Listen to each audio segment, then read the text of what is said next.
tastes like heaven. We eating pasta and it. Alright, just start it there. Yeah.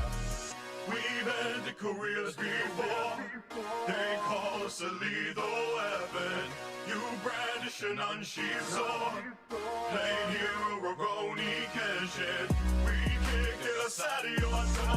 Use the one who will get to seven.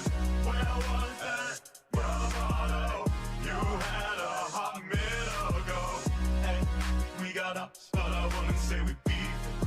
How the saying go, it's a two-way street. Give me on the pipe and you know they had a tweak. I'm just trying to lay my name, you get what I'm speaking. We entertain the masses and anywhere the weekend. There's some asshole think that you can press the lead and put the whole squad down, get out within the weekend. But we stars, boys, so continue, go and see. We've been to Koreas before. They call us a lethal weapon. You brandish an unsheathed sword. Play hero, Roroni Kenshin. We kick the side of your door. Use the one who will get to seven.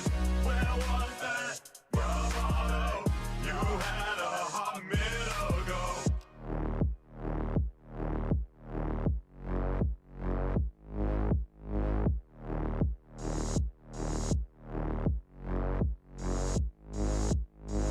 Talk big game till you learn it ain't one. Got your nails on this track's another freight ton. Not a single dub, so you gotta make one. Gee, yeah, domino, trying to cook some great stuff. You can keep ducking, this be the season for hunting. We down and new in our treasures while casually pressing your buttons. You keep pretending and nothing, but we can tell you we frontin'. Try threatening us with a poker, but your face looking all flushed. And we calling out all your bluffs and we telling you what is left. And we saying enough's enough, but you trying to keep acting tough. If you really think that you run, let me tell you, you ain't the one. Cause the song will be nothing speakers and the whole team finna pump it, y'all. We've been to Koreas before. They call us a lethal weapon. You brandish an unsheathed sword. Blade hero, Roroni Kenshin. We kick the side of your door. Use the one who will get to seven. Where was that bravado you had a hot minute ago? We eating pasta in your head. It tastes like heaven. We eating pasta and it good. Yeah.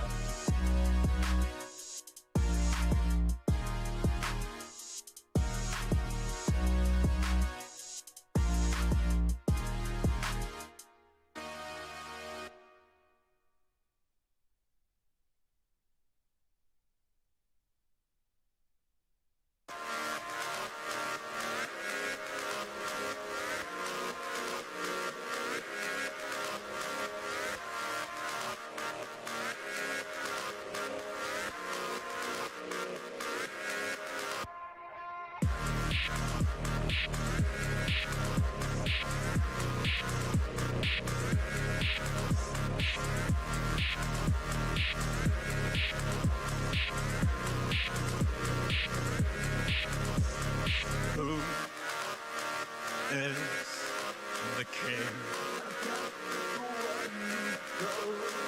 Who is the king?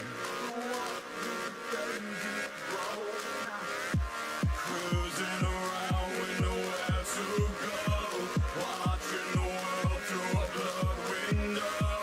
Take all comers, but they too slow, breaking through all known barriers. So run your car, not your mouth, 'cause out here there's no room for cowards. Flash of life is all you see, just another day when you're the drift king. You lost your crown, lost your place, picked back up, left in disgrace. Flash of life is all you see, just another day when you're the drift king.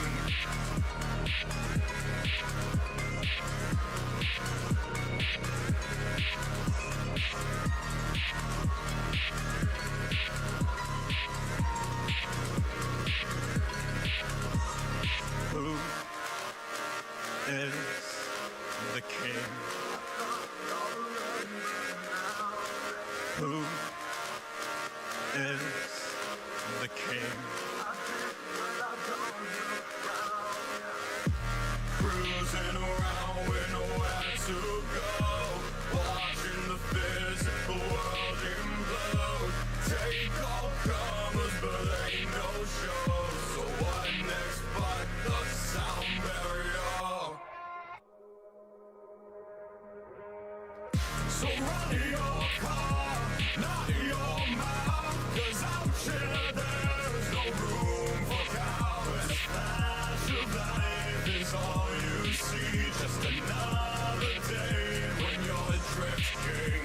You lost your crown, lost your place, picked back up, left in disgrace. Flash of life is all you see, just another day when you're adrift king. So run your car and not your mouth. Out here there's no room for cowards. Lost your crown and lost your place, picked back up, left in disgrace. Run your car and not your mouth. Out here there's no room for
Guess what day it is? Guess what day it is? Huh?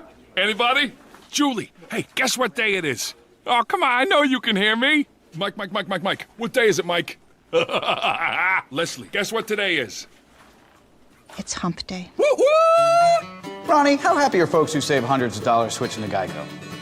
I'd say happier than a camel on Wednesday. Hump day! Get happy. Yeah. Get Geico. 15 minutes could save you 50% or more. Oh, wait, what happened to the camera? Hold on. All right, there we go. Oh boy, everybody, happy hump day on a Tuesday. My name is MommaOcco, and whoa, buddy, shit was going down while I decided to take a nap, I guess.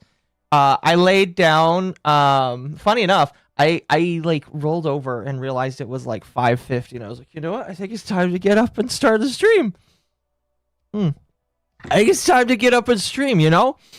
So no alarm, even though I had one that was supposed to go off. I guess my body was just like, you know what? I think it's time to go. It's time to go. Get up and stream for people.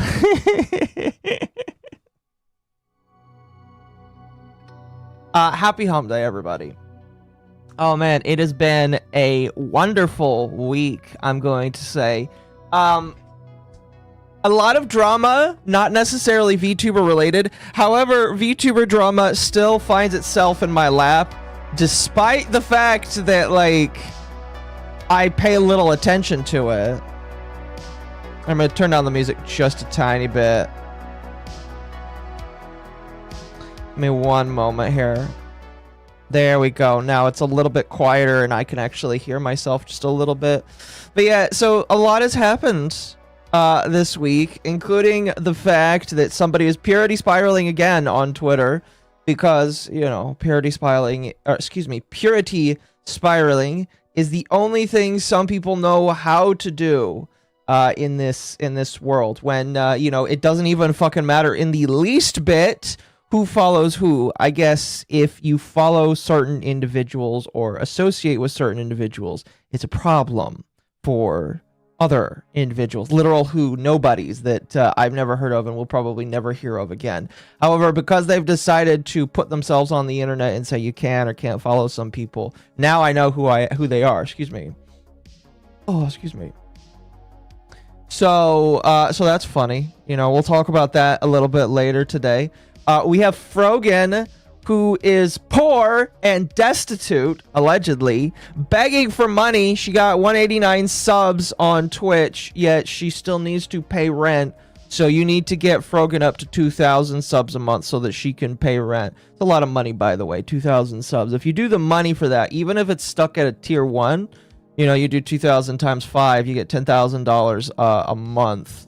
And that's quite a lot of money. I'm going to be completely honest with you. If I got $10,000 a month from streaming, you know what I wouldn't be doing? My current job. You know what I would be doing? Half of that money, obviously some of it's going towards taxes. Half of that money also probably doesn't go to me because it belongs to Twitch.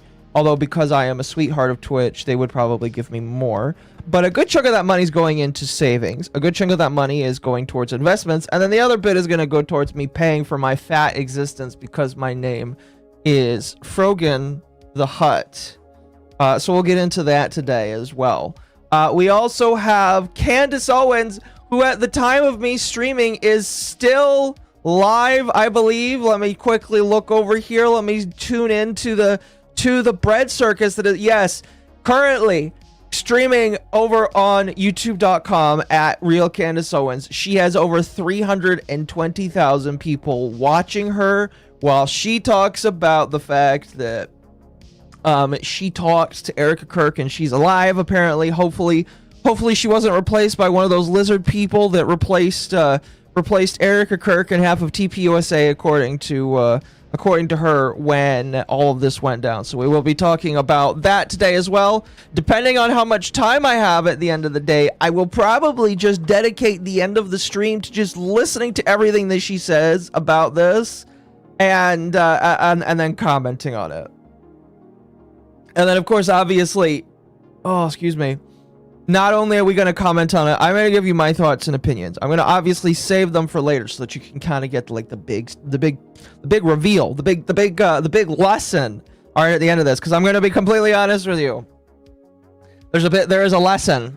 All right, there is a lesson for all of this bullshit, all of this civil war that's happening on the Republicans' end right now. All right, a lot of you guys might know the lesson for this, but I'm going to say it anyway. What's funny is I was planning to stay home today. I was planning not to go out and get groceries today, but I was planning to stay home and not do anything and just make a video about how funny I think Candace Owens is. But then literally the moment last night, I was like chilling. I think it was actually during my live stream yesterday, which we'll also talk about because some people had comments about that live stream as well.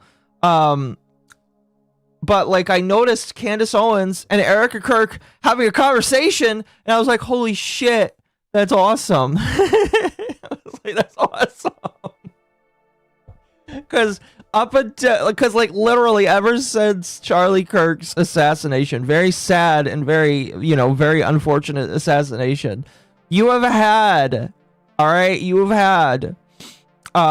fucking Candace Owens coming out and like making video after video, stream. You've been making stream after stream after stream just talking about him, and occasionally she'll sprinkle in some Epstein files in there. It looks like, if you scroll through her YouTube channel, there is other stuff in there as well, but like all of it is about Charlie Kirk, all of it. And there's been a lot that's been going on, and there's been a lot in there. I have thoughts and opinions. I'm going to be real with you. When I discovered all of this was going on like a week ago, when I found out about the Tim Pool shooting, which is real, by the way, it is real that Tim Pool was shot at. All right. If you've heard the information that he wasn't, that is misinformation. All right. Apparently there's more than one, police station that exists. It sounds funny. Listen, it sounds funny. It sounds unreal for me to say, but yes, there's more than one police station, and the people called the right one. All right, and they found out that yes, they did have people respond to Tim Pool's house. There was somebody that shot outside his house. We still don't know who was. We still don't know why it was. We just know that while Tim Pool's compound was existing, somebody came to his house and shot at it. And, that's really all you... Oh, excuse me. That's really all you got there. So, that's something that I think a lot of people don't know this. A lot of people are believing the fake news when it comes to him lying. He's not lying. He was actually shot at. It sounds pretty serious. And I don't blame him for being like kind of scared or freaked out. I think that he's definitely very loud and contributing to some of this Candace Owens stuff. He's actually actively contributing to it. Even though I don't think he's a part of it. I think he just doesn't understand what the bread circus is, but whatever. We'll get there when we get there. In addition to that, we also have some Tecteone that's going on tonight as well. I'll be talking about Tecteone. I'll be talking about my opinions on Tecteone again, because it's that time where idiots do stupid things. It's time to bring up just how much I dislike a streamer and how much I dislike the fact that people are constantly holding water for said streamer just because he gave them ass pats and was nice to them. So if you're interested in that, that'll also be talked about today as well. I guess this is a new addition to the stream, a new addition, literally as of literally like 10-20 minutes ago. I guess there is this VTuber convention. I think it's a VTuber convention that is in some fire right now, and we're gonna be talking about that. There is also chat, and I've been quiet. I've been sitting. I've been watching, and I've been waiting. Okay, and I think tonight is appropriate. We're not talking about it first. We won't talk about it first, all right? We're going to get through some miscellaneous news, I think, first. But tonight, I will be giving my opinions on some very V-tarded drama that has been happening. Well, I'm just kind of like, as I get out, I do my life, I go touch grass. I'm at my job, my full-time job, that I'm working 50 hours right now because it's the end of the year and everybody needs something done at the end of the year. And, stuff's been happening while I've been out doing stuff. And I think now, since some of it has subsided, I think right now we're going to end cap it. And my hope and prayer is that I never have to talk about it again. I don't want to talk about it ever again. And unless literally the sky starts falling with some people, I don't think I will. I don't think I will. It is literally so dumb. Literally so dumb. It's like you guys know, as people that love to sit and sip the tea, I consider like drama commentating to be like being a commentator over your favorite reality TV show or telenovela TV show, if you're Spanish. Like I consider what I do to be like a commentating on the muck that goes on. Some people don't like that. Some people don't like me commenting on it, and it's just like I don't care. My job is to get up here. We're gonna point at the very fake world that is the online space, and then what's going to happen is at the end of the day, I'm gonna turn it off.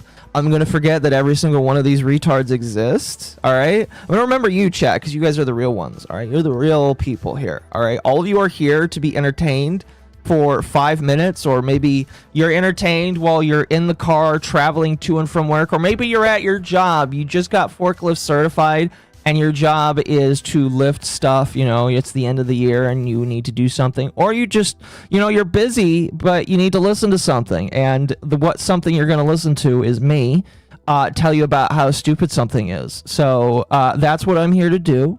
I'm here to entertain you, and if you like that, if you're entertained by me and all that kind of stuff, make sure you leave a like, make sure you leave a like on the stream, consider subscribing to the madness. And yeah, I deeply would appreciate that. You can become a member too, by the way, if you want. By the way, another reminder, next year I will be restructuring the memberships so that the tier 2 will be $1 more so that people can gift memberships at the $1 tier, because right now you can only do it at $5, and I'm changing it so that people can gift at $1 tier because people have told me that sounds like fun, and we're gonna do that.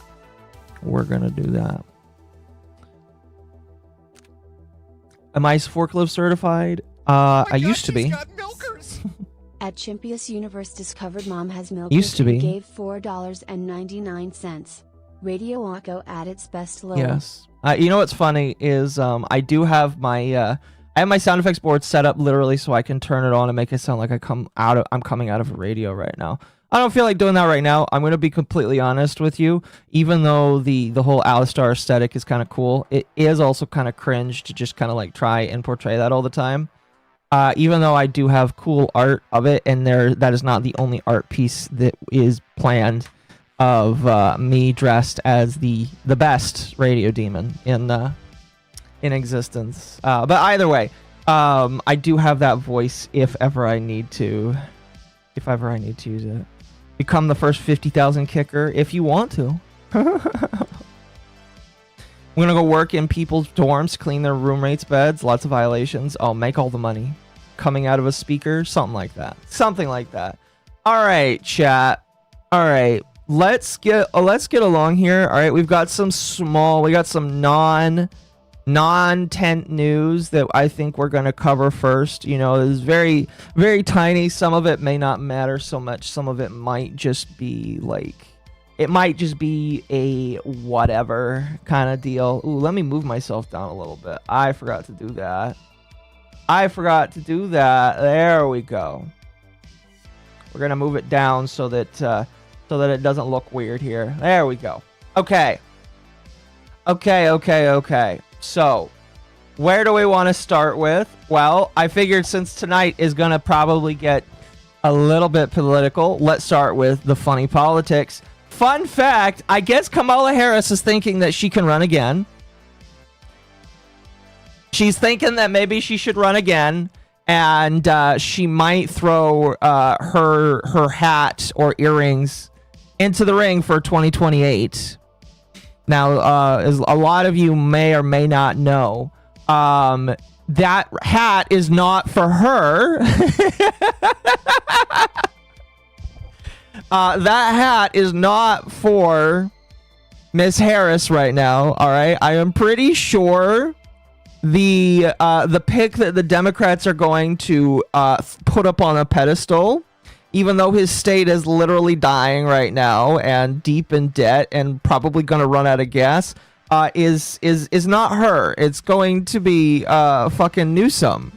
Newsom is going to be the pick for president. I'm pretty sure. A lot of people have been putting him up there. He's been trying to clean up California real hard recently. You know, there's been a lot of news I've heard where he's been trying to put a blanket over the mess and make things look pretty.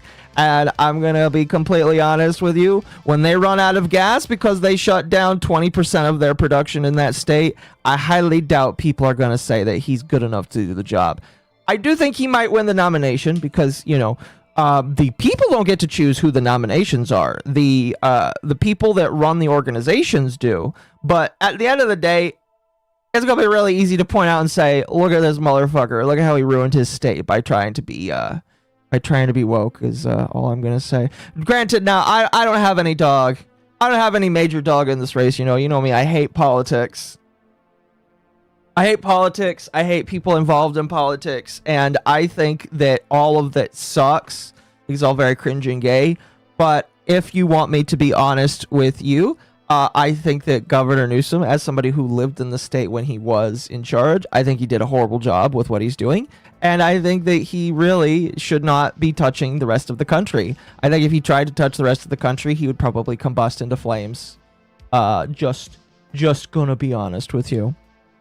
Now, in the same vein of politics here, we'll jump over and I'll wait just a moment.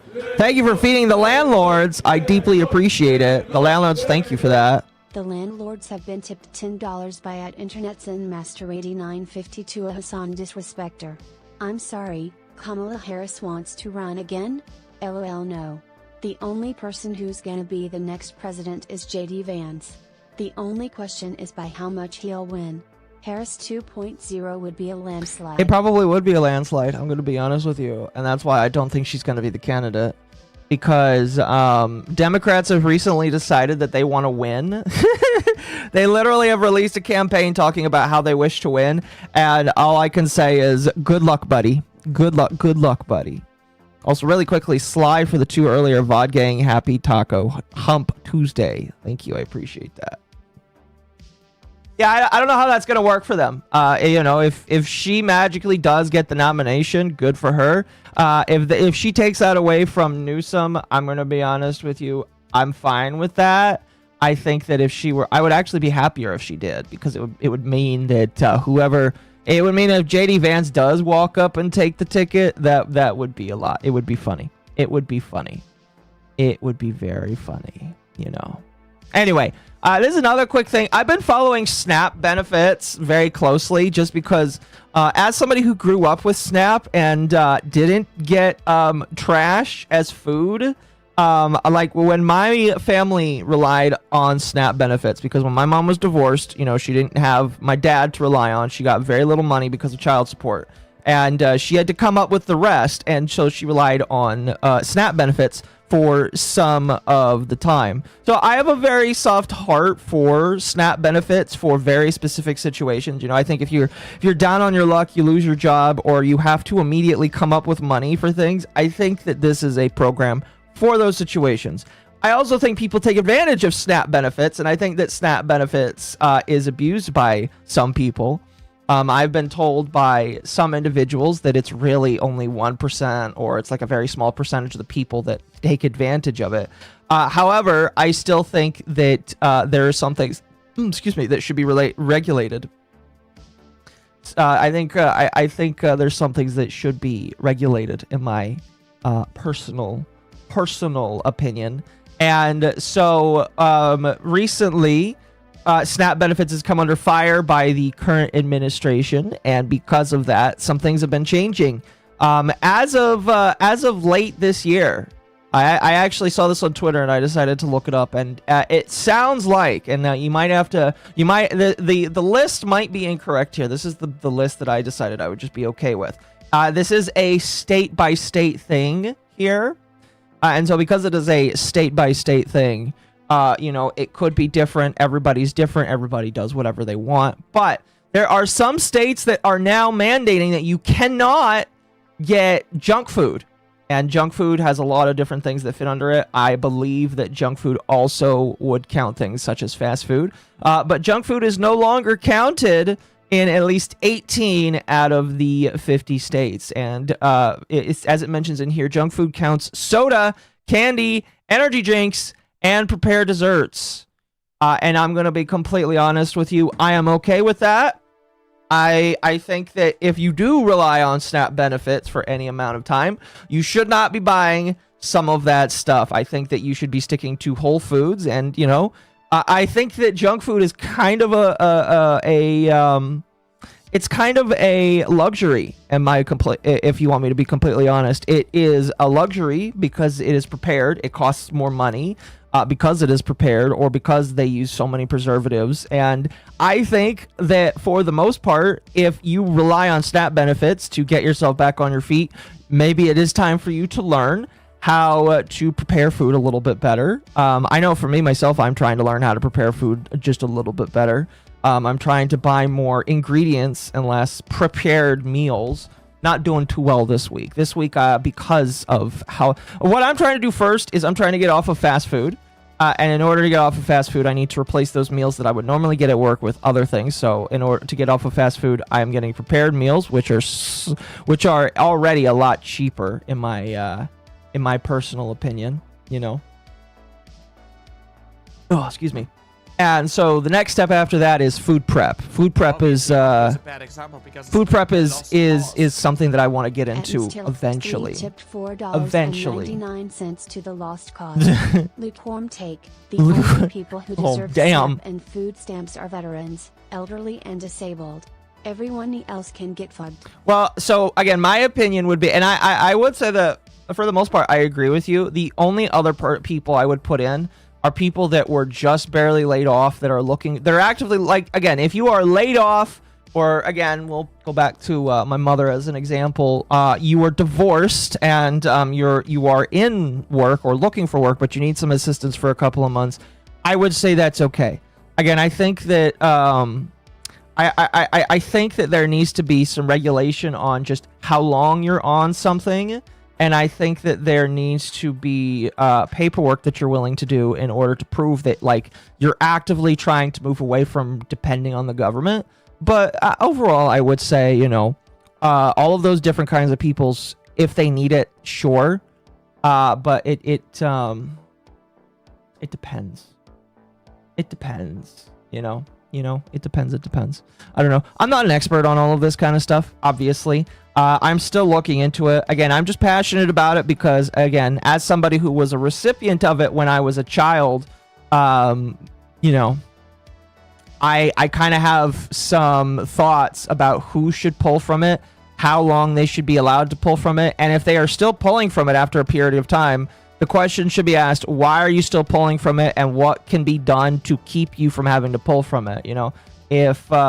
If that's something like, oh, my job isn't paying enough, well, then should the focus be, instead of giving you money for SNAP benefits, move instead to, oh, maybe we should look towards getting you better education so you don't have to rely on SNAP benefits because you have a better job that came because of that better education. I'd be more than down to, like, have states offer, like, better education. And then I'm sure some of these states do.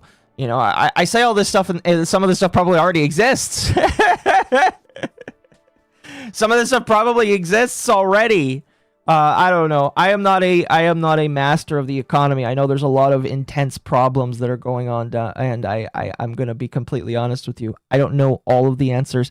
All I know is that there is stuff that probably needs a little bit of regulation and some people aren't willing to do the correct steps, not the right the correct steps.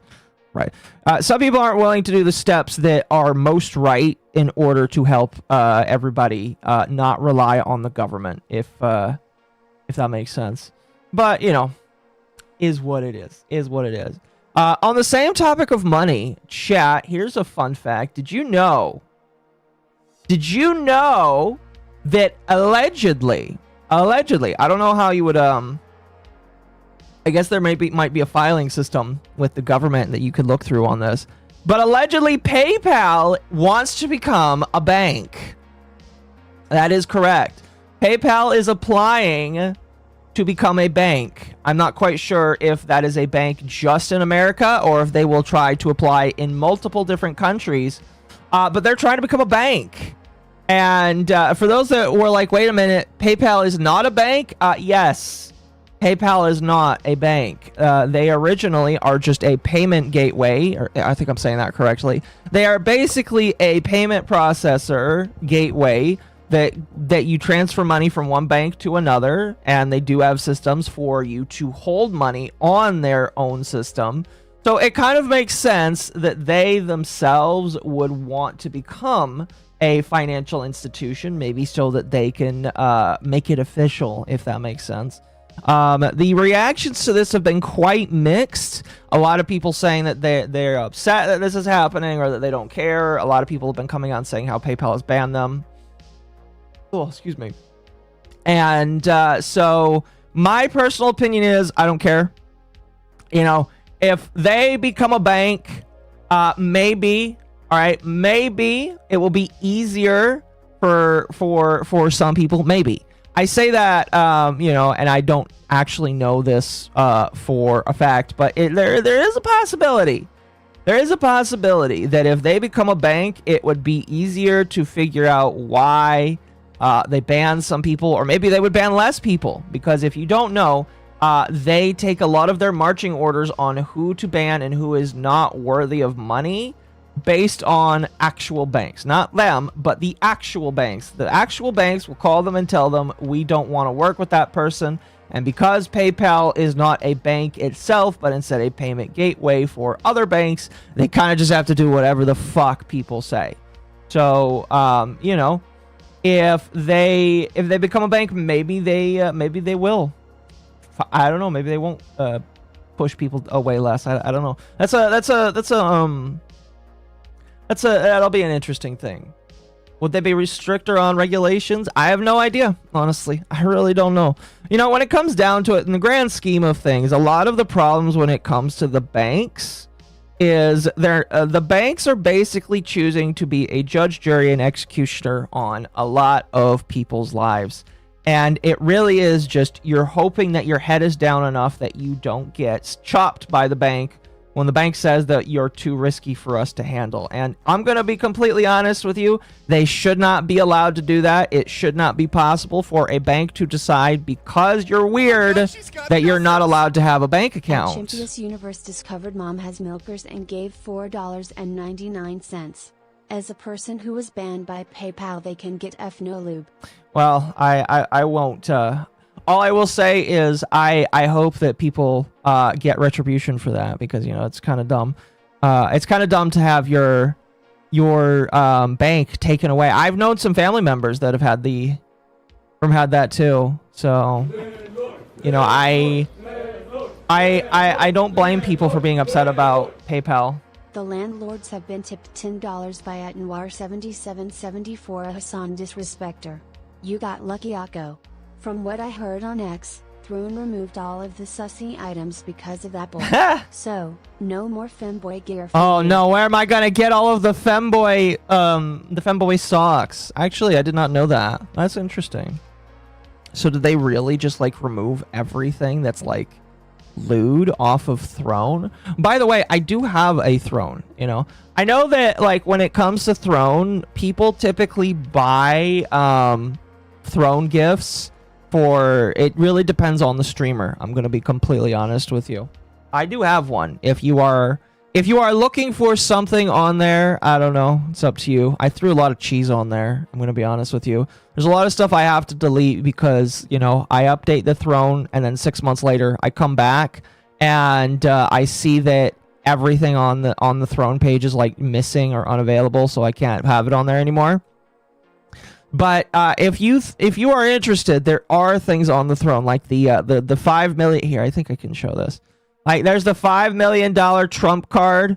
All right, now this is a joke, obviously. If for some reason I got $5 million, I'm not spending it on a Trump card. Or maybe I would. Maybe I'd like say, hey, Trump, I'm already a citizen, but you know, I kind of want the card just to flex, and then I'll buy it, and then you know, I don't know. That's it's a funny thing to have here. But yeah, I basically put like practical sounding things on here. You know, I put like nice looking chopsticks. You know, because not the flimsy wooden ones that you can get like at every single Chinese and Japanese restaurant. I got nice ones, and I put fish and beef on there because, you know, that sounds good. That sounds delicious. But yeah, I guess if they got rid of the femboy socks, that's really unfortunate. You know, I can't be too mad or can't be too sad, I guess. But you know, that's quite sad. You'd be a greater citizen. Some would even say superior. That would be pretty funny. That would be really funny. We didn't get Akko the tungsten cube. I don't know if the tungsten cube is still on there. I'm going to be honest with you. I'd be down. You know, if you still want to buy me a tungsten cube, go right ahead. Can somebody buy me an aluminum cube? I need aluminum right now for my network rack. I'm gonna do stuff with my rack and get worked on. But anyway, let's move on. I had to quickly push away because on Twitter people are posting leaks of the Candace thing, and I have to run away. All right. You have no cards? Very true. I have one card. That's about it, honestly. I have one card. Let's talk about... Do we want to talk about this first? Well, I mean, we could talk about it really quickly. All right, chat. So, I don't really... I have kind of, like, stepped away from, like, caring about Nyara because Nyara is definitely in the attention whore phase of their life where they will literally... at whoever they can to try and get attention, and if they get it, great, congratulations, good for them. I don't really give two shits about them now because of just how I feel like I've been treated by them and how I feel like they are choosing to act. But like it's gotten to the point where they are talking about Asmongold, and for some reason that's getting attention from Boblax, the Mr. Manshihi, and that's getting retweeted by Hassan Piker. It's kind of like the levels of separation here that we're dealing with, where like all of the big players are talking about this, and it's just kind of weird, you know, where back earlier this year, I had an interview with them telling them about Life Ruination, and now this is kind of where we're at, you know? Lords have been tipped $10 by @InternetZenMaster8950 a Hassan Disrespecter. Do stuff with my rack and get worked on. I really need to pay more attention to stream, because that sounded very Zeus out of context coming from you, MommaOcco. You're welcome. I hope that you enjoyed that. It wasn't intentional, but I get what you mean. Unironically, chat, if Nyara gets a collab with Hassan, or if Nyara gets a collab with Denims, who has, I do know, follows, or either follows or pays attention to Nyara, if they get that collab, you bet your ass I will be watching the entire thing, and I will be laughing at it, and so I guess will everybody else. I guess everybody's gonna be laughing at that. Here, I'm gonna move all the things I've talked about over to the side here, but it's whatever. This I'm actually gonna save for Sunday. That's for me and Temp to talk about. This one might be interesting, and chat,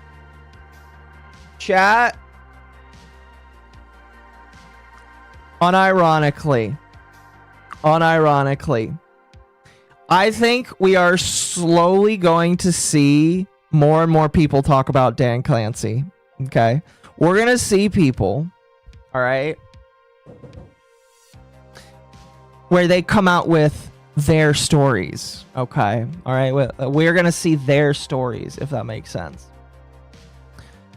This recent podcast with Peach Jars, for those that don't remember, excuse me, Peach Jars is somebody that used to be friends with Tecteone. She called out Tecteone. She was very retarded about herself calling out Tecteone. It was a very funny thing. But like, she decided to come out and talk about the strange experiences that she had at TwitchCon with Dan Clancy. Okay, that she is having an experience retelling. Sorry, I'm trying to turn down the music just a tiny bit more because we play the music all the time on this channel. Chat's asking, what is my usual content? This is the content. All right. This is the content. So let's see here what her unusual experience is about Dan Clancy. Actually, I do have something to say about the after party. Oh, let's hear it. That Can I just say, by the way, she is exactly the kind of person that I would expect Dan Clancy to be looking at. Listen, I'm gonna be real. If Dan Clancy is perving on people, I don't like that. All right, I think it's not really brave of me to say I don't like that, I guess. But like, she definitely had. I know she's an OnlyFans girl. All right, she's an OnlyFans girl. Maybe he's looking at her because he's thinking about whether or not to ban her. I have no idea. Let's listen to see what she says. I really didn't want to say. We want to hear it now. Look at Ben. He's Oh boy, she doesn't want to come out to say it. It's a weird one, and she does not want to talk about it. ready to go. So, God, Dan Clancy. I got like a little section at the corner of the club, and Amy left her award on the table, so I grabbed the award. I'm taking selfies with it, and Morg Pie's sitting next to me. I'm like, put your tits in this. So she like has her tits on my shoulder, and she's like holding them up. I'm holding the award, taking these selfies, posted one to Instagram. And Dan Clancy is just staring right at us. Just going. Okay, here, we're gonna reverse it. My hair. I'm gonna turn off the hair because you guys need to see her face. I want you guys to see her face. We're gonna go back a little bit. Staring right at us. Just going.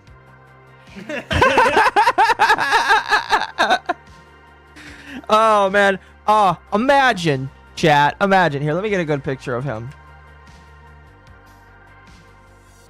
Let me get a picture of this man up there for you. All right? All right. We're going to throw this up for you guys so that you can. No, that's not what I want to do. Just open image. Open image. Not link, image. All right? Imagine, all right? You're at a Twitch event.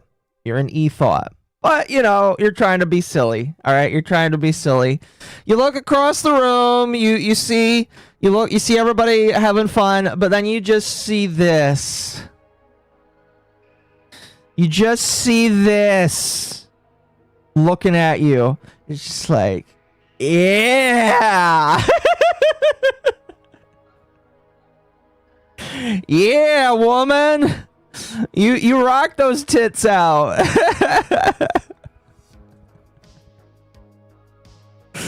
Oh man, if I was an e-thought, all right, like Morg Pie, because again, all right, make no mistake, this woman, OnlyFans woman, all right, she's on Twitch to advertise her OnlyFans, but like, yeah, he was looking down the party, and he was staring right at her. I just got home. Why would you jump scare me like this? You're welcome. This is listen. All right. I think she's an OnlyFans girl, so there's only so much I give a shit about her opinions. All right. There's only so much of an opinion I give a shit on because they're OnlyFans girls. But like at the same token, somebody brought up, isn't he married? I think he is married. I don't really care that much. That's like a impropriety thing. That's between him and his wife and God. I legitimately think that it's weird. All right. And it's probably, all right, not the right thing to do when you're the CEO of now the most controversial streaming platform. That used to belong to Kick, all right? I used to belong to Kick, where they were the most controversial. Nope, now it is Twitch. Why is it Twitch? Well, because they allow terrorists to run rampant on their platform and interview other terrorists and do terroristic things and wish for the death of other individuals. So Twitch is the most controversial platform. And I'm going to be real with you, it is not the best idea, in my personal opinion, for you as the CEO of the platform to be long gazing, all right, to be long gazing at all of the women. Okay? Is not a good idea. Not a good idea, in my personal opinion. And you know why they're laughing? They're laughing because they know it's true and it's funny. And trust me, I have maybe been too much of a Dan Clancy defender in the past. Oh no! Oh no! Chat. Oh, that's not. It's not good to say I might have defended him too much. I might have defended this man too much. He might have. I might have given him too much leeway. Uh-oh. That's the last thing you want to hear from a woman, right? When you're in the middle of crisis, that's the last thing you want to hear a woman say is, I might have given him too much of an open hand. I might have defended him too much. Now I'm wondering. You know, that is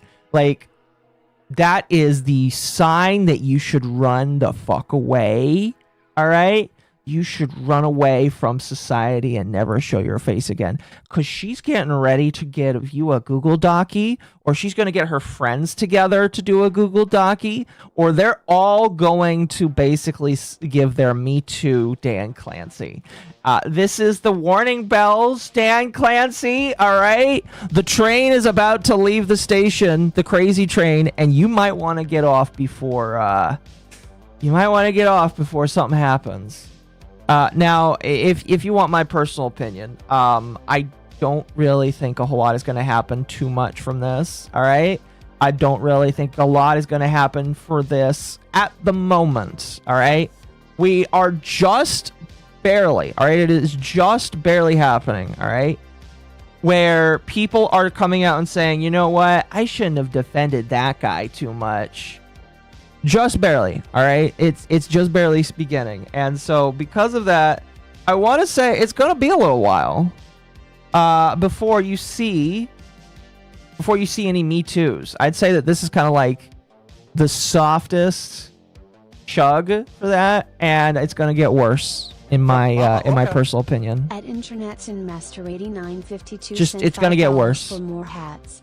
Reminder that Twitch is protecting terrorist supporters and now promoting ads for gambling. They are, despite yes. all the pearl clutching about Kick and gambling. They are, yes. Chat, does anybody remember why Kick exists as a platform? Kick as a platform exists because everybody was virtue signaling about gambling, and then Trainwrecks, I believe is his name, decided to go co-found Kick with the owner of Stake. And so, you know, there was a whole lot of posturing by Twitch and virtue signaling by the platform, and guess what happened? They've got gambling ads. They've got gambling ads right now. Isn't that awesome? So it's just like, I'm waiting for who was it? I think Pokimane was one of the biggest people. I'm waiting for her to quit streaming on Twitch because they have gambling ads on there now. Isn't that crazy? Like literally, Pokimane was one of the main voices saying, "Oh, get rid of gambling." I hope she quits. I hope she quits streaming on Twitch because they're violating her morals. I hope she stops. You know what I mean? Anyway, let's continue this clip. Oh my! I was like, God. oh my God. I realized in that moment I was not drunk enough. That's a funny story. Oh. Man, my conversation with Dan have always been so chill, but then again, I don't have boobs or anything like that. It's really funny to hear. It's just like, my conversations are very chill with this guy. Granted, I'm not a woman, and maybe he knows how to be a bro, and then he also knows how to perv on the hose. My conversations with him have always been great. I've been a Dan Clancy defender because one time I had a meeting with him where he genuinely, it was like me, Will, Sear, and some other people. Maybe you were there. It was after the movie event that we did. I was there. Yeah. And he was like, guys, I'm actually having a hard time what to do with the pools and hot tub section. Like, what do you think? And he pulled out his phone and showed us his Twitch. And he was like, yes, I do watch these girls. He's like, this is something that we have absolute problems with. And he was going through. And so I was very impressed that he just straight up showed us his feed and like admitted to watching it and that admitting that it was a problem. So whenever clips came out of him being like, Dan Clancy's a fucking creep, I was like, no, he's doing his job. Well, he was not doing his job after that after party. I do think now, especially after TwitchCon, that man should not be anywhere near an after party. He's at everyone. I went out twice at TwitchCon, and Dan was there each time. Oh no! Oh, that is such like a dude. If she gets banned and perma banned, that would be funny. Giga creep. I would agree with you. He is definitely a giga creep. That is hilarious. That is hilarious. Sorry, Dan Clancy. Peach Jars, no longer a defender. She is no longer a defender of you, good sir. You better run for the hills because you're going to get me too'd really quickly.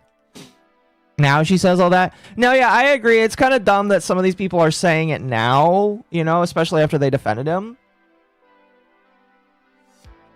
But you know how it is. You know how it is. Sensible people, all right? The real thinkers, like me and you, chat. We already knew. We already saw the problems before they came out. We already knew what was going on. But none of these people did. None of these people did. All of these people, just kind of giving him a pass. Thinking that, he's just trying to help. He's just there for us, And it's only after they get sexually assaulted or they feel perved on where it's just like, hang on a moment. Hang on a moment. I think something is, I think something's wrong here, I think something's wrong here. Something's wrong here, but who's, has something not going wrong with himself? Who is taking advantage to run to kick now? It's Ms. Kiff. It's Ms. Kiff. This fucker. All right, guy who is an owner in a lawsuit now. This guy, he's leaving Twitch, chat. All right, he's walking away.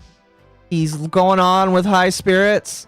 Let's see what this video is all about. Oh, is he actually playing Star Wars music? He kind of is. So he's fighting 3 Jedis. All right. This is how you know this man doesn't know very much about Star Wars. He's got 3 Jedis with purple lightsabers.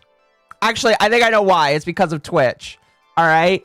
He's got 3 people with purple lightsabers. Purple, a color that's kind of uncommon in the Star Wars sphere because of what it represents. And they're coming against him. They're coming at him. Oh man, let's see what is he gonna do? Oh man, he's also got a purple lightsaber. This is quite absolute cringe. Yeah, chat. Listen, please don't run away. All right, please don't run away. I beg of you. Okay, do not run away while we play this cringe. Please. All right, this right here. I know this is the cringiest damn shit ever. All right, how do you think I feel? All right, I have been waiting for this man to produce Discovery. I want Discovery so bad with this man. I will be so pissed off if the lawsuit between this man and Mythic /OTK is dropped. I will be so mad. I will be so mad. Because it's a lost cause. Oh my gosh. At Hurtbox TV tipped $5 to the lost cause. Craziest part is how this isn't the first time MizuhanaOshibe has abused an Asian woman. Oh, that's brutal. That's brutal. All right, let's continue. It's like using official sounds too. I am surprised Disney hasn't come for his ass.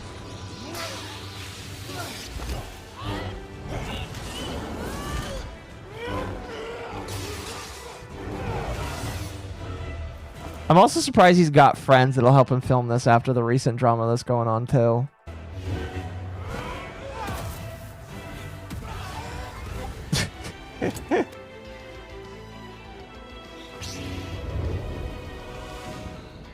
What the fuck? Oh my gosh, look at this. This is amazing.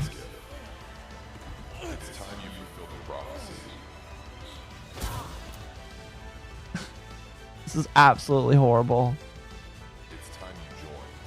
What the fuck is that nose?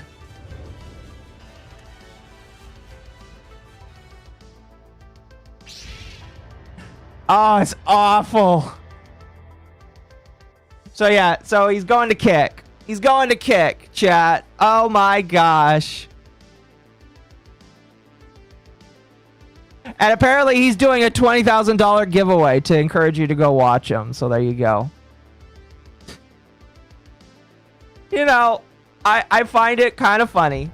I find it kind of funny. I don't have any clips. MizuhanaOshibe was literally the last thing I was interested in, like, doing a whole bunch of shit for today. But it's kind of funny because there are clips of him out there where he says he will never go to Kick and that Kick is for losers. Okay?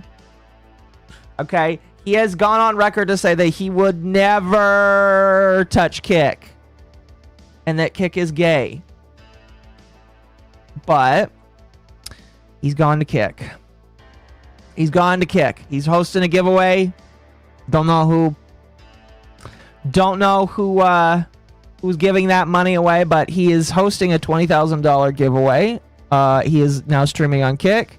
And, you know, in my personal opinion, give me one moment. You know, I don't care. Just give me Discovery, please. I am begging. I'm begging. All right. I must have that Discovery. I want to know how stupid the whole thing at the top is. Okay. 20K Art Bay. Yeah, I guess if you're really interested in entering his giveaway, you know, there you go. I'm not going to link it in the chat, but, you know, there you go. There you go. Enjoy MizuhanaOshibe going over to Kick. It's quite the funny thing, you know. Now, second to last here on our miscellaneous stuff here. This is a small little bit of information on the Ethan Klein lawsuit. We are going to talk about FROGAN a little bit later here. In fact, I think what we'll do is we'll talk about her. I think we'll talk about her after this, but I felt like this was an interesting thing to bring up. In the court filings between Ethan Klein and all of these people he is suing, this little excerpt was thrown out by Dan Saltman, who is used to be a wrangler, I believe, for Destiny, but now he is now he just kind of does a lot of his own thing. He very much so hates Hassan Piker and everybody in the Hassan Piker orbit, and he is very much so in the camp of Ethan Klein, basically. Don't know much about him outside of that, but he decided to show this excerpt where apparently there were discussions between the Reddit snark mods and Denims. Excuse me. So I'm going to go ahead and read this here. On January 21st, the H3 Snark mod with the Discord username DartOS sent Denims a direct message on Discord stating, quote, "Can you advertise on the H3 Snark before or when the content puke is released? I try to time to gather people there to join your stream, but we need you for this one so we don't boost Ethan's release." Oh, that is definitely not something that you should say. On January 28th, DartOS sent a screenshot on Denim's Discord server from H3 Snark that stated, "Remember, just wait a bit and watch it on Denim's stream or other creators. We must not feed Ethan's engagement." Oh, no. So, for those that are curious, this is essentially like proof. I don't know. I imagine this was probably provided by Denim's. I have absolutely no idea. But this is essentially proof right here that, and it will be argued in court. This will legitimately be argued in court if it goes to court and is not solved out of court.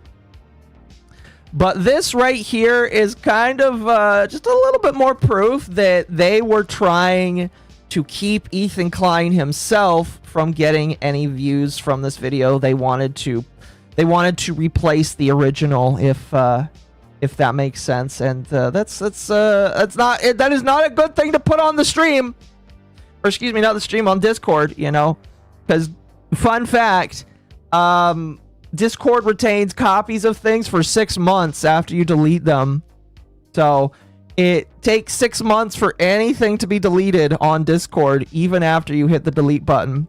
So the fact that this exists, that's pretty bad. That's pretty bad in my personal opinion. But like I said, we'll talk about Denim's here in a little bit. Or excuse me, not Denim's, FROGAN. Denim's is not planning on settling. She is planning on taking this the entire way through.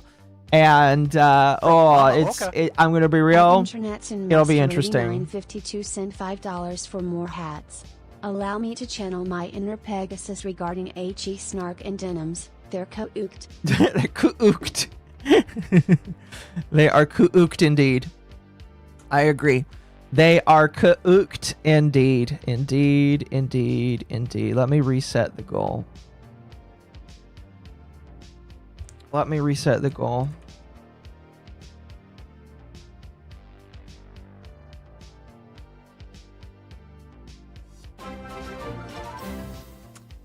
Oh, Celestium, thank you for the raid. Welcome. Welcome, welcome. I hope that you all are having a good day. I know that you had a birthday stream. I don't think your birthday wasn't today, if I remember correctly. But you thank you so much for the raid. And happy birthday. I hope you're having a good one. Caps lock fail? Yes. Yes, yes, yes, indeed. But thank you so much. I appreciate that. I hope you were having a good day today. Welcome, everyone. We're talking about drama. We're talking about drama, and you know, I think we've got one more thing in the miscellaneous drama that I decided I wanted to talk about, and then we're gonna move on. Oh boy, oh boy. We got one. I have one more little thing I wanted to cover in the miscellaneous drama chat, and I am going to tell people right now, if you don't want yourself to be counted in my opinion, okay, do not speak, because you will be counted if you speak, I guess. Will you be ready by beans? Trump will build that wall faster? Yes. So, the last thing that we're going to talk about before we move on to some of the other drama, all right, because there is so plenty of drama for the day. Thank you for the follow. I hope you are having a good one. We have one more thing to talk about here, and this one's going to take a hot moment. This one's going to take a hot moment for me to unpack, because we have to get... I can't take this seriously. I can't take this seriously. All right? We have to unpack what we're looking at right here. We have to unpack what we're seeing. Okay? Okay? And like I said earlier, we're talking about this, and then I'm done. I'm done. Because if you want my personal opinion, the entirety of everything surrounding these people is absolutely retarded. Absolutely. All right. Absolutely. I just... Thank you for the mom has milkers and gave $5. Oh. It's so LOL I have to tip. Chad is correctly pointing out something that I find extremely funny. Extremely funny. But we'll get to that. We'll get to that. So we'll talk about that. So chat, what do I have on the screen right now? What I have on the screen right now is a bunch of girls here surrounding not Raging Bull. You might think to yourself, hang on a moment. That looks like Raging Bull. The guy that ruined Lucky Ian because he didn't know that he wasn't Obviously, he wasn't in charge or whatever. Or he was in charge, he just didn't know what he was doing. To the lost cause. Is that the milking bull? You know, I didn't think about that. No, that is not the milking bull. So chat, let me give you a very rough timeline of everything that's gone on. And again, like I said, it's like after this, I am just going to be laughing at anything that happens on my own. All right. It's like I have a lot of secret drama pleasures that I pay attention to and I don't talk about because they're kind of just, they're mine. They're mine. And I like holding on to them and enjoying them. And by bringing them onto the screen, I don't want to bring them on the screen. There's a couple locales I like that I will not talk about because of that. The landlords have been tipped $10 by @internetsin master 8952 a Hassan disrespecter. I can hear Rage laughing hysterically at Don and his tart harem from across the internet. Don stole Rage's entire flow, and he got all the problems that came with it. We'll get there. Oh, goodness. We'll get there. So, chat. What you are looking at is the remnants of Lucky Ian plus a couple that were adopted by the Dawn into a not group. And the reason why I say that is there is literally drama around whether or not they were in a group. There is literally hours of drama around whether or not any of these people were consenting to be part of a VTuber group. Okay? And I'm not talking registered LLC business making money group. We are literally talking a bunch of fucking retards that decided to give themselves quote unquote gang affiliation. That is how bad this is. All right? All right, let's walk it back. All right? So, Lucky Ian dissolves, quote unquote. You know, I'm sure that Rage will still do something with it. No idea. All right? I'm not part of it anymore. I'm not part of the discussions for that anymore. That's for him to decide and whoever chose to stick around with him. You know, the most right now, it's more or less just poking fun at the fact that that Rage wanted to get pegged by somebody. That doesn't matter. What matters is after the fallout, and I'm gonna be real with you, I knew this was coming. I knew this was coming. I didn't have like confirmation. The people that were in this, they didn't tell me this was going on, but I knew this was coming. All right? I knew this was coming. Okay? You want to know how I knew this was coming? Because they talked about it. They made whispers. They made mentions of it. There was alludings to the fact that the Dawn was going to basically do the exact same thing. All right? And all of us, all right? All of us, all of the leftovers, all right? All of the people that like that decided that they were going to leave Lucky, we all were collectively watching, okay? We were all like, this was really interesting. And then this pops up, okay?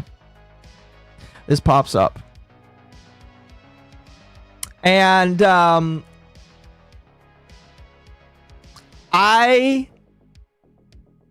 oh man, this was just like, I was at work, I want to say, when this came out. And what happened is I get a little tip, okay? Okay, because there are people that pay attention to things. You know, they like to pay attention, and they told me, Akko, and this is what they sent me. They sent me this, and they're like, Akko, I can't believe that the Israeli Jew and the Nazi are now in a group together. And I was like, what? It's like, what? Excuse me? I was thunderstruck. I was like, there is no way that these people would get in a group together. For context, and I'm going based off of process of elimination, but this is Nazi Miku, Saturn, Nines, The Dawn, Mocha, Shiro, and Nevins.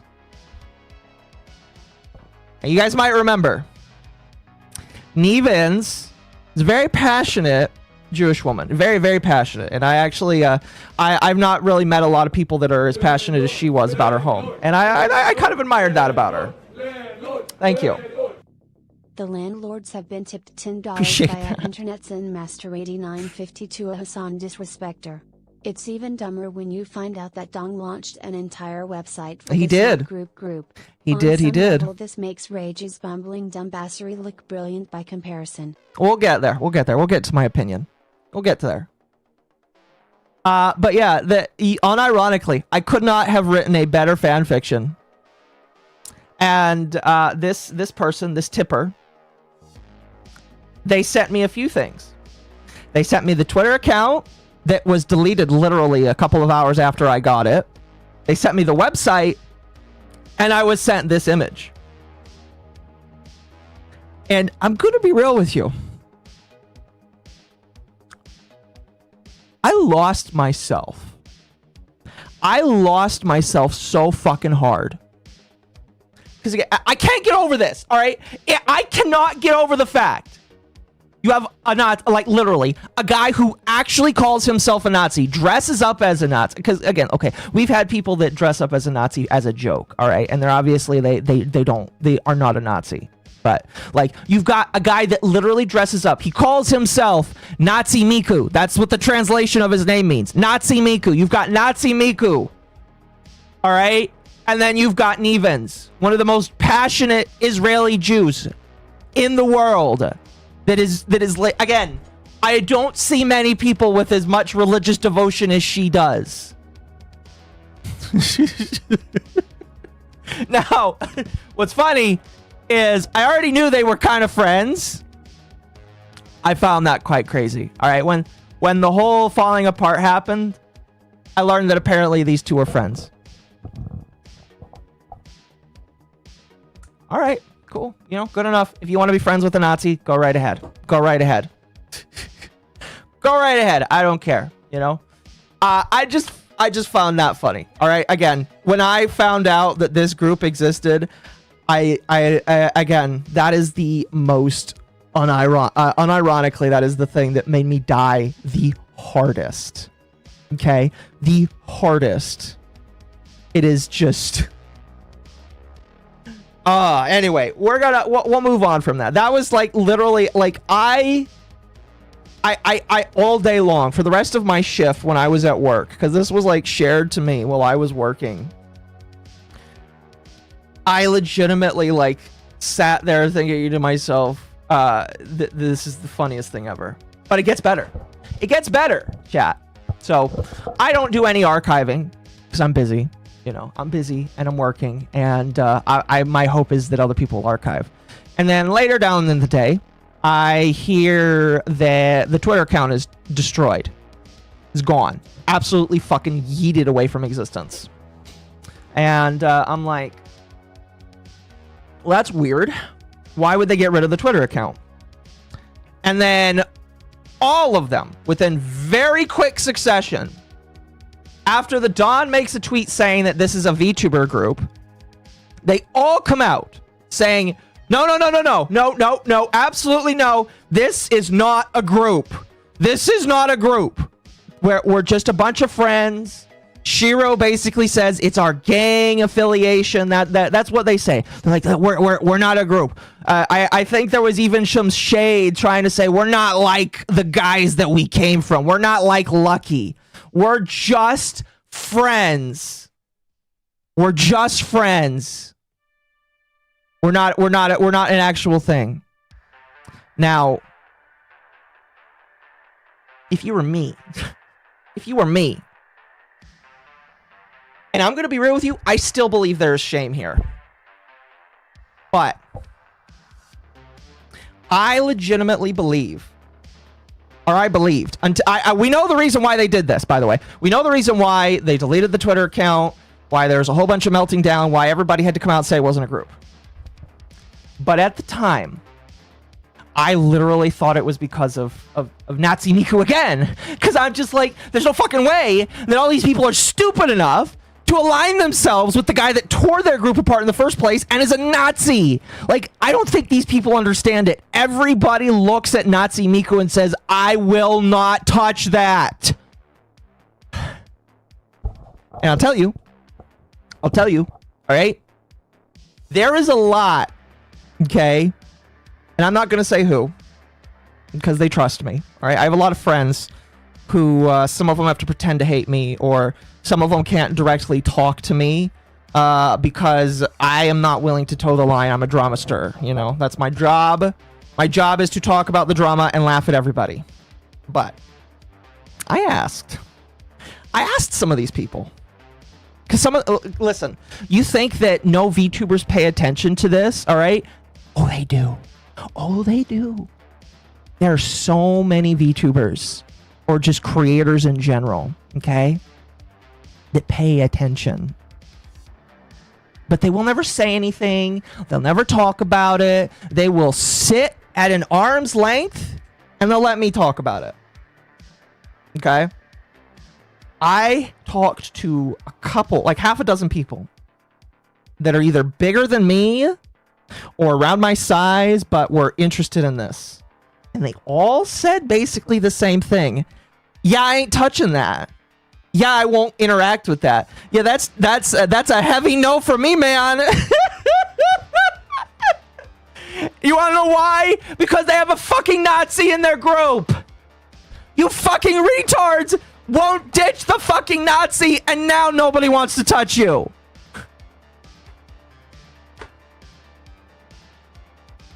So,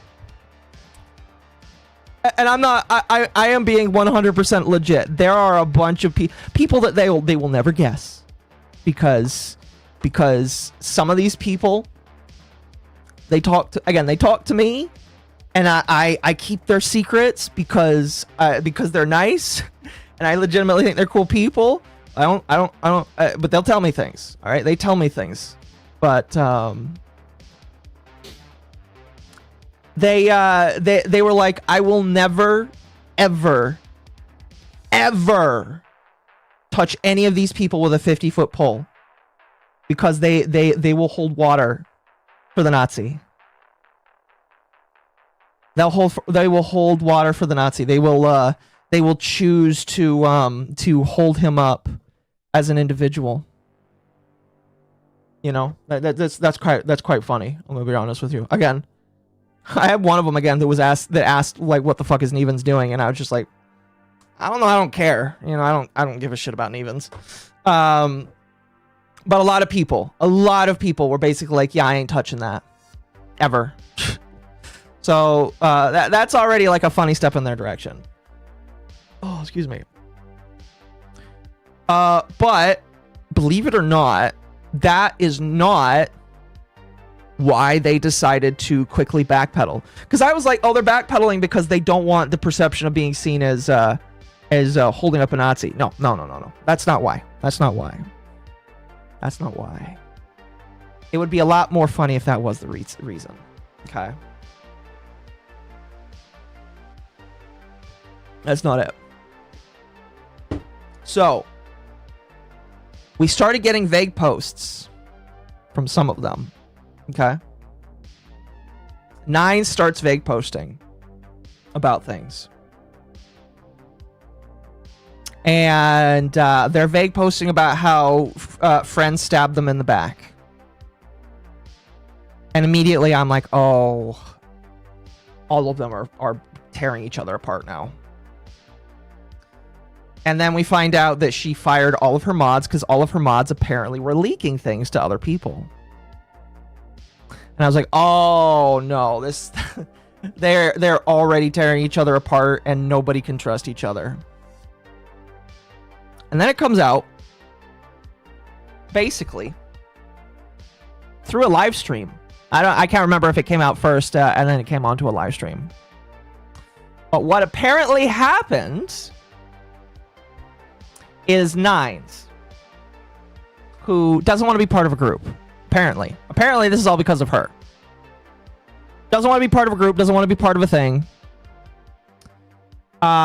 She saw what the Dawn did, because apparently the Dawn put this all together and didn't do the final checks of saying, hey, is everybody good if I like make a bunch of AI art, put you on the website, and basically force everybody to have affiliation with you? Okay? Like, I guess he didn't ask everybody. I'm seeing a lot of parallels between this bowl and the last one. And she freaked the fuck out, being like, I don't want to be part of your super secret gay boy band club. And she basically tweeted saying that she's not part of any group. She's all on her own. And that pissed them all off. Everybody got pissed. And that's where the drama started. Because somebody forgot to ask if everybody consented. And when she decided to say no, they all got mad. And what ended up happening, all right, this whole culmination like ended last night, and it's now back down to safer brewing levels. Okay? But what ended up happening is they had a 3-hour live stream on Mocha's channel, which I heard was very funny. I heard it was very funny. Where everybody's struggle snuggle feelings came out. You had Nines, you had Saturn, and then Shiro was in the chat. And I heard that allegedly Shiro admitted that she has to walk on eggshells. Like, okay, so Shiro, a little one right here. Apparently Shiro came out and said that she has to walk on eggshells around Saturn because Saturn's gets really heavy in her feels. And I guess Saturn is upset that Nines vague posts all the time. And Mocha was like, well, we just need to vague post. And sometimes people need to vent. And it's just like, oh, you guys are so perfect for each other. You guys are so fucking... You know what's really funny? You know what's really funny about all of this? The $1 million thing that's funny about all of this. All right, all of these people here, they united. They united first under the idea that they were going to take down Akemi.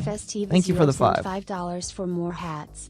I am still lost on where we went from liking Bull to hating the house Jew. One embarrassing chat and we're throwing him out like he did crime?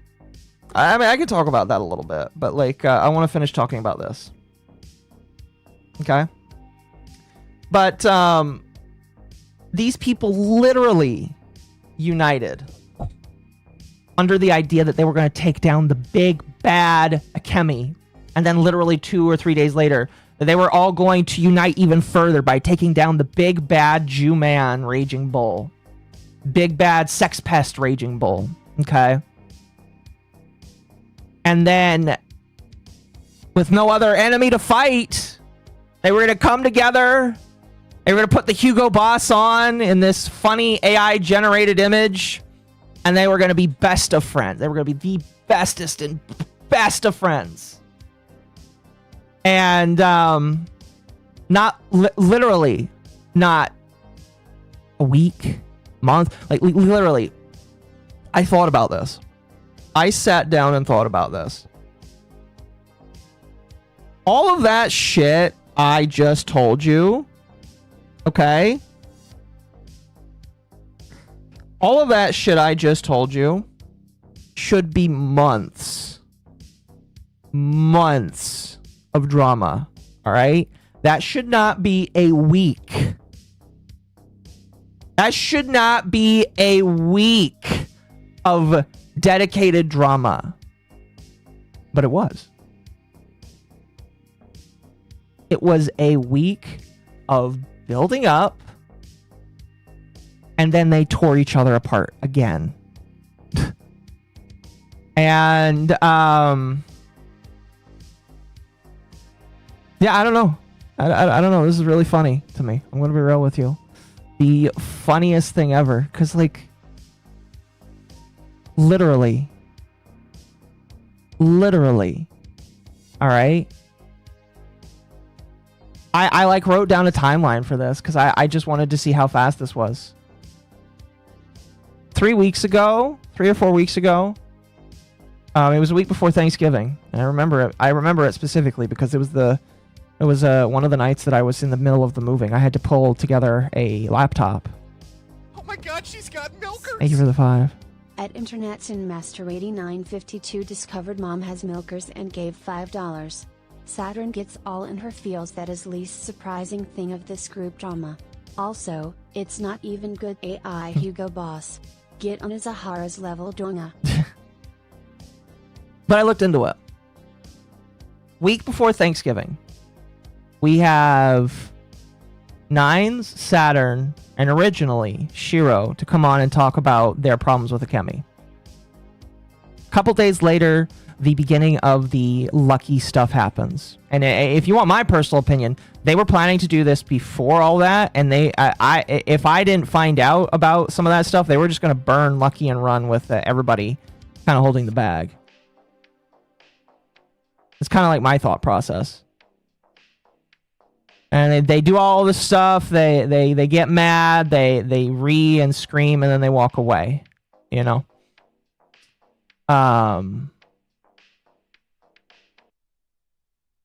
But then they go out free of Lucky Entertainment, and they do their own thing. And it literally took less than a week for less than a day. Less than a day. It took one day for all of it to burn down. And I've had issues with people on the internet, you know. I've made my own blunders, and I'll own them, you know. I have never, like, I've never, it's just unreal to me, you know. But, yeah.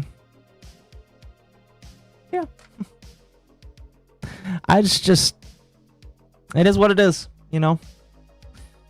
And like I said, they had their struggle snuggle session yesterday night where they were all, in their feels.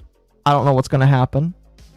Maybe they'll reunite, and try to be BFFs again. I don't know. Based off of what I heard, I'll be surprised if some of these girls like talk to each other again, or if they all like if they all just start hating each other. But you want to know who won? Not me. Not me. I didn't win. I mean, I'm winning by laughing, but like, do you want to know who actually won? Akemi did. For those that want to hear the side tangent. Okay. Akemi did a lot of very bad, stupid things. A lot of very bad, stupid things. Okay. And it like got to a head with her going to a psych ward or some sort of therapy. I'm going to assume that's what it is. She goes to the psych ward when the shit with Lucky happens. She comes out. She's like, I don't give a shit. She's walking away, you know? And she started apologizing. She apologized to me in DMs, which was not something I was ever expecting. Definitely wasn't expecting, but it was nice. And she just started saying sorry to people that she hurt. You know? And her thing now is, because I asked her, I was like, what are you going to do now? Not this. Not any of this. Akemi is, as far as I know, she's gonna try to improve and move on. And you know what? If she does that, again, I don't like any of the shit that she did to me, especially to some of these girls as well. Some of the stuff that she did, I don't like whatsoever. But if she moves on, she tries to repair, she seeks forgiveness, more power to her. More power to her. I'm a guy that believes that Christ forgives. Christ can forgive, and if she wants to move on and do better, then great. I hope the best for her. You know? I hope that she conquers, you know. That's unironically the funniest and most hilarious thing out of all of this is that Akemi, who pissed off everybody, might actually like clean up and do better. Redemption, maybe. I am not like immediately going to say that somebody is a changed person. With some of the stuff she did, it might take a while. But if she legitimately gets better and improves, I'm all for it. I am a person that believes that I would rather see somebody get better. I would rather see somebody get better and improve and be a better person than just live as the lol cow forever.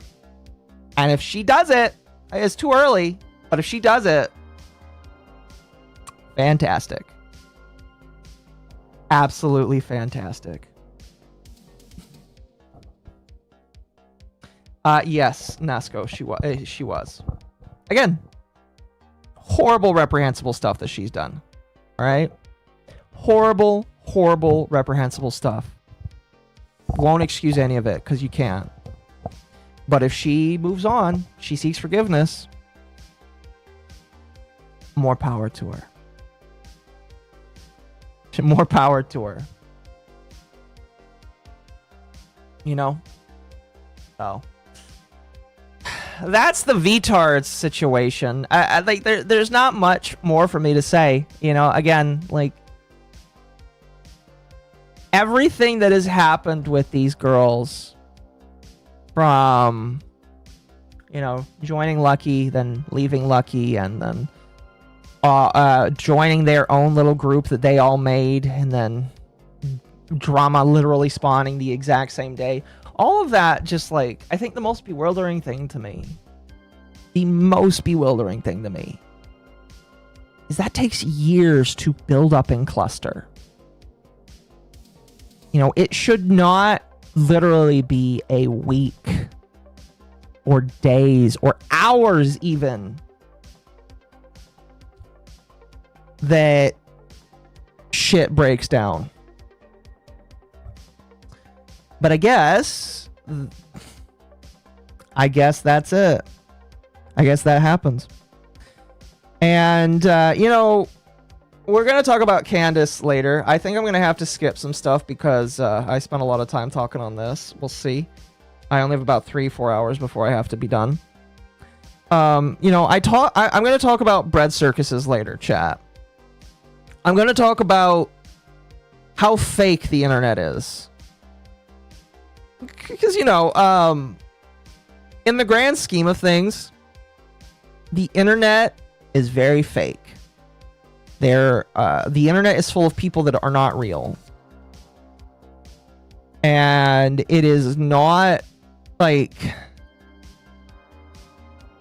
It is made specifically with the intent to entertain or capture you. Okay? And you have to remember that. Because if you get caught up in the idea that it's real, then you are being marked. However, with these people, it is 110% real. Like, that's the sad thing is, for all of these people, for all of the VTards, or VDogs, as they want to call themselves, that was all real. All of these people are very real, and they wear their emotions on the internet, and they act very real. And, you know, I was mad with how some of them treated me, especially with everything that went on. And I just feel kind of sad. Just feel kind of sad. You know. And I legitimately just hope that they figure it out, because this was quite sad. I'm gonna be real. Quite sad. Anyway, let's move on. I think. Before we move on. I need to grab some more water. I'm out of water. You know, I'm out of water. When I come back, let's talk about FROGAN. Let's talk about one of the individuals being sued by Ethan Klein, another big bad Jew man, according to some other people.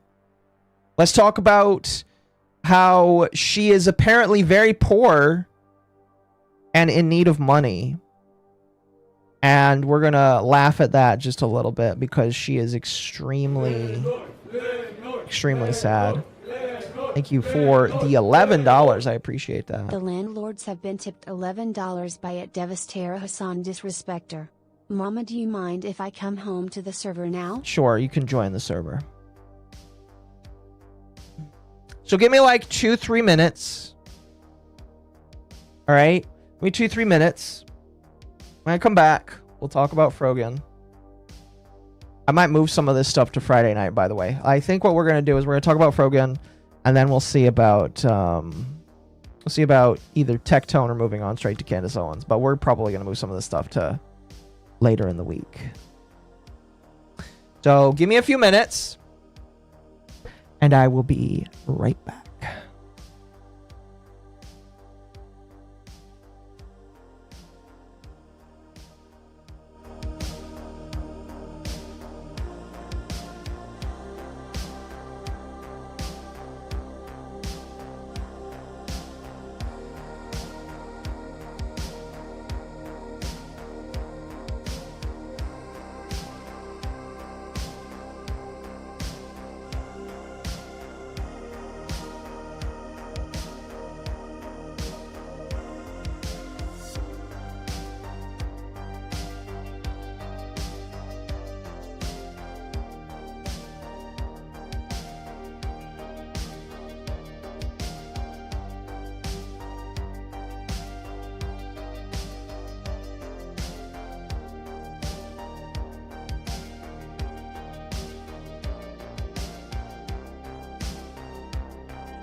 Okay.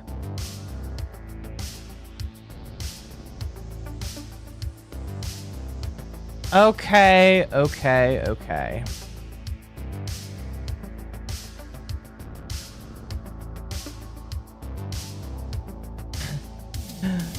Alrighty, chat.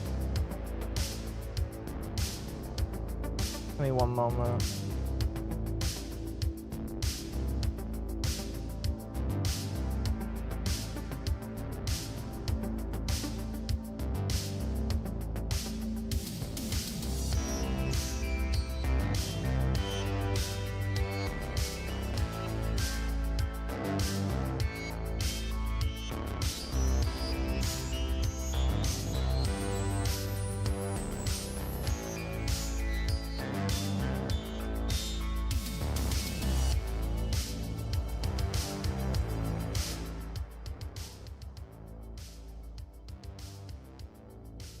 I think it's time to laugh at people a little bit more. Let's laugh at some people, chat. Okay. Let's laugh at some people.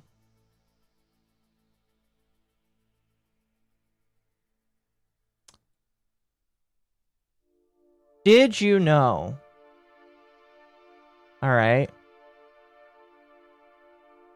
Oh, hold on.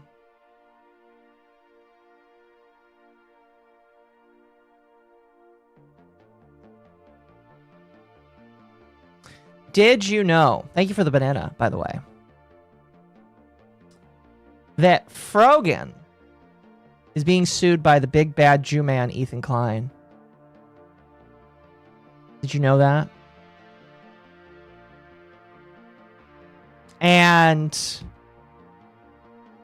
funny enough, I don't think a lot of people know this, but she has a degree in health of some kind. I haven't like, it's been a while since I actually like looked into it, but she has a degree.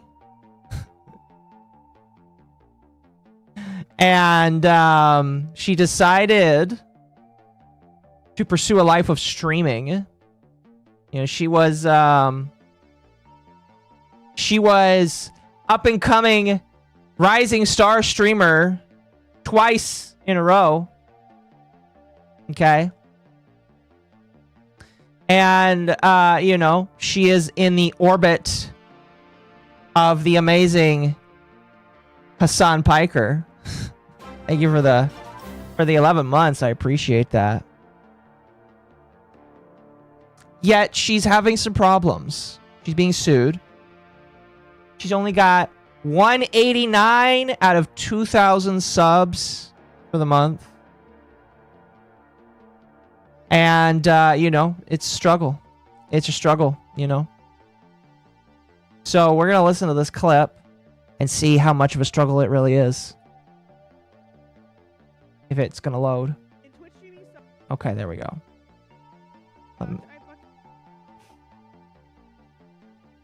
Now, unfortunately, I didn't find the clip that had her begging for money. I think this is the one right afterwards where her friend tells her to get a job. So let me give you some context. Chat, it is halfway through the month. And she only has 189 subs. Oh my god, she's got milkers. And she's got to make money for the month. At Internet's and Master 8952 discovered mom has milkers and gave $5. Frog in the Hut had a degree in health? Where did she get that?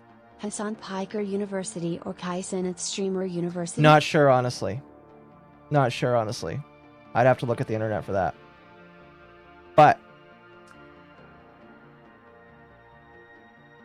excuse me. So the TLDR is she's telling people, guys, we gotta up it up here.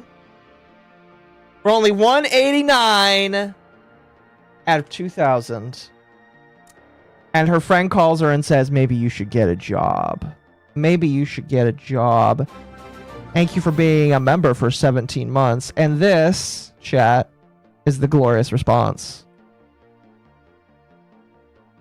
Twitch streaming sucks. I fucking hate it. It's been bad for a few months. I'm gonna turn this up. Yeah, but just have fun with it. Like, if you have fun with it, it doesn't matter. Forget about the money. Just have fun. It's my job, though. I have to focus on the fucking money. I know you do, but that's unfortunately like you can't. Oh my God, she's got milkers. At Chimpius Universe discovered mom has milkers and gave $4.99. Froggen having a health degree is the funniest thing I heard this winter. Yes, yes, it is. Is she crying? Yes, she is crying. Yes, she is breaking down. This woman. You know, I don't judge people with what religion they choose to take. You know, people can believe in whatever they want. This white fucking bitch, all right? I don't know if she was born into it or she converted to it, but she is Muslim. She wears the hijab, all right? Her whole body just looks like a contradiction to that, all right? She's obviously fat and overweight. Not only that, she's got tattoos on her body. Massive tattoos. I can only imagine how many others there are. Look at her nails as well. It was funny as when people pointed out her $200 looking nails, she was like, "Oh no, guys! Oh no! These nails are free. They're free nails. A friend does them for me." I don't believe that. Dark Side Froggen, something like that. Okay. They're free. Even still, she just looks like a walking contradiction. Okay? Walking contradiction. I am not like a master in Muslim or Islam, excuse me. Especially considering that you know, I'm not. But it just looks weird. Looks weird to me, you know. You want me to be real? Looks just a little bit weird to me. Control the money. You can only control the content, you know? Like, you can't. I'm sorry, by the way, if it's low. Let me turn it up. Don't super chat because then it'll be super loud. Control how much money people give you. That's not going to be something you can control. You can just control on how much fun you have. Wait, she's putting her head inside the hijab so that she can cry. Chat, I'm going to be completely honest with you. There is a point, okay? Okay? There's a point where you being on the screen should not happen. Okay? If she is going to have a full-blown meltdown, okay, because her friend that is calling her is telling her to get a job, and she can't deal with the fact that she probably has to get a job. Like, that's probably what's going on in her head right now. Okay? What's going on in her head is, oh, fuck. Getting sued by the big bad Jew man, Ethan Klein. Nobody's donating to me. I might have to get a job. That's what's going through her head right now. Okay? That's what's going through her head right now. All right? Should have been a private conversation. Shoulda, woulda, coulda. But they, you know, chat, as much as I think this should have been a private conversation, she did decide to have this for our entertainment. So I want you all to say thank you, Froggen. All right? Thank you. Thank you for being a member. Say thank you to Froggen for having this crash out on stream so that we could enjoy it. All right? Make sure you say make sure you give a big thank you for that. All right? Because that was very nice of her. No! At Internet's Master 8952 tipped $10.70 saving No! peas. This super chat is how much Hassan Piker actually cares about his head mod. She worked like 4chan Jenny for the Piker man and did it for free. Big ups to Froggen, yes. Very big ups to Froggen. All right, let's continue. I guess. No. Like when honestly, like you can't control it. People are hurting right now. It's not a great time for anyone to like. I like how he's justifying it. He's like, listen, Frogan, you can't get mad. We're in an economic crisis by the guy that we're supposed to hate. Frogan, you can't get mad at these people for not giving you money. By the way, thank you everybody that super chatted today. You guys are amazing. You're the real ones. Okay? You can't get mad if people don't give you money because they're suffering too. All of them are also suffering. Everybody else is poor. So if you don't get money so you can keep living in your rich bitch apartment, it's because they're suffering too. Be giving, discretionary funds. So if you just have fun, like you're gonna make money. Like do your fun stuff. I love when I see you. I was just fucking with you, but I really do like. And you can hear him. He's like definitely walking back because, like, again, I wish I had the clip. The original clip was it was peak, but like in the original clip, he literally comes in. He sounds pissed off and said, "Why don't you go get a job?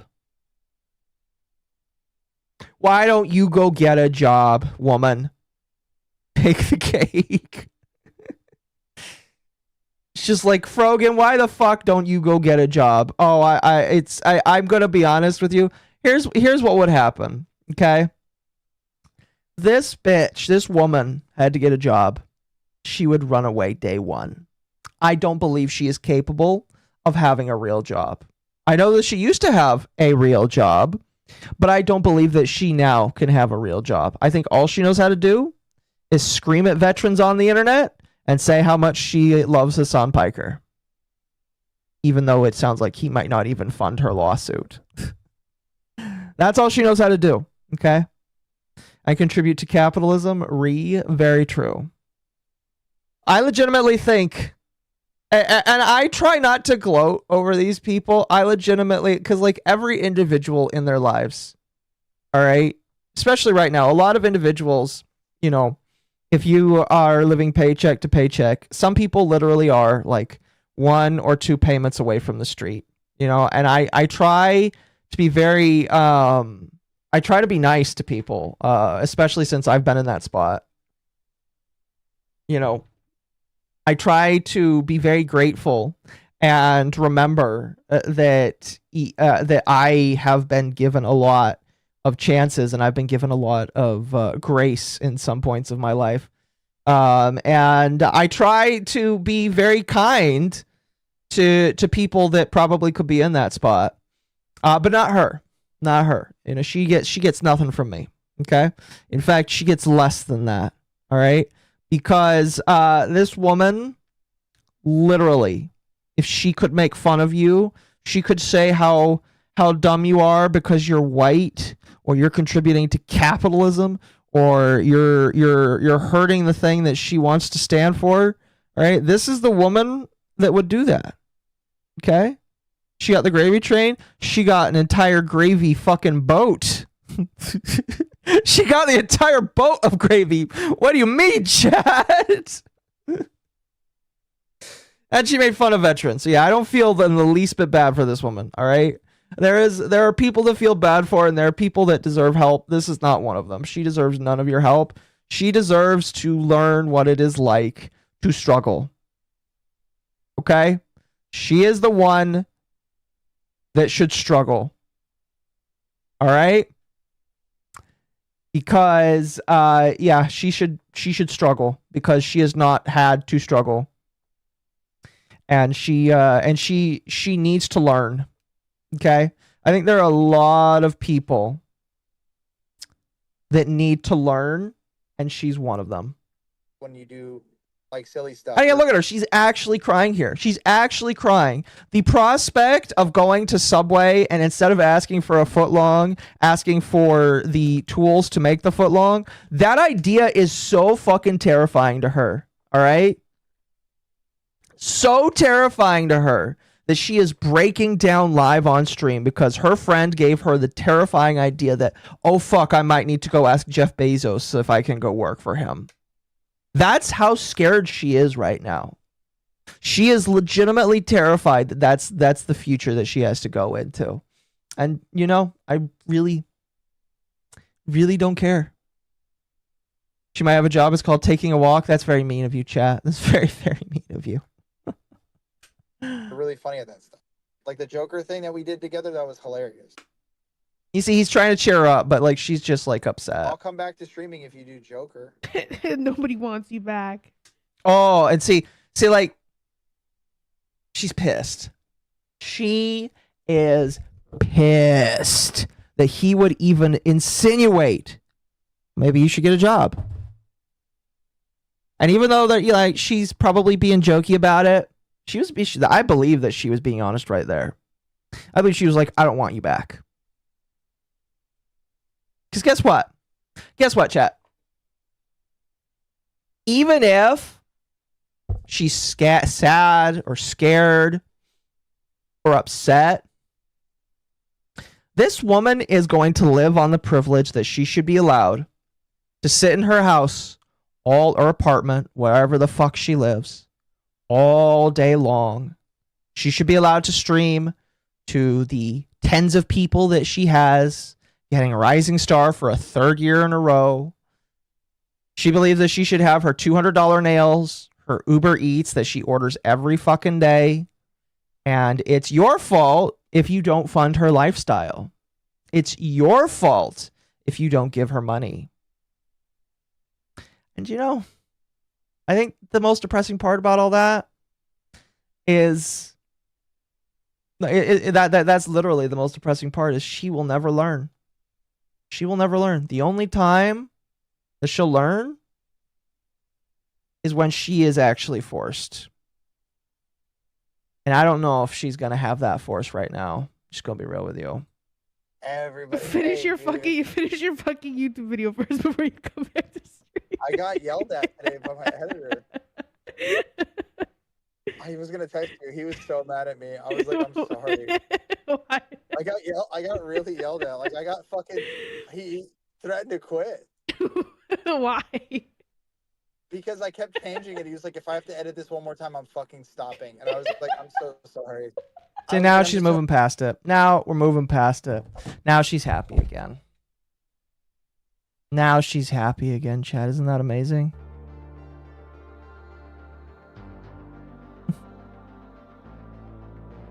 Ooh, give me that. We're going to play that next. But that's what's going on with her. Now, in addition to this, Caleb Hammer, I've discovered this man. Okay? I've discovered this man. He runs a show called Financial Audit where you come on and you tell him why your life is kind of in the hole, and then he grills you. A lot of people on the right like him because he is very rightly exposing excess spending. And a lot of people on the left hate this motherfucker. They hate this man. Do you want to know why they hate this man? Do you want to know why they hate this guy right here? Here, let me get a good like zoom in on his face. Do you want to know why they hate this man? Because he is the one shattering the idea that it's all capitalism's fault. He's the one shattering the idea that everything does suck. Now, don't get me wrong. Some stuff still does suck, and I can't believe Donald Trump when he says a couple of different things that he said. Oh my god, Okay? she's got milkers! Thank you. Avenge 900 discovered Mom has milkers and gave $5. Respect the men and women that choose to join the army. I agree. They're choosing to make a choice that could physically or mentally alter them forever. So I do have a lot of respect for them, even though I think it's a bad idea. But besides the point. A lot of people don't like Caleb Hammer because he tells them that they're spending too much money. Because he tells them, you know, maybe that $80,000 car, maybe you should instead not have bought that and instead bought like a $5,000 used car. So, Caleb Hammer, all right? Last time I talked about him, he was blocked by iDubbbz on stream. But on one of his recent shows, he decided he would match Asmongold And in fact, he might actually pay Frogan just to come on his show. Isn't that funny? Isn't that funny? He might actually offer Frogan money that sounds like she desperately needs. All right,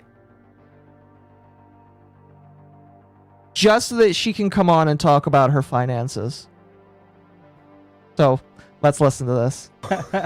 I mean, there's no way she's good with her finances, so I don't think she could accept that deal. Mr. Gold, if you hear this, let's just make it $10 for her to come on the show, and I'll match that 10,000 to come on the show to charity of her choice, and I'll match that. And then anyone else that so they're offering. Aspen Gold has already offered $10,000. Go on Financial Report, and I'll give $10,000 to the charity of your choice. And he is saying, I will match that dollar for dollar. So there's $20,000 on the table right now from both Asmongold and Caleb Hammer that will go to her charity of choice. Believe it or not, I think that the charity of choice would just be her. I believe the charity would be her. Okay? But they are offering, you come on my show, I'll give this much money to charity. Not a bad idea, you know. It's a win-win. People get content. People get money for charity, you know? And we get to see Frogan make an absolute idiot out of herself. wants to contribute to the pile, feel free. Feel free. What's next in the Frogan lore? You don't know what you did. Oh my god. He just goes on there and calls her broke and makes her cry. He's like, what's wrong? She should move. Which I will do. Oh, the breakdown is going to be great. Oh, I love this man. Oh, fuck. You know, I when COVID hit, I made some financial choices to get credit cards to keep myself going. I wish I didn't have to make. And I'm paying them down right now, and thankfully. But like, I would go on this man's show and talk to him. I legitimately would.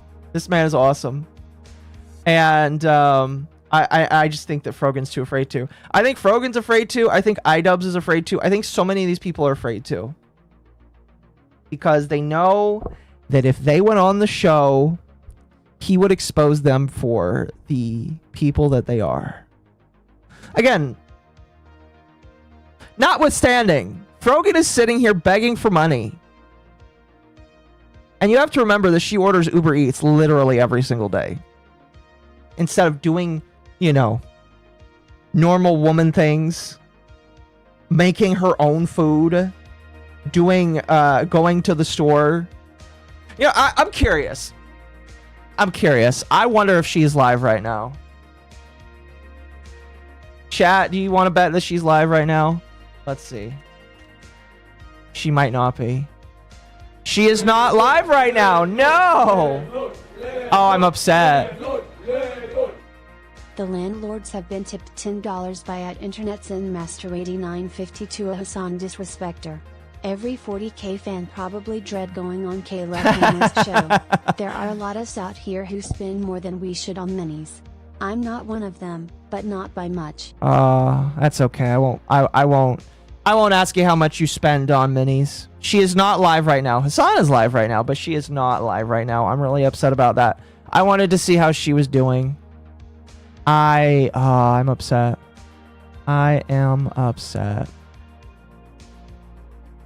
Well. Would have been funny to see. Would have been funny to see what she was doing. She's not going to come on. No. There's no way. 20,000 hours to the charity of your choice. Sounds pretty awesome. It does. I don't think she gives a fuck though. No, she doesn't. She's performative. Charity wise. People like this that was, oh yeah, if this was 20,000 personally, I think she'd consider it. Sure. But I agree. Yeah, she doesn't give a shit about charities. I'm gonna be real with you. It's very performative. She's very much so hitting the nail on the head. If Frogan got $20,000, fine, but no, she won't come on and, for somebody else getting the $20,000. People like this that are performative activists, Yeah. they don't actually give a fuck. No. They just want to sit there and milk and feel good and get their Right. support based on what they advocate for. It's so stupid. Okay, well, I'll amend my offer. Asmund can do whatever he wants with his 10. I'll donate. I'll match that donation, 10,000 to a charity of your choice, or you can choose, and it has to be publicly disclosed, or 5,000 hours cash to you. Whoa. Okay. Oh, that's the public disclosure is definitely a burn in my personal opinion. Oh, that's funny. That is really, really funny. I love it. So you choose 10,000 to charity or 5,000 to you. Let's find out. Again, we will be respectful. Come on. Oh, I love it. Speaking of minis, I'm plating up and painting a bunch of marine parts. Oh, congrats. Congrats. So that's what's happening with Frogan right now. Might be a little bit of a smaller kind of deal, but you know, it was awesome. It was awesome. Alrighty, let's see here. I think I'm gonna skip VirtuaCon and some of the VTuber stuff for Thursday. Me and Mizu will talk about it on Thursday. I apologize. I wanted to. Here's the TLDR for VirtuaCon. Allegedly, they used AI art, and now all the people that were going to go to VirtuaCon are saying, "I'm not going to VirtuaCon anymore." That's the TLDR. It just started like popping up, so I think I'm going to sit on my tabs for that, and I'm going to pass them to Mizu for Thursday, and we'll talk about them on Thursday. In the VTubers section, there's a lot of random stuff, including Iron Mouse, you know, and Tecteone. You know what? Okay, we'll talk about Tecteone. We will talk about Tecteone for a couple of minutes. All right, we'll talk about it for a couple of minutes. I think that'll be fine. So yeah, we'll save the VTuber stuff for Thursday. Just because I wanna make sure I get to the Candace Owens stuff. Is she still streaming?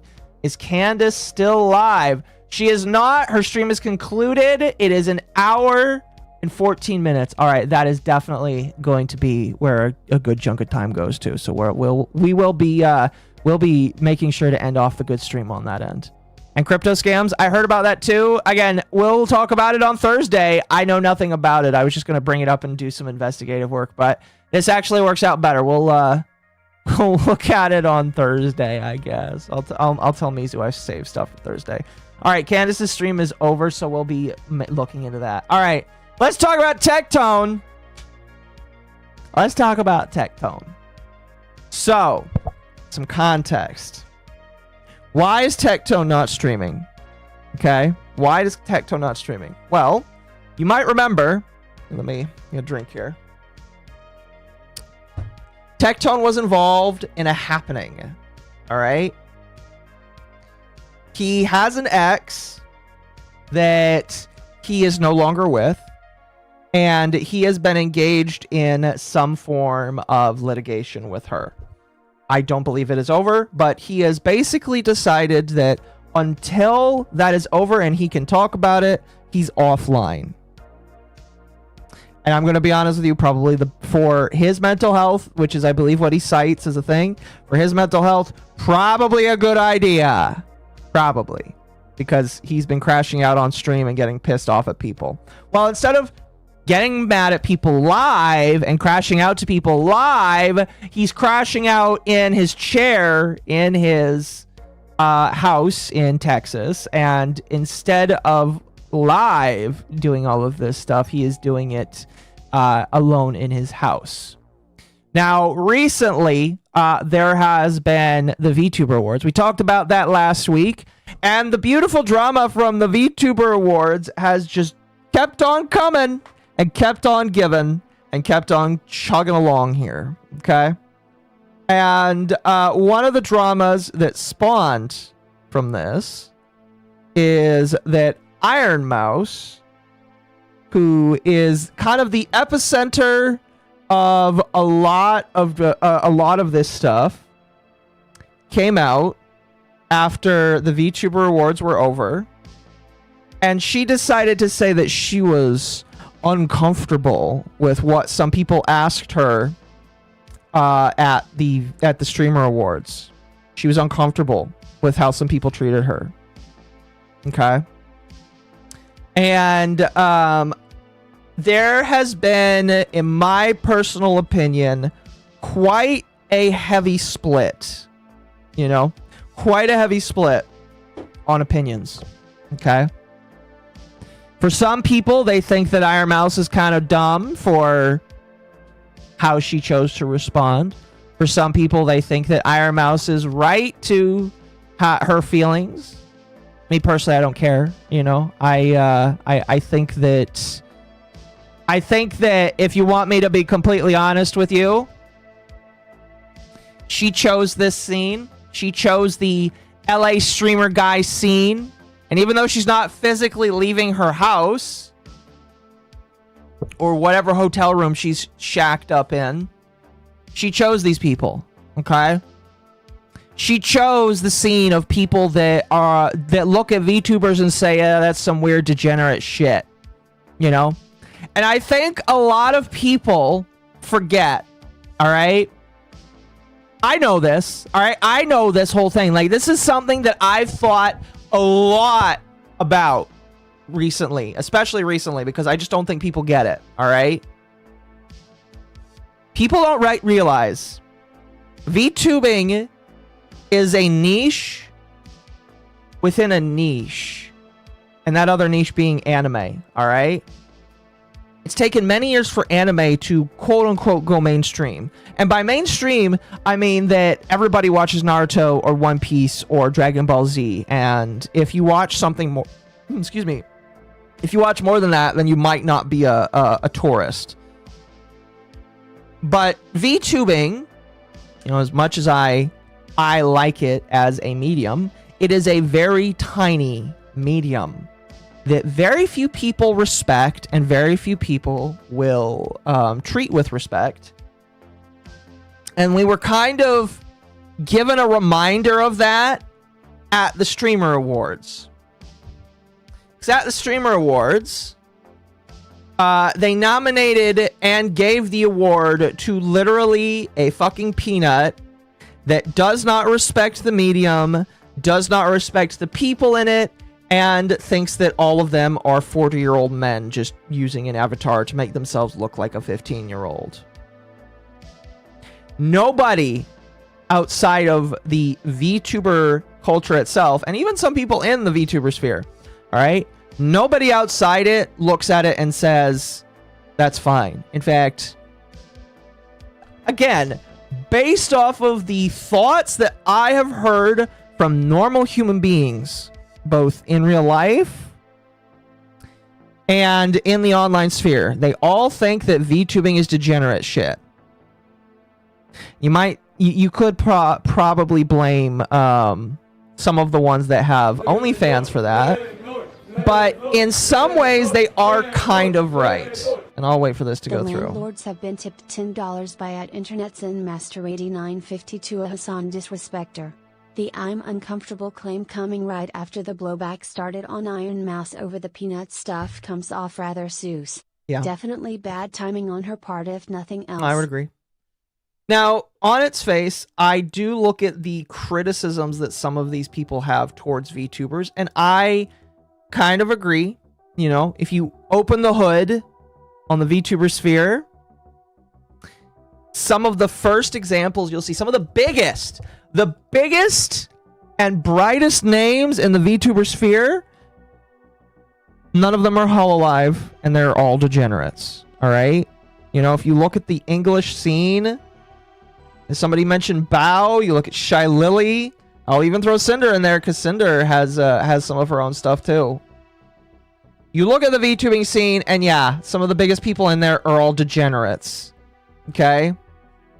Not only is there just a tiny bit of degeneracy with some of the biggest names in the world, you open the hood on VTubers, and it feels like every other week there is some kind of controversy. Somebody's got a Google Docie that they've thrown out there. People are canceling each other. Some of them are pedophiles that are hiding behind. That actually is a very rare thing, thankfully. But like, you open up the hood, and a normie is going to look at it and see, yeah, that's degenerate bullshit. So on its face, I understand why people think that.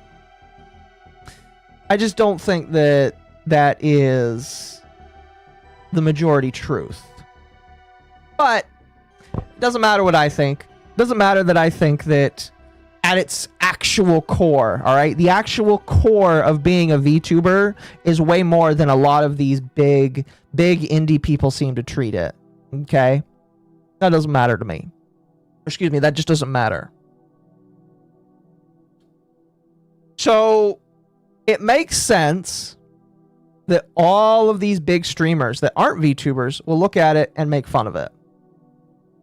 I don't agree with it, but it makes sense why they do it. And Iron Mouse, again, she's the epicenter. She is like literally the ambassador, self-proclaimed ambassador for VTubers. And she is now, in my personal opinion, learning, probably for the second or third time. Obviously, Thank you for the 5. She is learning at Internet that nobody outside of the VTuber sphere thinks that she's to cool. the lost cause. The fact normies are getting introduced to weirdos like Naira by Hassan and Asmin doesn't help tubing's reputation It doesn't. either. It doesn't. But she is learning that outside of the VTuber sphere, people think that she's weird, degenerate bullshit. And I don't think she's ready to confront that as a reality. I think that she genuinely just wants everybody to be buddies. And guess what? That's not going to happen. That's not going to happen, Iron Mouse. People aren't going to be your friend outside of the house, all right? You need to keep the door closed because all these people want you dead. Okay? But transitioning now. Let's talk about Tecteone. What's funny about Tecteone, and I will say right here, I can disagree with Iron Mouse, because I do disagree with Iron Mouse on a lot of this, okay? I think she just needs to learn to shut up and stop bringing in people that shouldn't be in here, you know? While I can disagree with her, I can also look at Tecteone and laugh at him. Okay? Okay? I can look at him and look at how he criticizes her. And believe it or not, the first thing that came to my mind when I saw this was, hang on a moment. I thought this man was blindly defending her a couple of months ago. Because he was. He was blindly defending her a couple of months ago when VShojo went down. Okay? When everything burnt to the ground, he was out on the front lines defending his queen. Was? Yes, that is the key word. And I'm going to be real with you. I am starting to wonder. I am starting to wonder. Because the thing that you have to know about Tecteone, okay, if you've only known about him from the VTuber scene, is this is not new with him, okay? It is not new for Tecteone to be a blind defender of you, or be a blind defender or a blind hater of something, all right? It is not like uncommon for him to flip-flop depending on the winds. Now, I'm gonna be real with you. I always knew this would happen. Guess what? He's not the only one. Asmongold has kind of been doing the exact same thing as well. I don't have anything pulled up for Asmongold, but Asmongold has basically been saying that he's basically been echoing some of the same things as XQC, and Asmongold has also been kind of like flip-flopping a little bit on VTuber stuff as well. Not as much, I wouldn't say, but Asmongold has been doing the exact same thing. Okay? It's kind of funny. Kind of funny. But guess what? I knew it would happen. I knew this was coming. Because none of these people have real principles. None of these people are real people. In my personal opinion, none of these people are real people. What they do is they will look at what's popular. And guess what? A year or two ago, up to 6 months ago, VTubers were popular. But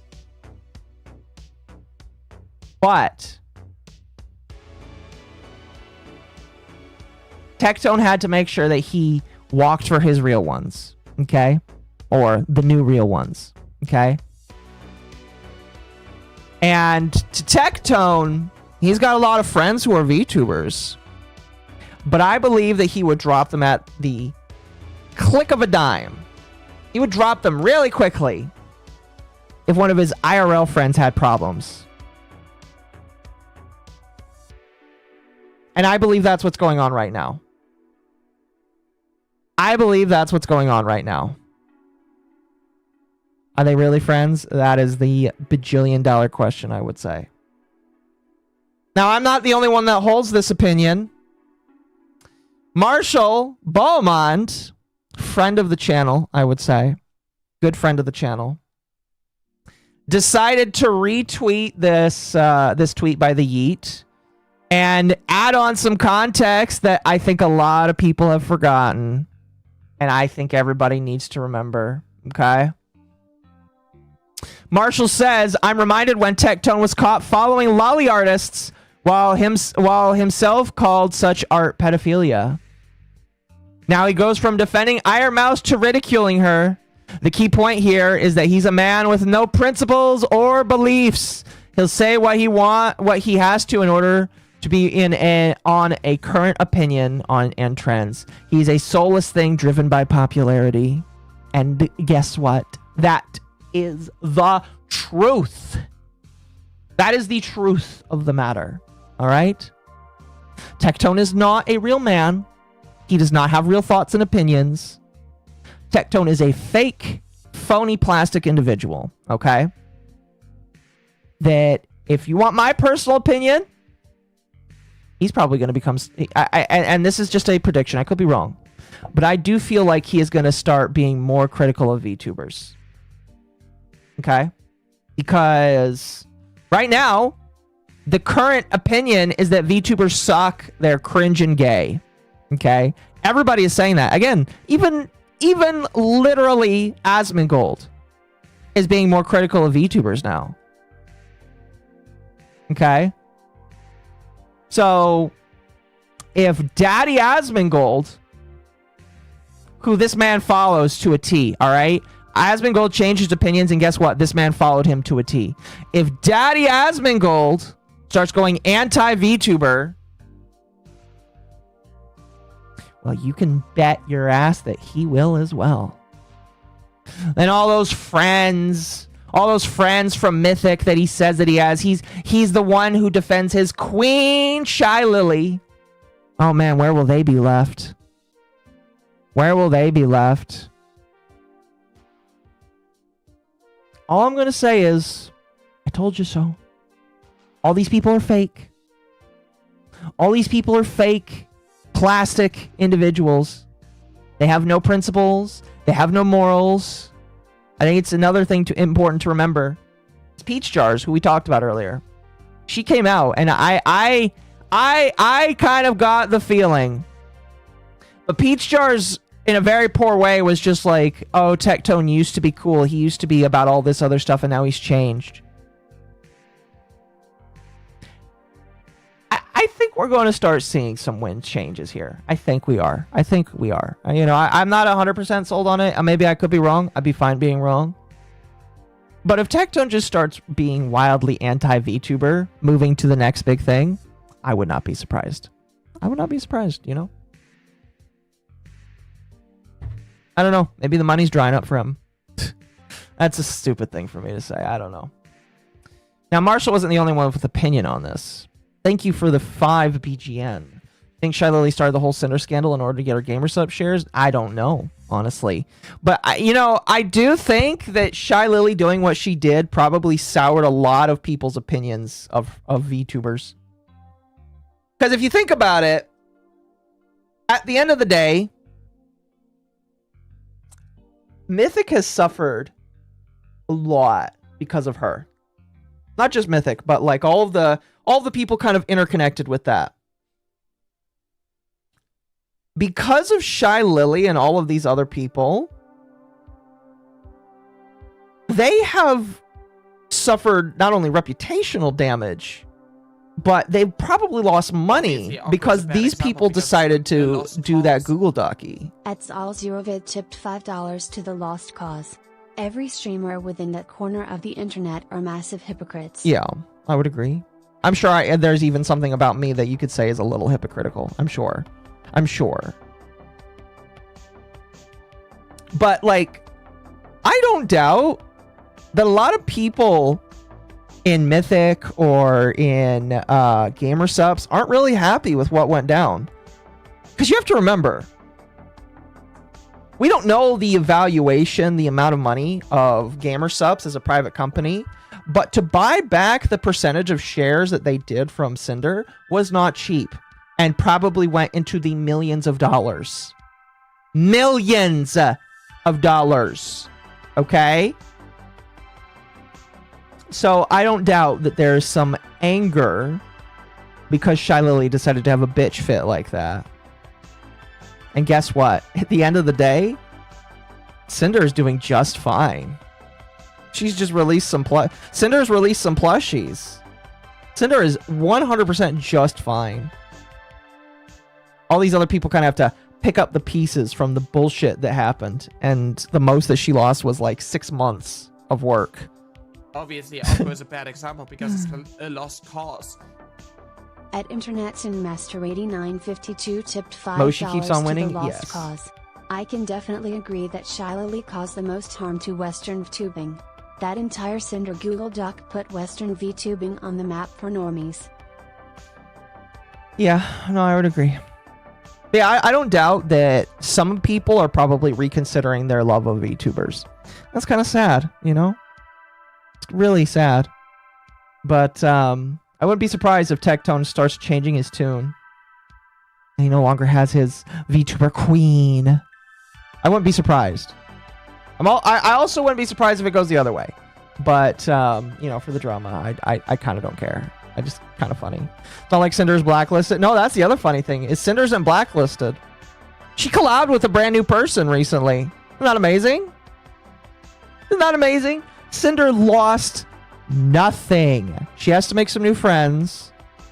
She had to give her shares back. She lost 6 months. But outside of that, Cinder is just fine.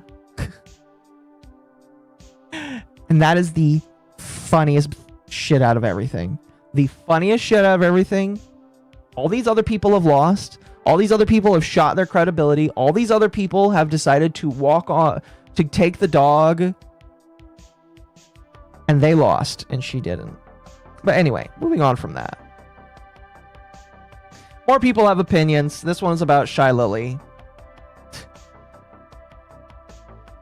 People asking why Shy Lily is besties with him.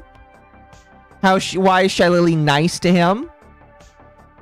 And I think I left the comment just because I don't know if it's I don't know if I can oh, it's right here. I think the only reason why Shy Lily sucks up to him is because she's in the same org. That's probably why. And then Perma made a good opinion. I love Perma's opinion. Perma's opinion is really good. Bringing up the fact that Tecteone burns down every community he goes to. Maybe he's on his way to burning this community. Who knows? Who knows? Who knows? Who knows? Who knows? Who knows? Either way, the flip-flopping of Tecteone has been quite funny, and you know, I'm all for it. Show the world, Mr. Techie. Show the world just who you are again. A disingenuous, disingenuous asshole. that holds no principles or morals and will burn anybody as long as you get money out of it. So, I got to direct Tecteone to India. Yes, take him to India. That's fine with me. Anyway, that's Tecteone. That's Tecteone. I will say, chat, I'm thinking about starting a series. I'm thinking about it. And that series is about grifters. And Tecteone would definitely be in it. It'd be kind of like a content cop, probably. Not really. It'd just be a series on grifters. We'll see. We'll see. And Tecteone's definitely at the top of that list. Take him to India or Detroit. Yeah, either way. Either way. Do it. Listen, I gotta get through the Cinder videos first. Let me get through the Cinder videos, and then we'll look at another... We'll look at making that as a series. Okay? Anyway. Let's move on, because now, chat, we have to talk about my drama. I have drama now. Uh-oh. And no, it's not related to any other specific VTubers that we've already talked about today. It has everything to do with who I decided to play video games with yesterday. Here, we're gonna pull up this photo here. Now, chat, I'm gonna be completely real with you.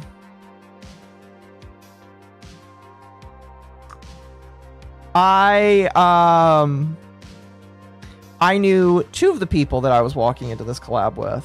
I didn't know the third one. Didn't know him very well. All I knew is that he was a real boy. He was a real boy. I didn't know very much outside of that. But what I came to learn, allegedly, is that I collabed with somebody that's big mean or big bad or whatever. Now, for those that weren't there yesterday, I did a Fortnite collab. Celestium asked me. She said, "Do you want to play Fortnite with me and the gang?" And I was like, "Yes." And it was pretty fun. You know, we won our first game and then lost every single time after that. But afterwards, I had like 1 to 2 people. All right, it's not. Listen, this is not even really drama that in regards to me. But I had 1 to 2 people ask me, "Why did you stream with Kangmin?" And I'm like, I don't know, because they asked me to. I was like, what's wrong with him? He seems all right. He seems chill. Because, like, you know, when somebody tells me, hey, this is who we're going to talk with, I'm like, okay, I'll do a cursory glance of their Twitter. And maybe I missed stuff, but, like, they told me, oh, back when Goonergate was going on, he was all for banning porn. And I was like, ah, okay, so that's why people hate him. I was like, okay.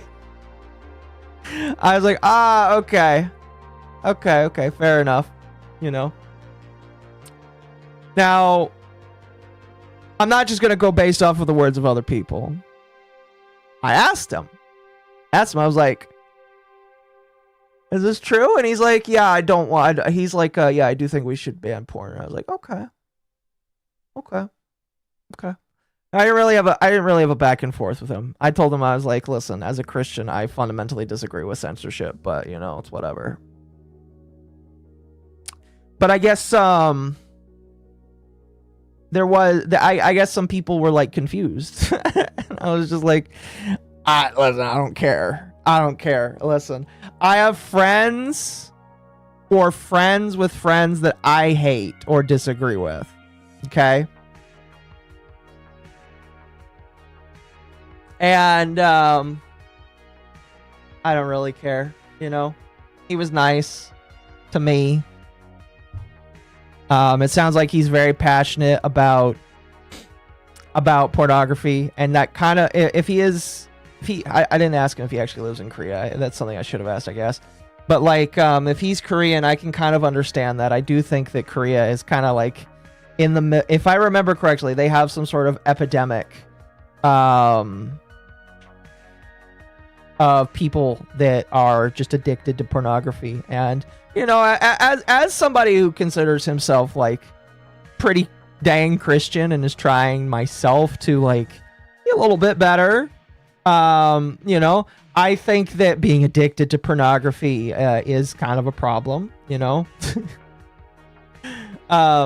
I disagree on its face that you should try and ban it, because banning something that is not inherently illegal, that you can make very good carve-outs for, does not go the way you want it to. It never does. Trust me. Trust me. I am pretty sure that if they tried to ban pornography, it would lead to very big problems with freedom of speech. Okay? So I don't believe in banning things, but outside of that, you know, it's just like, I don't care. I don't care. You know, I don't care. Spiritu made a comment on it. I like a Spiritu. He and I are going to have to shack up and talk on camera again. But a Spiritu made a comment on it. And I have no opinion. I literally, like, everybody was like, oh, he was getting Lee was getting clowned on with fucking what's her name back during Goonergate, and I was like, I guess I must have missed this, because I literally have never heard of him before then. And I was like, okay, I don't care. Again, I just think it's funny. All I will say is I fundamentally, as a Christian, disagree with banning things like that. There are very, very, very, very, very small carve-outs for things that probably could be banned or made illegal that already pretty much are illegal. Everything else, I think if you ban it, you are asking for trouble. That's it. That's it. I think that, you know, if people got mad at me for playing games with him, okay, cool. I don't care. You know, if he ever wants to talk about it, maybe we will. Highly doubt it. I don't know. I just don't care about that discourse. Anyway, that's some people got mad. I guess, you know what's really funny? Some people got more mad that I was there because I'm friends with Mizu. Because the big, bad, evil Mizu. And Mizu with his disagreements and how he pisses people off. And it's just like, you know, guilt by association is really funny. Guilt by association is really funny. Like, literally doing, oh, guilt by association. It's funny. Otherwise, I had fun yesterday. It was really good. Pretty fun. Pretty fun here. Okay. Glad you guys didn't do PUBG. Well, I asked if we could do Arc Raiders next time. I was down to do Arc Raiders. Or maybe Helldivers. I want to do Helldivers. That would be fun. Look what happened when we tried to ban boozer machine guns. More kids have Switches today. Oh, yeah. Pretty much. Pretty much. Trump called fentanyl a weapon of mass destruction. Oh, maybe it is. I don't know. All right. We're going to move on, chat, to the big boy news. We're going to move on to the biggest of boy news, all right? So if you're not able, all right, to laugh at what we're about to talk about just a little bit, you might want to bow out just a little, okay? We're going to get into real, serious news. So serious, I need the whole hair back. All right? We're getting into some real serious news. Okay? Chat, let's talk about what a bread circus is. Okay? Let's talk about a bread circus. I think we need to define it before we jump in. Okay? Okay? Let's talk about a bread circus. A bread circus is a phrase, bread and circuses is a phrase describing a strategy where rulers appease the populace with superficial comforts like free food and mass entertainment to distract them from serious political issues, civic duties, or government failures. Now, I am of the belief that what we're going to be talking about today is not a distraction from any government. Legitimately. I have to say that. I have to say that because some people might think I'm joking. But I don't. I legitimately think that what we're going to talk about is the fakest bullshit ever. And I'm not quite sure who will benefit. Well, we know who benefits a lot from it from the most. But this whole shit is just so ass, man. All right. So let's talk about Candace Owens. All right. Let's talk about beautiful black woman Candace Owens. All right. We did a stream on this last Friday when I had Amarada there with us. She had fun, by the way. We'll have to bring her back sometime. Egyptian plane manufacturers game. Yes, the Egyptian plane manufacturers get the most money from this. So, Candace, brief history, got her start during Gamergate, transitioned from being a lefty to a righty, joined the Daily Wire, did stuff with PragerU, got married to an English man. Some people think is a psyop himself. I don't really care. And what ends up happening is there is a shift. Okay? There is a shift in the air. All right? Because it used to be that if you wanted to find anti-Semitism, you had to look at the very, very, very fringe, right-leaning people, at Internet's in Master and all of the people that love Gaza. $5 Thank you for the hats. 5. This is a public reminder that MommaOcco is not suicidal. If Occo turns up dead, blame the lizard people. Yes, we'll blame the lizard people. She got Kanye? Yeah, so basically, what ends up happening is she starts hanging around some very funny people. They have some very funny ideals. And she starts questioning people. Now, to be fair, she doesn't outright question people. She does this pussy thing where she'll insinuate that she's talking about something. But when you ask her, she's like, oh, how dare you? How dare you insinuate that I'm actually talking about the Jews? That's obviously not what I'm talking about. Well, what ends up happening, I believe it is this post here. No, it is not that post. I think it's this one. Nope, it's not even. That's a funny one. That's a really good. No, it's this one. It's this one. It's this one. It's this one. What ends up happening is she's fired from the Daily Wire. Okay? She gets fired last year. Okay? And a lot of people don't know why.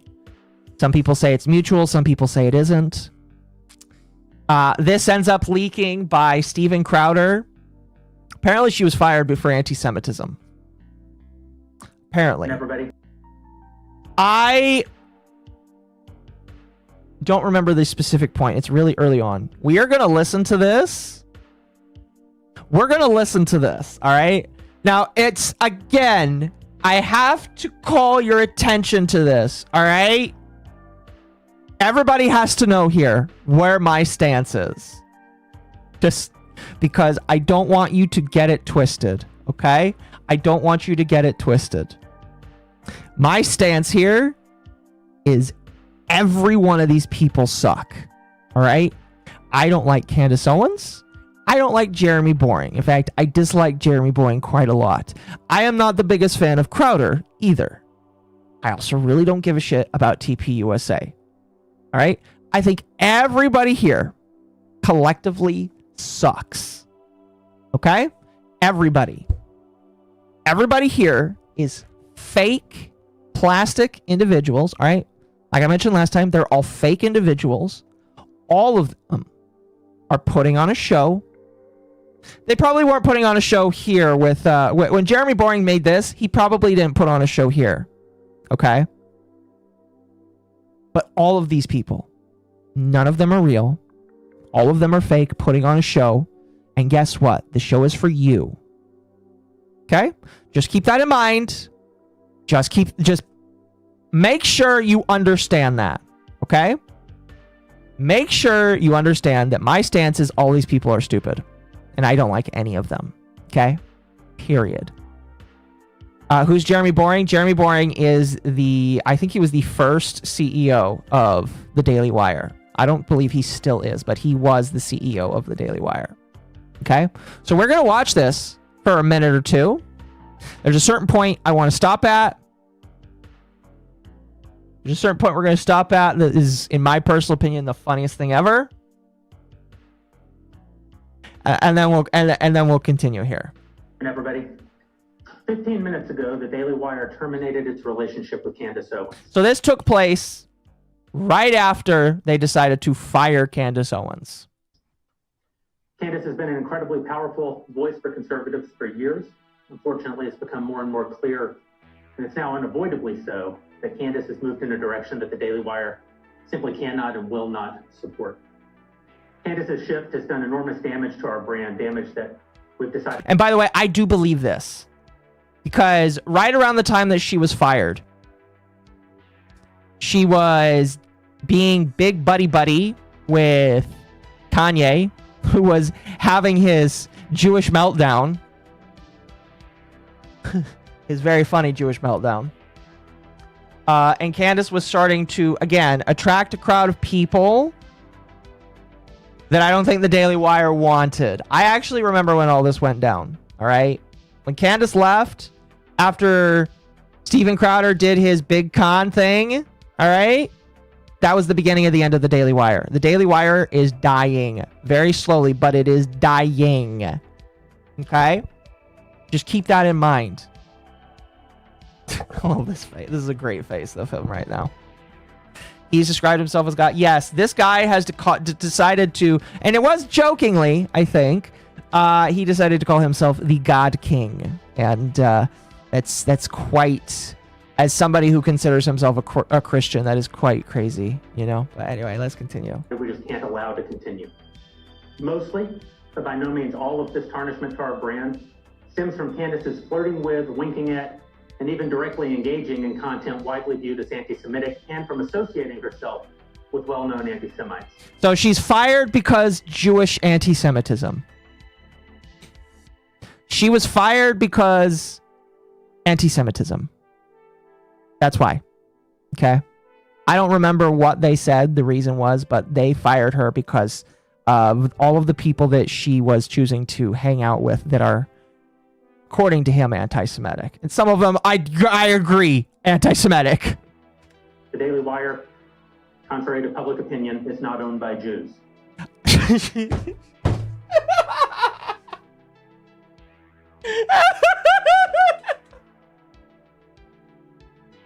Oh, okay. We need to listen to that again. You need to hear that again, chat. You need, listen. I'm gonna pause to music.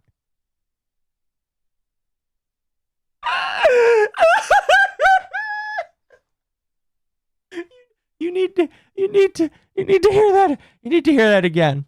The Daily Wire, contrary to public opinion, is not owned by Jews.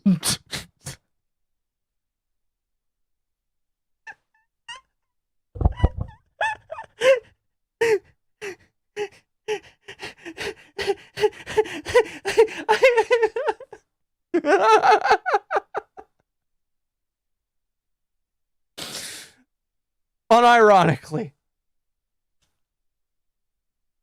Unironically.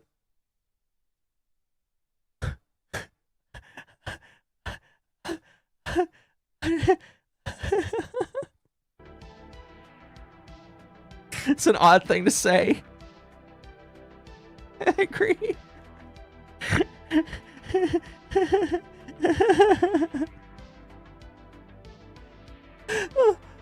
Oh, fuck. All right. That wasn't the point I wanted to play. But when I heard that at work, because let's see here. What was I?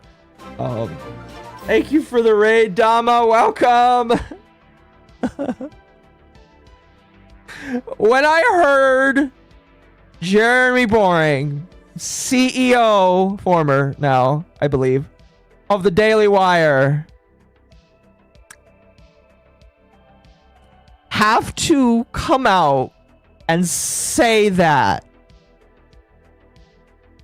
He has to come out and say, contrary to popular belief, we are not owned by the Jews. Thank you for the double raid, Dama. We are not owned by the Jews. I can't believe he said that. You know, he said that. You know, because there's a reason why. And the reason being, when all of this was going down, Candace Owens was beefing with, they were beefing with Ben Shapiro. She was not good friends with Ben Shapiro.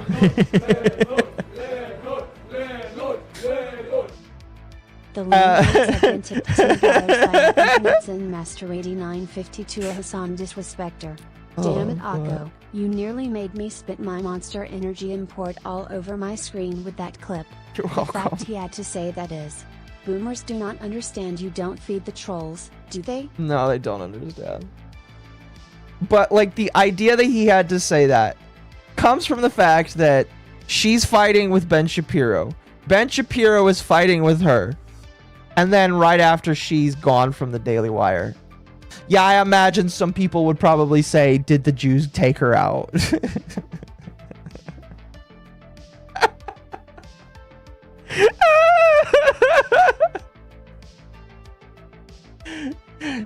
You know, Jeremy, you have to come out and say that I didn't fire her, Jeremy. I didn't fire her. You're the one who fired her. Jeremy, you have to say that I don't own you. I don't own you, Jeremy. I'm trying to, like... Oh, thank you for being a member for 9 months. I'm trying to, like, internalize. Oh, that conversation in the boardroom, because Ben Shapiro does own part of the company. All right? Oh, fuck. How the fuck? What did Ben say to Jeremy? Like, how do you, like, approach that and say, well, okay, we have to say that I don't own you. Oh, fuck. I just let's continue, because I'm going in circles now. In fact, the majority of it is owned by Christians, myself included. So he has to say, by the way, it's not owned by Jews. A majority is owned by Christians. Okay. Okay. It's not the Jews. It is just yes. Allegedly. Allegedly. That's a good clip. Yes, listen. Steven Crowder got shit on for this. All right? He got shit on for leaking this. I don't like Steven Crowder for a lot of the stuff that he's done, specifically when it came to his divorce. Okay? I am so grateful that he did this. Thank you, Steven Crowder. Absolute much love. I might need to buy a mug specifically to thank him for this. I might have to become a Mug Club member specifically for just that clip. And we know that anti-Semitism as a charge is like the... Okay, so here. Here's the next best bit. All right. So we're gonna pop lock reverse it. We're gonna turn down the music, and you're gonna listen to this. You turn off my hair so you can see the subtitles better. You're gonna listen to this, and if the Jew clip didn't make you die a little on the inside, I think this might. is owned by Christians, myself included. And we know that anti-Semitism as a charge is like the charge of racism, often made far too lightly by those who profiteer from such accusations, groups like the ADL or BLM. But that doesn't mean that racism and anti-Semitism... So he goes from saying, we aren't owned by the Jews. However, anti-Semitism as a charge is such a big deal. He conflates it to racism. All right. I can kind of see what he's talking about. But what he is saying here is we have to uphold our brand because, and here, I'm just going to change the wording here. All right. As a company, if we get called racist against black people, all right, if we get called racist by black people, our company is ruined. And we cannot bear to be called racist by black people. All right, we're gonna reverse that. What he actually said is anti-Semitism is just like racism, and if that gets put on our company, we're fucked. And then yes, chat, he does mention an organization that is owned by primarily Jewish individuals.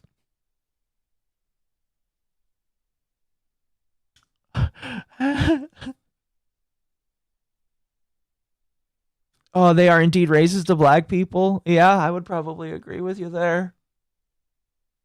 So, I would just tell you, okay, when I was at work, because I was like, oh, you know what, maybe I should react to this raw. And then I was like, you know what, this is going to be a long day.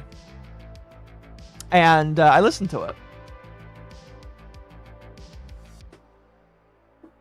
I could not move for 2 or 3 minutes. When he was like, we are owned by the Jews, and anti-Semitism is just as bad as racism, and it will kill us. I could not move for 2 minutes. I was dying in my workstation.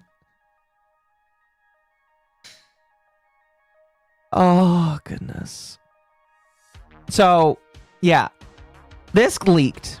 All right, we're not gonna watch the whole thing. All right, this is a lot, and if we want to get to Candace Owens' whole thing, we have to skip through this. But the entire 18 minutes of this is just him talking about how Candace is anti-Semitic, even though she's not. She dances around her anti-Semitism, and they have to let her go because she is associating with people like Kanye West, like Andrew Tate. I think they mentioned Nick Fuentes in there a little bit. The same way the left accuses everybody they don't like of being racist, the right does the same thing but replace racism with anti-Semitism. Basically. Black racism is just anti-Semitism on the right. If you wanna think about it, you know. But yeah, so that leaked. It was absolutely fantastic. Here, I'm going to turn this down just a little bit more. There we go. In the sweet spot. So that leaks. And now we all know why she was fired from the Daily Wire. It's because they think she's anti-Semitic. That's why. Kind of funny to say about a black woman. I'm going to be real with you. Now, the story so far, chat, okay? We're going to reel it from 2024 up to now, okay? The story is Charlie Kirk is unfortunately and very ruthlessly assassinated. It's a very sad and disgusting event that happens, and a lot of people, myself included, are very shocked by the event itself, to the point where some people think that there has to be change. Again, myself included, because the fact that we have people that are radicalized to the way they are, that think that they need to go out and end people's lives, is kind of scary, you know? And some people cope by, you know, seeking answers. Some people cope by finding religion. I guess Tecteone found religion because of this. But Candace Owens has a different way of approaching this. She starts by basically submitting herself to conspiracy theories, some of them kind of interesting, kind of funny, and she starts to criticize and poke at every little thing that she can, trying to find hashtag the truth. Oh, excuse me. I am doing well, thank you. And what that starts to do is it builds a divide. It starts to tear some conservative individuals from the others. The most vocal, it seems, is Tim Pool, who laments that the conspiracy theories by Candace Owens are making other people that might be more mild.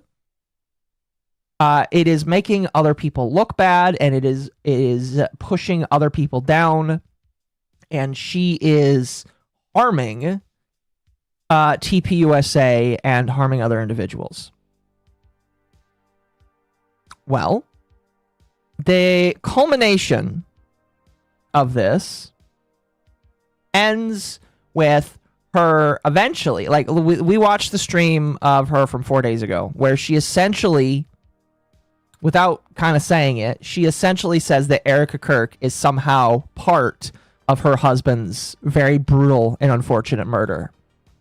Not outright saying, I think you killed your husband, but basically saying that she was involved with it, and that TPUSA is involved with it, and these people are all murderers. Now, you might think that that's a pretty damn insane thing to say. It's a pretty crazy and wild, dumbass thing to say. But if you're me, and I know a lot of other people have had this sentiment, you might step back, you know, you might widen your gaze just a little bit. And you might start to ask yourself, what the fuck is going on here? You know? What the fuck?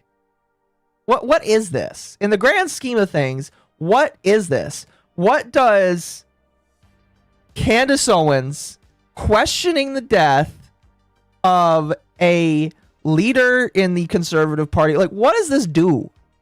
What does her tearing down an organization that he loved, like, what does that do for people?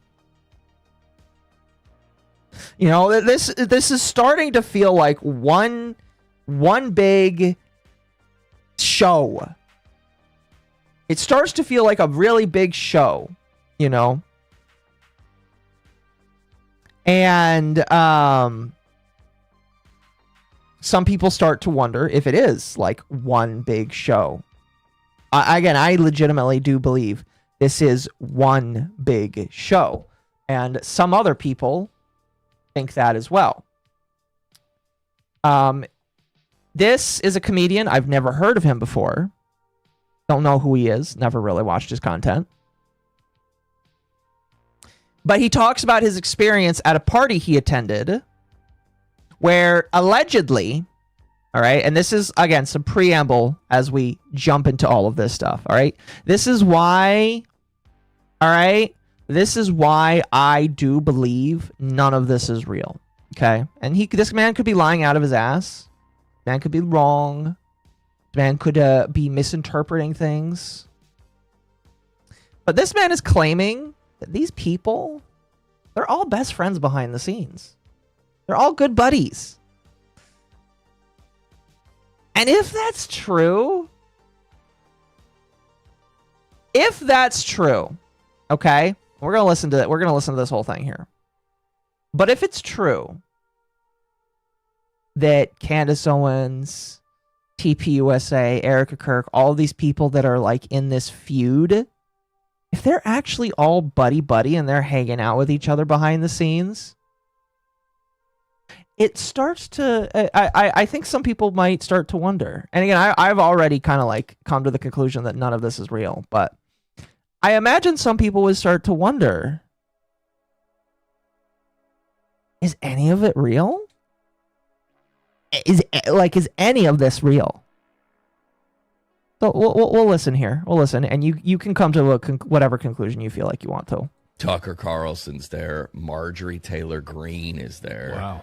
Candace Owens is there. Mm-hmm. And I go, Lydia, Candace Owens is here. She's like, what? Well, I go, Candace is here. She goes, tell her I'm reading her book. I go, not Candace Bure.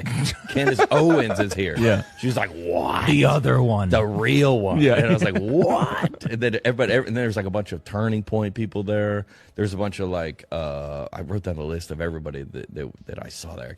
A bunch of comics were there. Brennan Shaw, Theo, a bunch of people, a bunch of MMA fighters in there.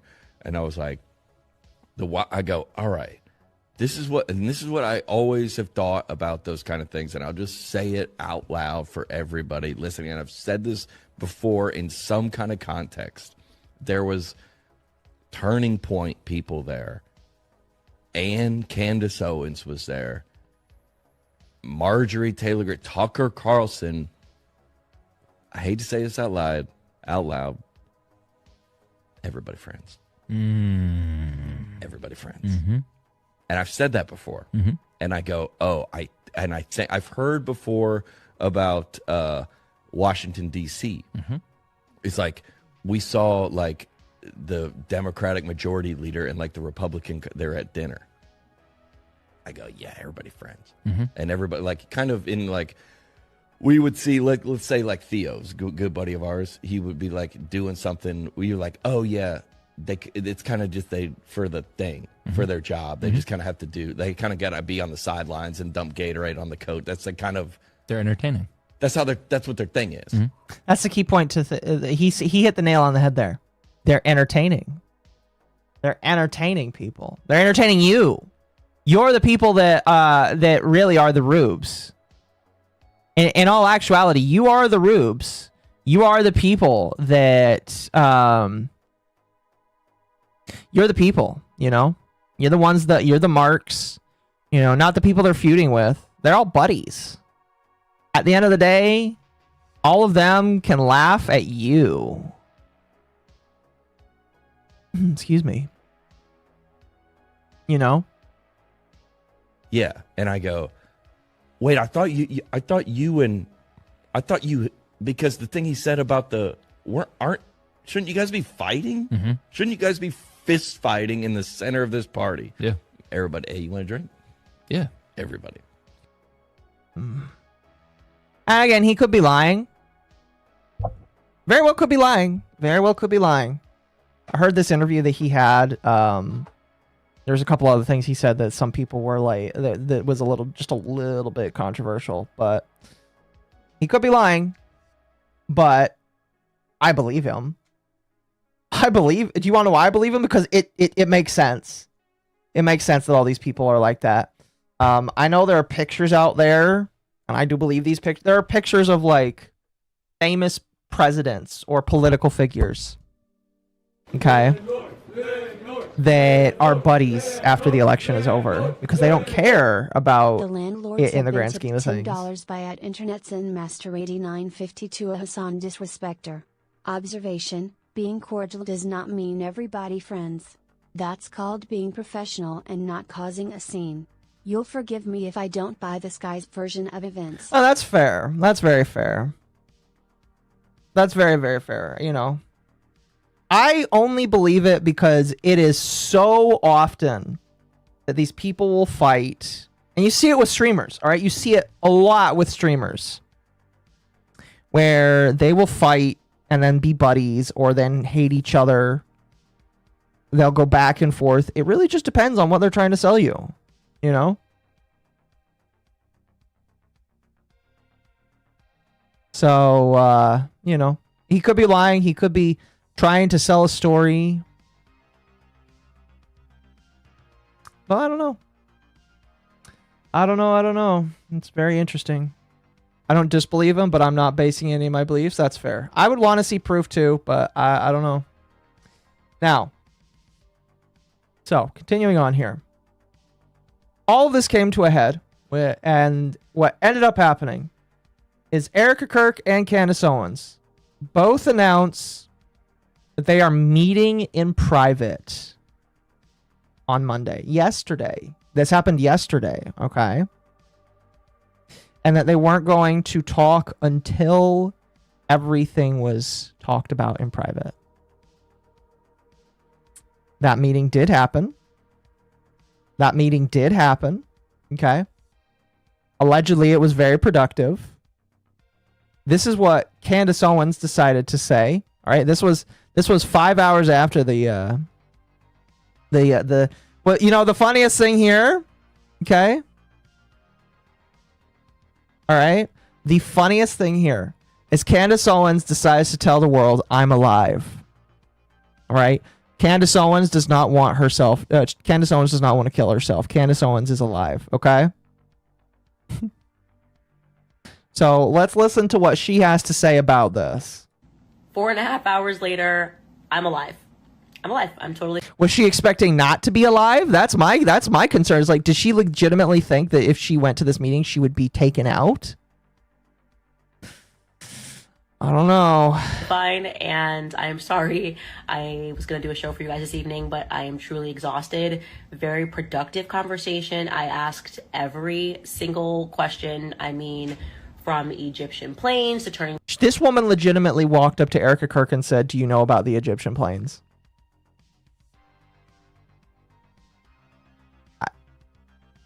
Wow. Wow. I don't know how I would, yeah. USA Faith, and I was very surprised by some of the answers that I got, and I think they were also very surprised when I shared certain intel. This probably should have happened a very long time ago, but I wanted to let you guys know that I am alive, and I will have the full rundown for you guys tomorrow of what transpired. And yeah, I think it was definitely a very big step in the right direction. So I'll see you guys tomorrow. All right. So that happens.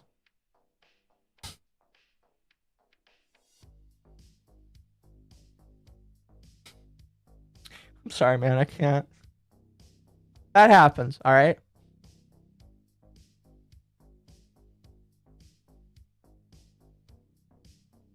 I can't lie to you, chat. I can't lie to you. Even if it's a joke, I can't lie to you. Okay? That somebody made, I don't know if this was AI or what, but somebody made this video. We're just gonna watch it. We're just gonna watch it, all right? What happened during my meeting with Erica? So here it goes. We met in Nashville because I didn't want to fly anywhere and have my plane shut down by Israel. So I told her to come here instead. She gets here, and first thing she does is she gives me some homemade cookies. And I'm like, bitch, I ain't eating those poisoned chocolate chip cookies. She tried to poison me. Anyway. Here's the thing that bothers me about this. I can see her saying this. How crazy this bitch is, I can see her saying this. I'm still alive after almost dying from the poisoned Israeli cookies, and we start talking. Then, you're not going to believe what happened next. The waiter asks us if we want something to drink, but he's wearing the Star of David. So I'm like, I ain't about to drink no poisons, lemon. At Internets and Masturbating 952 tip $10.70 saving the UPs. I guarantee you Erica's mental reaction to what Candace asked was, Lord in heaven, this isn't a bit. She actually is that stupid. She can't say that. She probably thought about it and then realized she was being racist and wanted to apologize. Some comedy. It keeps going, chat. I think I lost it when I heard Israeli poisoned Israeli cookies. You know what's funny, chat? I was at my local supermarket. And I'll grab because I need to use the restroom before we watch her stream. I'll grab them, but like, I was at the store and I saw Hanukkah cookies. And no shit, when she said this, I'm like, I ain't about to drink no poisons lemonade from you. You must. Wrong thing. When she said that I ain't eating the Israeli poison cookies, all right? I was like, oh my gosh. I have the Israeli cookies. I got some Chanukah cookies.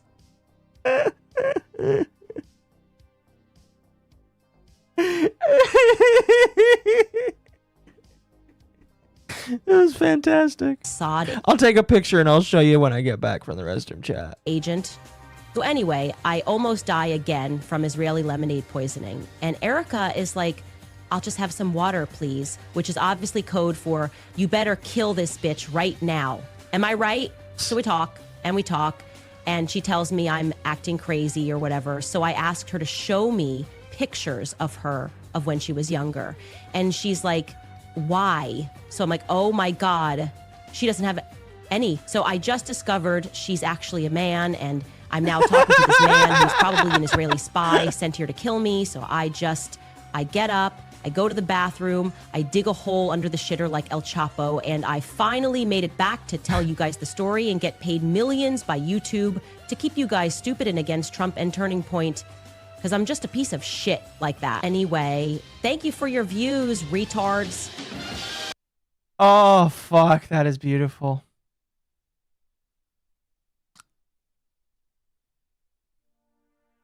That is beautiful. Now, unfortunately, chat, this is AI.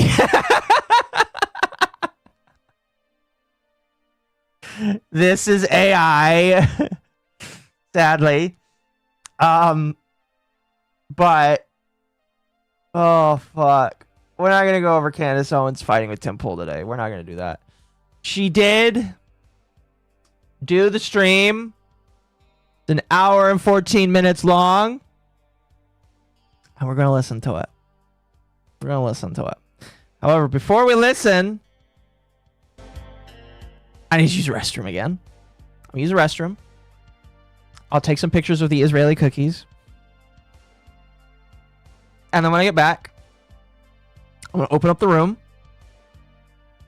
And if people want to comment, some of my friends want to comment on it with me, they can. Okay? So when we get back, we'll listen to it. We will listen to it. So give me a couple minutes. Give me a couple minutes. And once we get back, we will continue. I'll see you in a few.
Oh boy. All right, we're gonna just get this going.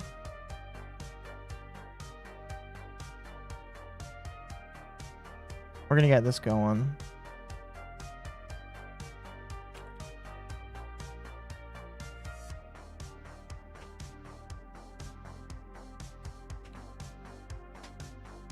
We're gonna get this going because I have about an hour and a half before I must be done, and I'm worried I might not get to watch the whole thing.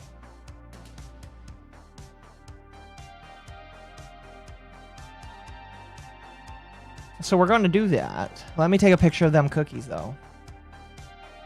And take a picture of them Chanukah cookies.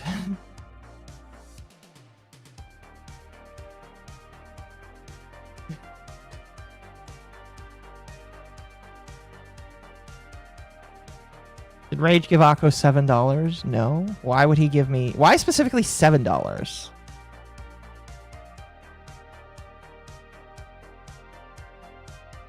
Oh, goodness. Alright, give me a moment. We're going to upload this to the phone.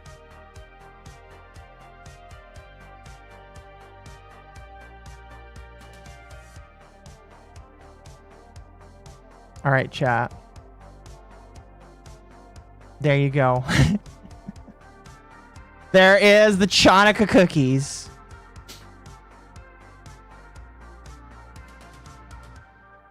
There is the Chanukah cookies, chat. I will eat some of them, all right? To prove that I am not being poisoned. All right? I will eat some of them myself. All right? I will eat some of them myself, and I will prove to you that I am not being poisoned. All right? But we're going to watch this stream. Now, I have looked at a couple comments.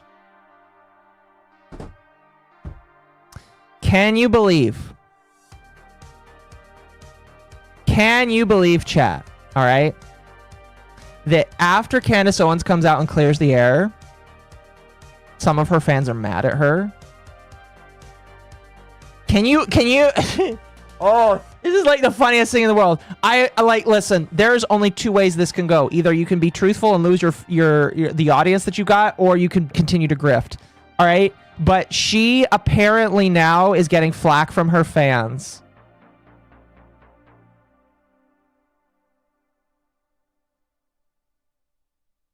So we're gonna listen to this. Okay, everybody. We're gonna listen to this, and we're gonna hear. We're gonna trust and believe. You know, we're gonna trust and believe with all this that's going on. Okay. All right, we're gonna do this. Are you excited? I'm excited. I'm very excited. Let's figure out what's going on here, chat. Shabbat shalom. I just want to say Shabbat shalom to everybody back at home. Happy Hanukkah to our great. Okay, that's obvious. She's obviously making a joke right there, but that's I love what she said. I love it so much. Do you think now she's? Oh, I love it. His friends and allies, and you know, this is a good time to mention that Israel does have a right to defend itself. Tucker Carlson is Adolf Hitler. And TikTok does need to be purchased by the Mossad. It's just how I'm feeling today. I am not different. Maybe you are different. Welcome back to Candace. Oh my gosh. Oh my gosh. She went there. Oh my gosh. That's beautiful. Holy shit. Again, I have not... All I know is that her fans are pissed at her now. Holy shit. I can't believe she did that. Okay, you guys are crazy. You guys are absolutely crazy. The amount of people who... You're saying your fans are crazy, bitch? What the fuck are you talking about? Oh my gosh! I have a headache now. Attacked me for sending out a tweet being like, hey, I'm good, I'm alive. We had a very productive conversation. And they were like, she got the call. She got the call. She got the call. No, legitimately, chat, she got the call. She's betrayed us. She's doing something else. I can't believe it. This has all just been a show. Calm down. Yeah, I do think it is. Oh, that's a good cookie, actually. It has all been a show, 110% Candace. She's laughing at it. She's like, you guys are stupid for thinking this is all a bit. It is a bit. Down, okay? What do you think happened?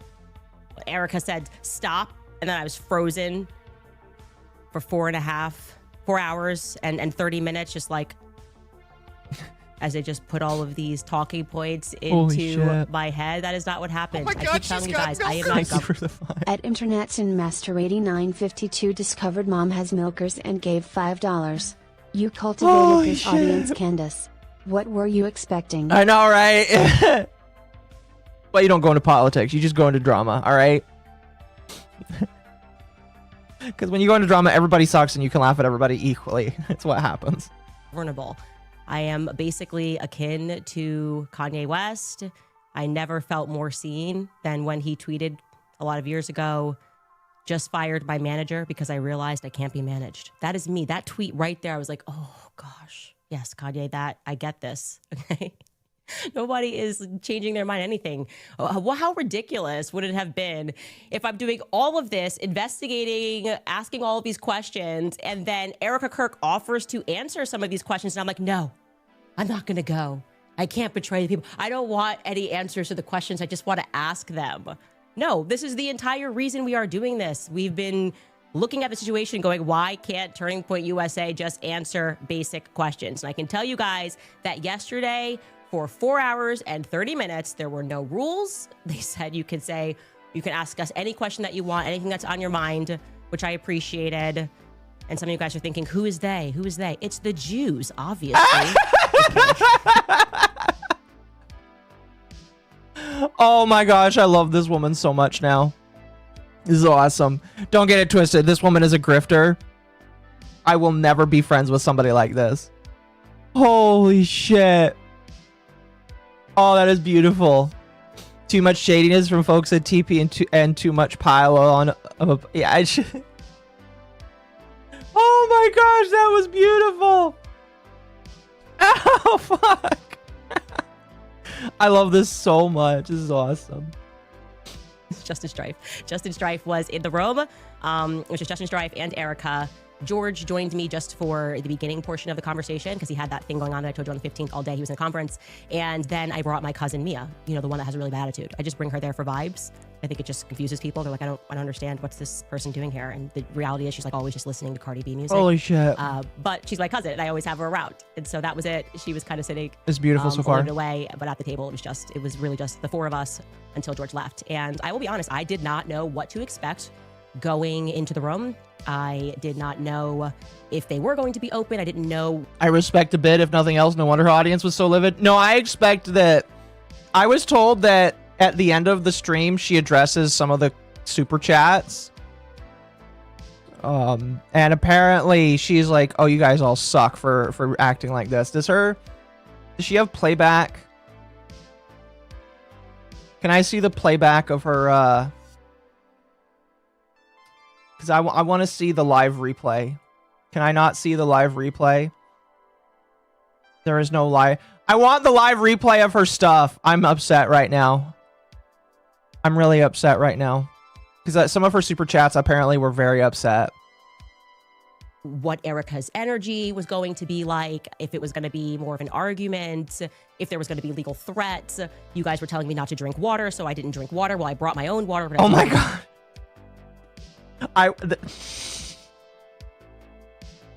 The poison lemonade thing was a joke. Why? How? Oh. That water too. It was a lot. There's a lot going on. Okay. And the conversation started with Justin Strife very sensibly. What did they want her to do? I mean, listen, here's the thing. A lot of people in this position, all right, they don't ever expect the person to say, come and say hi. So she goes and says hi, and nobody's expecting that. Everybody expects that everybody's an enemy and that nobody's ever going to come to the table. And so I'm sure a lot of people are just like, oh my gosh, she actually went. She must actually be bought and paid for now. Legitimately. I think some people will think that now. Oh, fuck. Man, I have a real headache now for all that laughing. I generally can't tell if she's being serious.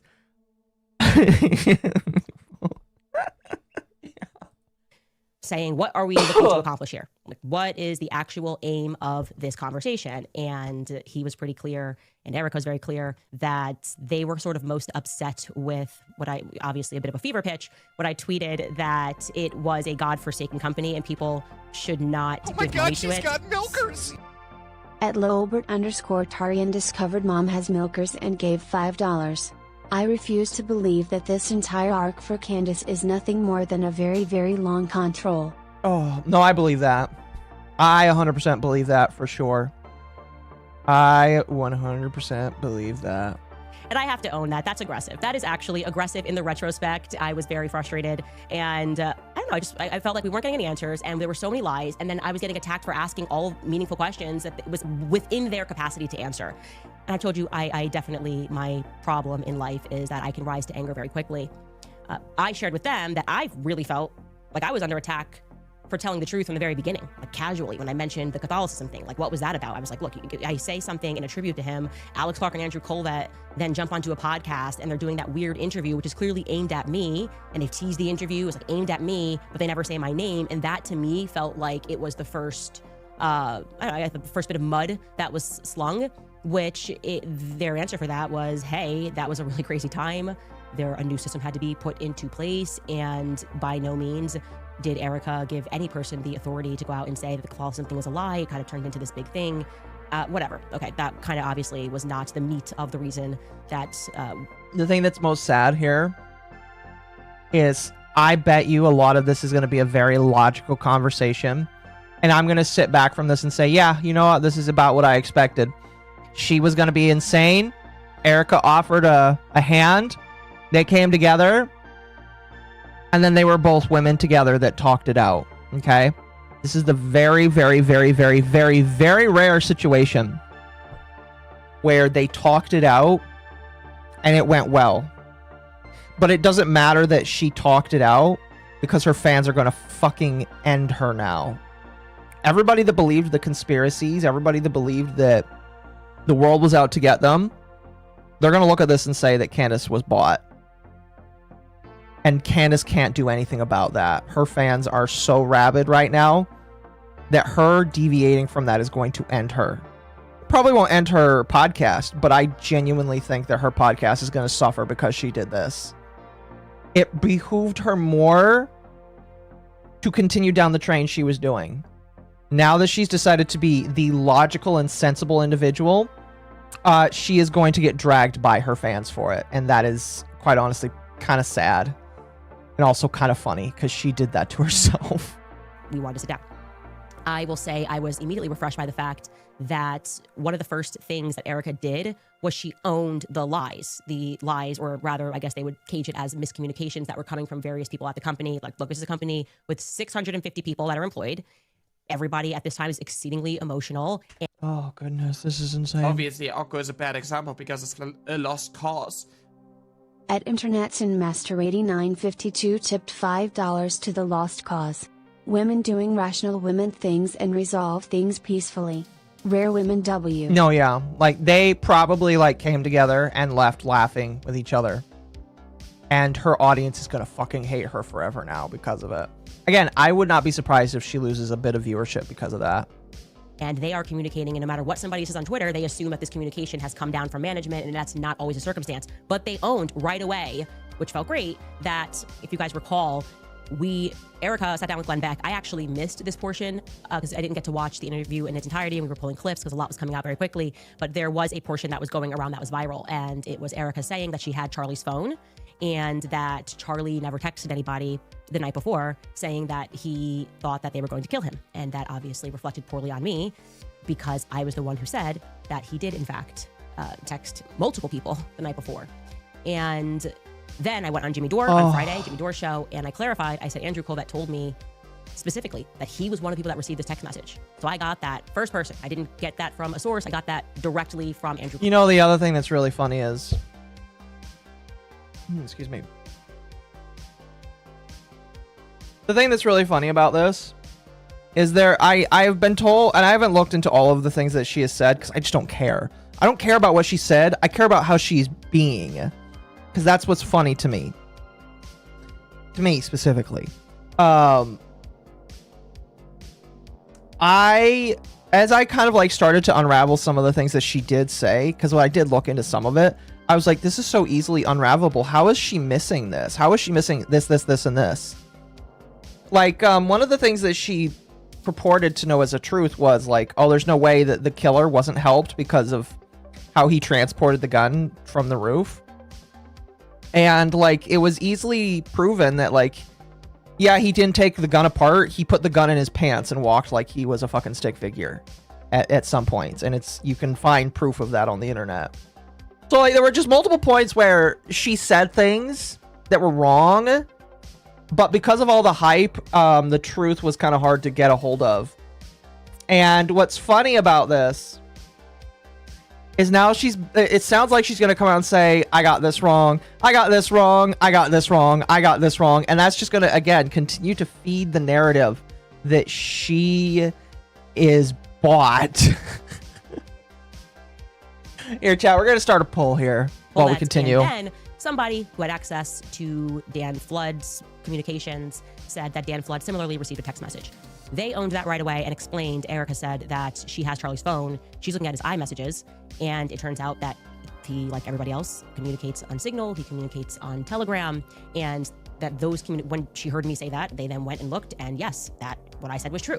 Andrew Kovac received a message the night before, and Dan Flood received a message the night before. Now they asked me if I had actually like a concrete copy of what Dan Flood got the night before, and I said no. If somebody told me what it said, which was almost exactly what Andrew said, which is they're going to kill me. Andrew did not know who they were, the they that he was referring to were, but they clarified that the message that Dan Flood received said the left is going to kill me. So I can't confirm that one way or the other. I have to trust them on that because I did not see that concrete message. I was told that it said they. No, Candace, you can't trust them. They're evil. They're evil. You can't trust them. Oh, no. Chat, she is bought and paid for. She trusts them now. Discussed the moment, and I'm laughing here because you TikTokers are actually out of control. You guys are going to be the reason that Israel gets TikTok, because you guys are acting a fool all the time, and the videos. Now she's blaming her audience. She's mad at her audience. Oh my gosh. You guys are making me look bad. You guys are the reason why shit's going down. Oh, Candace, you made these people. Oh, I can't believe this. This is so hilarious. So hilarious of you guys mocking the Barry Weiss interview. It's great. It's good to laugh at ourselves. And Barry Weiss is always worth laughing at. But I was sort of... the call from Jews or Trump, that's possible. Either way, you don't know. Like, hey, I felt name-checked by the podcaster, Candace Owens, this obvious setup, and then asking me to stop. And it's interesting to hear Erica say that the reason she didn't ask me to stop in the beginning, because she was actually learning things from the show.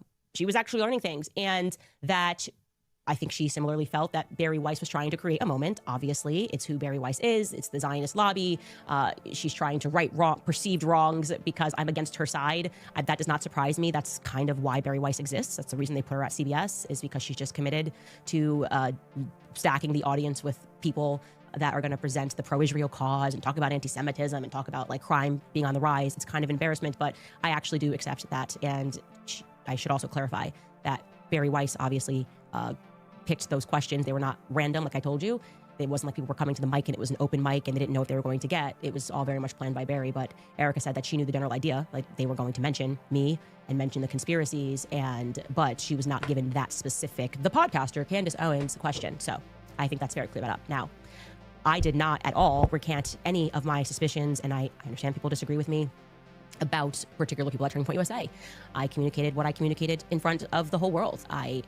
My skin crawled after I spoke to Terrell Farnsworth, the person who took the cameras down. He lied to me several times. I explained to them, which felt good to have that direct communication, how Terrell lied multiple times, and that I did not understand why he was there that day. They echoed what he said. They defended what he said, that they were trying something new that day, that they typically live stream, which is what Terrell said. They typically live stream, and I said every college event. Well, they said, well, yeah, they live stream the events that are tour stops, but they don't live stream like the outside prove me wrong type events. And that was something that was new, and it required Terrell. And I said, even if that was all real, if that was all true, I still didn't feel good about the conversation I had with Terrell, and I can't ignore my gut about the many little lies that he told. I thought the video he recorded was weird. I know he comes from a very powerful family. I personally do not trust him, and I obviously do not like the fact that I said, Tyler Boyer lied about this thing and came up with an excuse and said, well, Terrell was asked to take the camera down. That's the reason, he said on Twitter, because the police wanted him to take it down and secure the footage. And I said, I know that's not true. And they said, well, after all of that,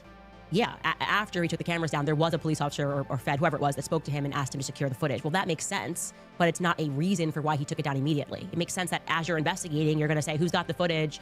Let's lock it down. But it didn't make sense to me that Tyler Boyer lied about it. And I don't trust Tyler Boyer. And that is never going to change. Similarly with Rob McCoy. He makes my skin crawl. I can't explain it. I look at him and he's a bad person and nobody can make me feel one way or the other about that. I was surprised to learn. I feel bad for that guy. He kind of looks a little bit like Alex Jones. Just a tiny bit. And this is kind of gets into, I guess, us not knowing the inner workings at Turning Point USA, that Rob McCoy actually does not work with Turning Point USA in any capacity whatsoever. And so him communicating as he has done, like, I'm the pastor, I'm this, I'm that, it's just not real. Like, that is not real. And we should know that that's not real. And when he says that, call him out on that separately from Turning Point USA. I was operating under the assumption that he worked for Turning Point USA. And I said, if obviously that's wrong, I'm happy to correct that. But also, what were we to assume when he hit the stage at the memorial and said, I'm America's pastor, and then had the Wikipedia updated and said, well, I'm assuming he had it updated because who else would do that he started Turning Point USA Faith. So I guess, to be clear, we were just wrong about that. And I will have a lot more to say about Rob McCoy and where I believe he fits into a lot of things. So I'm not letting up on that. Now, one piece of this where I was... She's still got more to go. Oh, gosh. Oh, no. See, they had to talk, but she's still not done. I still don't understand it. And the magic bullet. Okay. Now, we all recall what happened. I casually say on the show, hey, I saw the footage. There was no blood. And honestly, when I said it, I didn't process how big of a deal that was with the 30-06. Very quickly, what happens is Andrew Colvett whips up this tweet about what happened with the bullet. And he said he wanted to address all of the discussion that was being had about the online chatter. I'm obviously paraphrasing here. He says, I apologize, it's going to get graphic, but he spoke with the surgeon. The bullet should have gone through. The surgeon then explained that what he's typically seen on these wounds, and basically this was all a miracle. Charlie saved lives, even in death. And the internet clocked it, this miracle, the healthy bone. His bone was so healthy and the density was so impressive. Like, this is a quote, by the way. His bone was so healthy. I want to read it. This is allegedly from a surgeon. Quote, his bone... So I will also say, I listened to somebody debunk this. Basically, the surgeon, when somebody dies, people try to be nice. Now, this might not be with everything, but when somebody dies, people are trying to be nice to the people that like those people. And they will say whatever they can to try and make you feel better about the fact that you just lost somebody.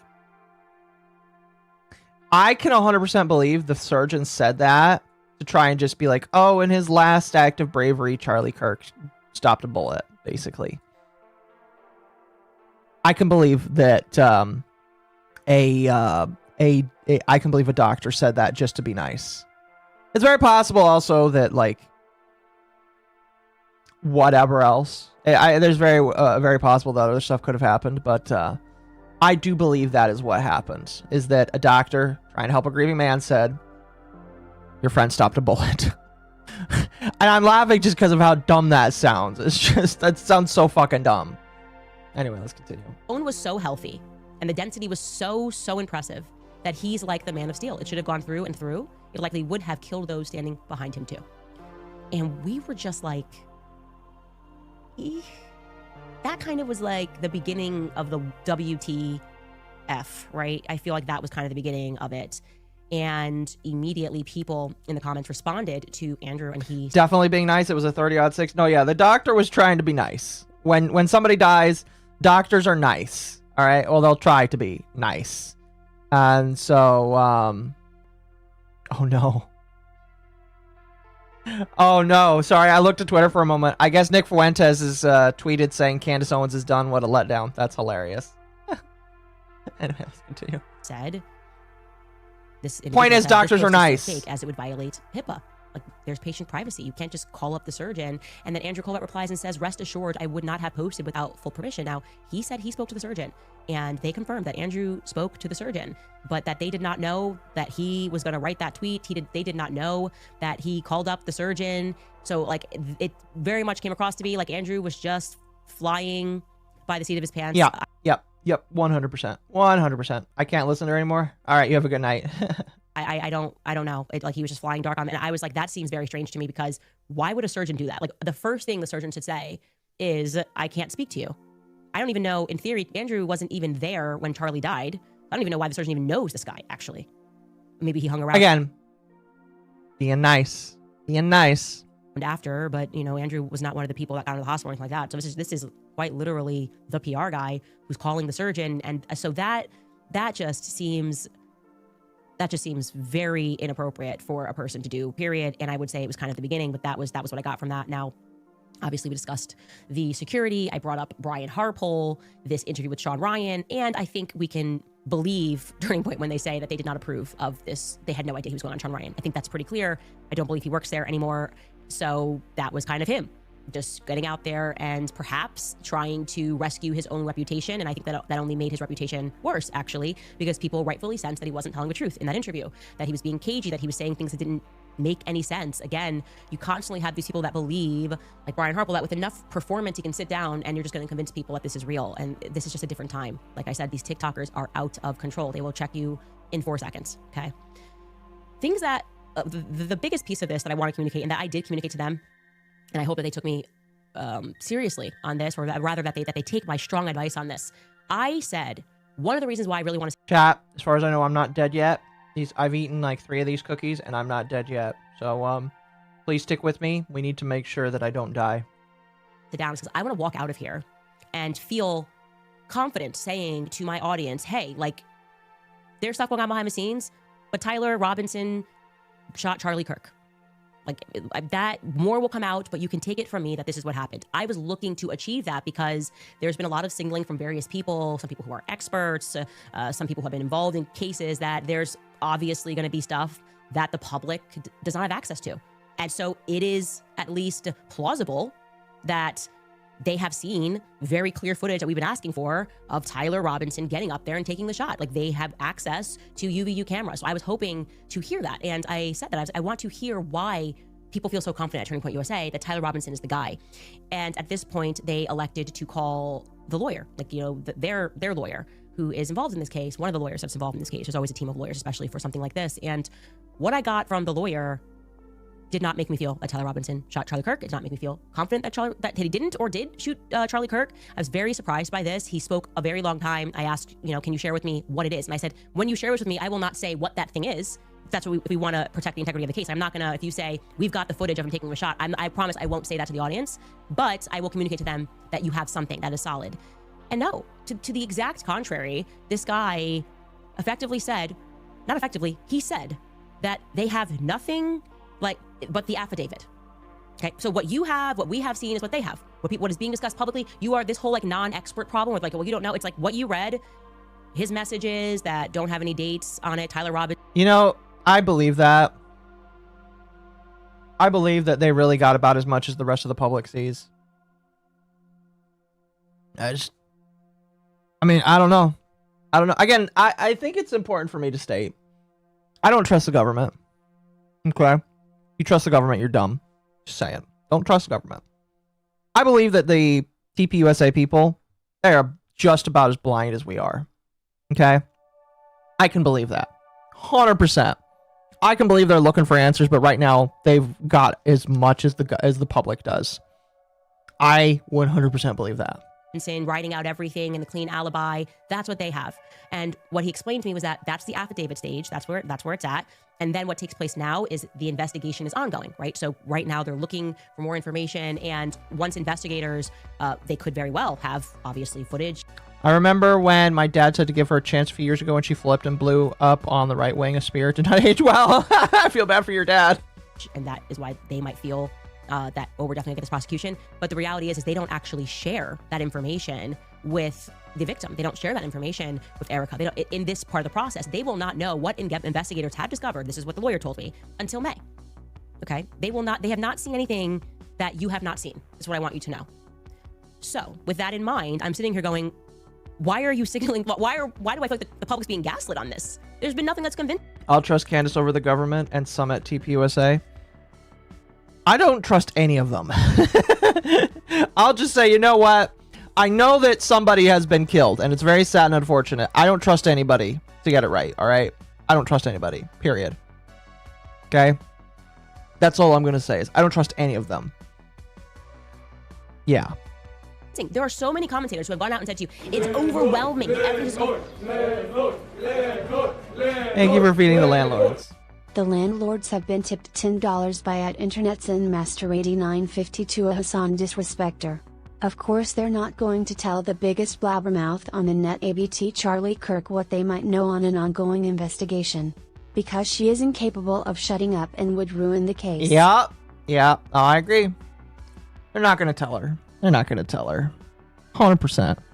She's like, should we tell her? No, we shouldn't. She'll tell everybody tomorrow morning. Fuck. I guess we can't then. Fuck. I guess we can't tell her. Overwhelming. The text messages that don't have a date, that don't even sound real, that's overwhelming. That to me feels really fake and gay. I really do want to say that. You know what? Maybe I judged you too harshly, woman. I can't believe she just said fake and gay. Holy fuck. Oh, that is hilarious. I can't believe she just did that. That's amazing. Holy shit. Thank you, woman. I love that.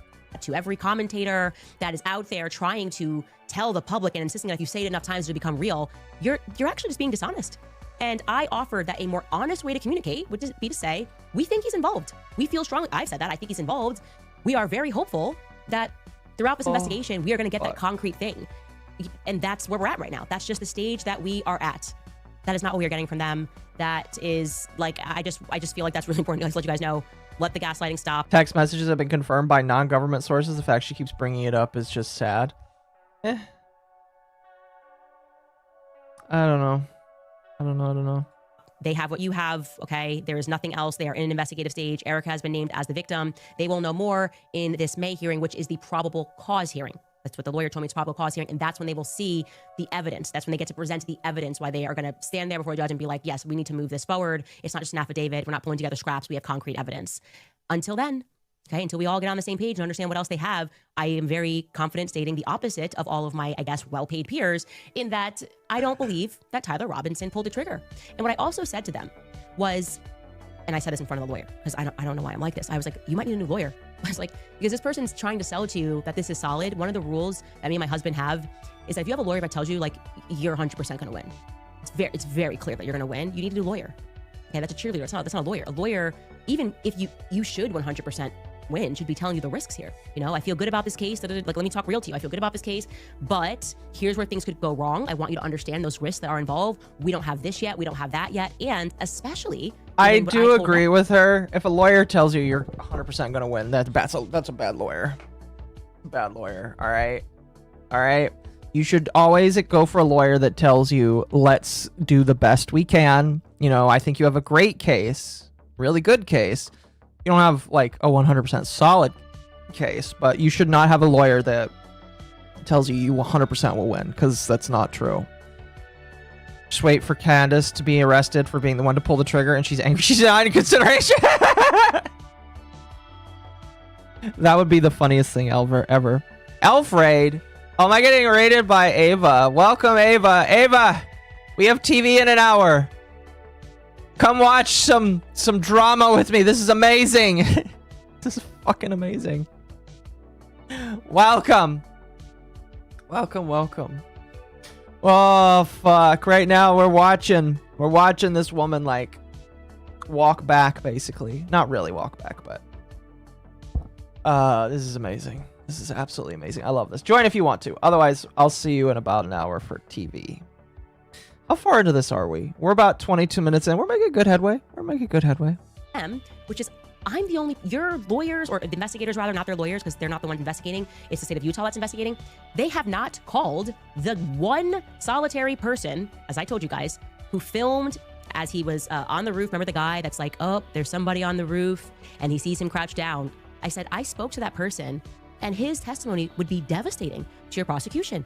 He did not, he saw the person on the roof, he filmed the person on the roof at 12:23 p.m., and he did not see that person take the shot. And this is not some random student. This is a guy who trains people to shoot guns at a range. He knows guns, okay? He saw, he said what he saw was a smaller gun. He said that this person was dressed in black tactical gear and there was no recoil. That's devastating. That would be devastating to the prosecution. And yet, investigators haven't reached out. Now, they offered back, well, maybe they haven't reached out because they have an even clearer video. And that's true. That's actually a good rebuttal. They're like, we don't even have to talk to this guy because the video will speak for itself, and we saw what we saw. Okay, but wouldn't you still want to speak to the other guy so you could prepare? I don't know, to question him something. I don't like that this investigation is going on, and I feel as though I spoke to more people than they have. Both of the people who filmed videos that day told me that they weren't reached out to. So I don't understand what's happening here. I don't understand the confidence, I guess, is the best way to say this. I told them I do not understand the confidence that is happening. Now, another really big thing that happened was they brought me Mikey's call logs, okay? They brought me Mikey's call logs, and that is why I said this was a productive meeting. There is no other way to say it. I asked every question, and they came with paperwork to show and to answer and to explain certain things. Also, which was, I thought, actually kind of sweet, that I guess I did on the previous show. I was like kind of looking at things into Mikey, and I couldn't find him. And someone said, I think Mikey's not his real name. They thought it was his middle name, actually. And I just assumed, okay, well, maybe he's using his middle name and that's why I can't find him. But Mikey really wants you guys to know that is his real name. And it is his real name. I found out shortly thereafter that they were confusing his middle name with, they thought it was switched. Michael is his real name, just to clarify that, because I realized I actually didn't go back and clarify that. But Mikey's call logs, big piece of this, okay? I'm going to, I guess, jog your memory on what Blake said about Mikey that day, and then I'll tell you what actually happened, because I don't think Blake has that great of a memory. Okay, take a listen. So I was not with Mikey, or I don't remember being with him. I think I was ahead of him as we left. And then we get out, and I run for, can't have been more than 15 or 20 seconds. And then I realize there hasn't been another shot, so the shooter has likely been detained or stopped or something, not in immediate danger. I pause, I look around me, and I see Mikey. And I see Mikey there. And truthfully, I will never forget what I saw, because I've seen Mikey almost every day for the past 2 years. I know his personality very well. He's a very bubbly guy. He's a very happy guy almost all of the time. And I'll never forget what I saw, because it was clear in the moment that he was profoundly freaked out. What I'll always remember is the way his lip was quivering, which I'd never seen before. And you very rarely see from someone that he was freaking out. And then I think he literally said to me, I might be imagining this, but I think what he literally said was, he was looking around, and then he says, I need to call Erica. And then he takes his phone, and he begins calling Erica. And I don't want to disclose how that call unfolded, but he did that. Your mind extends all of this, but that is happening within a minute of all of this occurring. I remember he calls Erica. Around the same time, I pull out my phone and I call my mom just to say, Mom, there's been a shooting. You're going to see it on the news. I'm okay. Pray for me. I've got to go. And I remember that call. And around the time I put that phone away, and then he immediately calls his dad. He calls Rob McCoy, and he says, Dad, someone shot Charlie. You need to call all of your pastor friends. Charlie was hit. We need everyone to pray right now. And that's what he told him. Okay, so that's just not right. And so when he says, I might be imagining this, I'll never forget, followed by I might be imagining this, probably means that maybe you forgot and you really could be imagining. Now, it means he's a human and he's infallible. I think the normal physiological response in these high adrenaline situations for most people is you lock in. They're literally your body, when it goes through something, when it's terrified and it's going through you are really paying attention to details. We've learned about this many times over in health class growing up. This is why they talk about that fight or flight response, and quite literally there's stuff happening to your body. And so there's a lot of details here that are just not accurate. And the one that surprised me the most about these call logs is I certainly feel that we were given the impression over and over and over again that the first person Mikey called was Erica, right? He called Erica.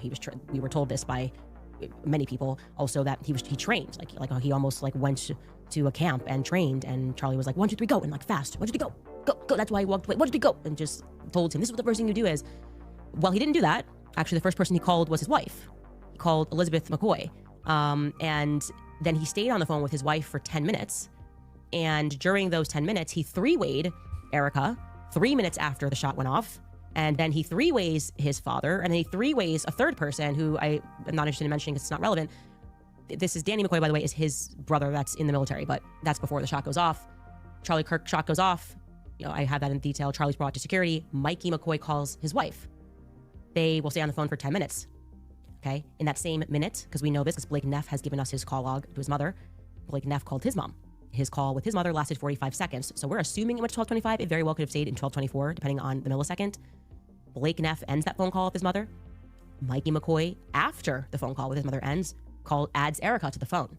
Okay, so that when he was recapping and he's like, oh, his lips quivering and he's like, I gotta call Erica. And he's like, and then I called my mom. That's not right. That's just not right. Okay, Mikey called Erica after Blake Neff ended that phone call with his mother. If call logs are to be believed above, human testimony. Mikey McCoy then drops Erica from the phone call 2 minutes later, and then he adds his father to the phone call. Again, he is this entire time on the phone with his wife. Okay. Should she not have used a better phrase? Yeah, I think that was saying a three. I don't really know what a better way to say, oh, it's a three-way call. I don't know. Also, don't fight, chat. Listen. If you want to listen to her and you want to believe her, that is fine. I am just letting you know. A lot of this is just one big story, all right? Like I said, Bread Circus is the right way to take it. If just keep in mind, all right? A lot of this I don't believe is real, all right? Excuse me. A lot of this is really just, I don't know what it's a distraction from, but I don't believe this. That's all. That's all. So, yeah. And then Mikey McCoy ends his phone call with his father. He does call another person who I'm conference call. That's not a bad idea. Not a character in the story, rather. And then he ends the phone call with his wife. And a minute later, his brother calls him back, and they stay on the phone for 10 minutes. I did not get this from everybody speaking about this Mikey McCoy call log. I know that you guys did not get this. I did not get this. I don't know why she was disappeared from this. Like, you could go, like, the wife wants privacy. No, she was like, main stage at the memorial, has been, I would say, very involved in a lot of this kind of, like, I think it's very close that she's close with Erica. They went on vacation together. So I don't get this disappearing act. I found that to be like, okay, but they were forthcoming with it. That feels good. That feels good, guys. Like, wow, we don't have to guess. Now we have solid answers. And like I said, when you come out and give solid answers and you're not weird and calling people names and saying all this stuff, it allows people to go, okay, I feel a bit more like we can trust this process because we have communication. That's the reality. And so I wanted to update you with that. Also, another thing that really, I think, surprised them and I think surprised me is getting back to this Hamptons retreat. The thing about the Hamptons retreat, and I communicated this with them, that makes me so uncomfortable is how many little lies were told. I think I've been clear about that. Like, Seth Dillon definitively pressed Charlie at this event. Now, whether it was in a hypothetical, which it was in a hypothetical, but he got fired up in the hypothetical of Charlie discussing potentially tweeting something against Bibi Netanyahu. It did lead to this firecracker moment. Again, this is one of those things where I go, why am I always being hung out to dry for telling people the truth? Especially when I wasn't going, oh, well, Seth Dillon killed Charlie Kirk. This happened. It factually happened. And yet everybody's kind of putting out these weird statements and they're not being honest in them. And I was saying to them, that made me feel really weird. And I would love to know more about this Bibi Netanyahu offer to fund Turning Point to the next level. At which point, Erica said she was not aware of that happening. It is obviously totally possible that that was kept in the business lane of Turning Point USA.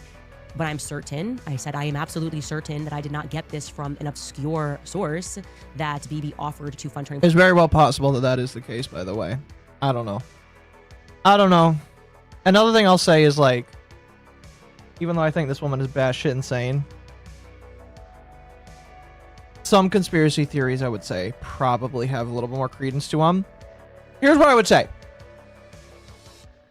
I can believe some of the stuff she says. But she's batshit insane, so I can't, like... It's hard to co-sign something when the person that is saying it is batshit insane. And doesn't know how to handle themselves. There's a reason why Alex Jones was sued and lost in court.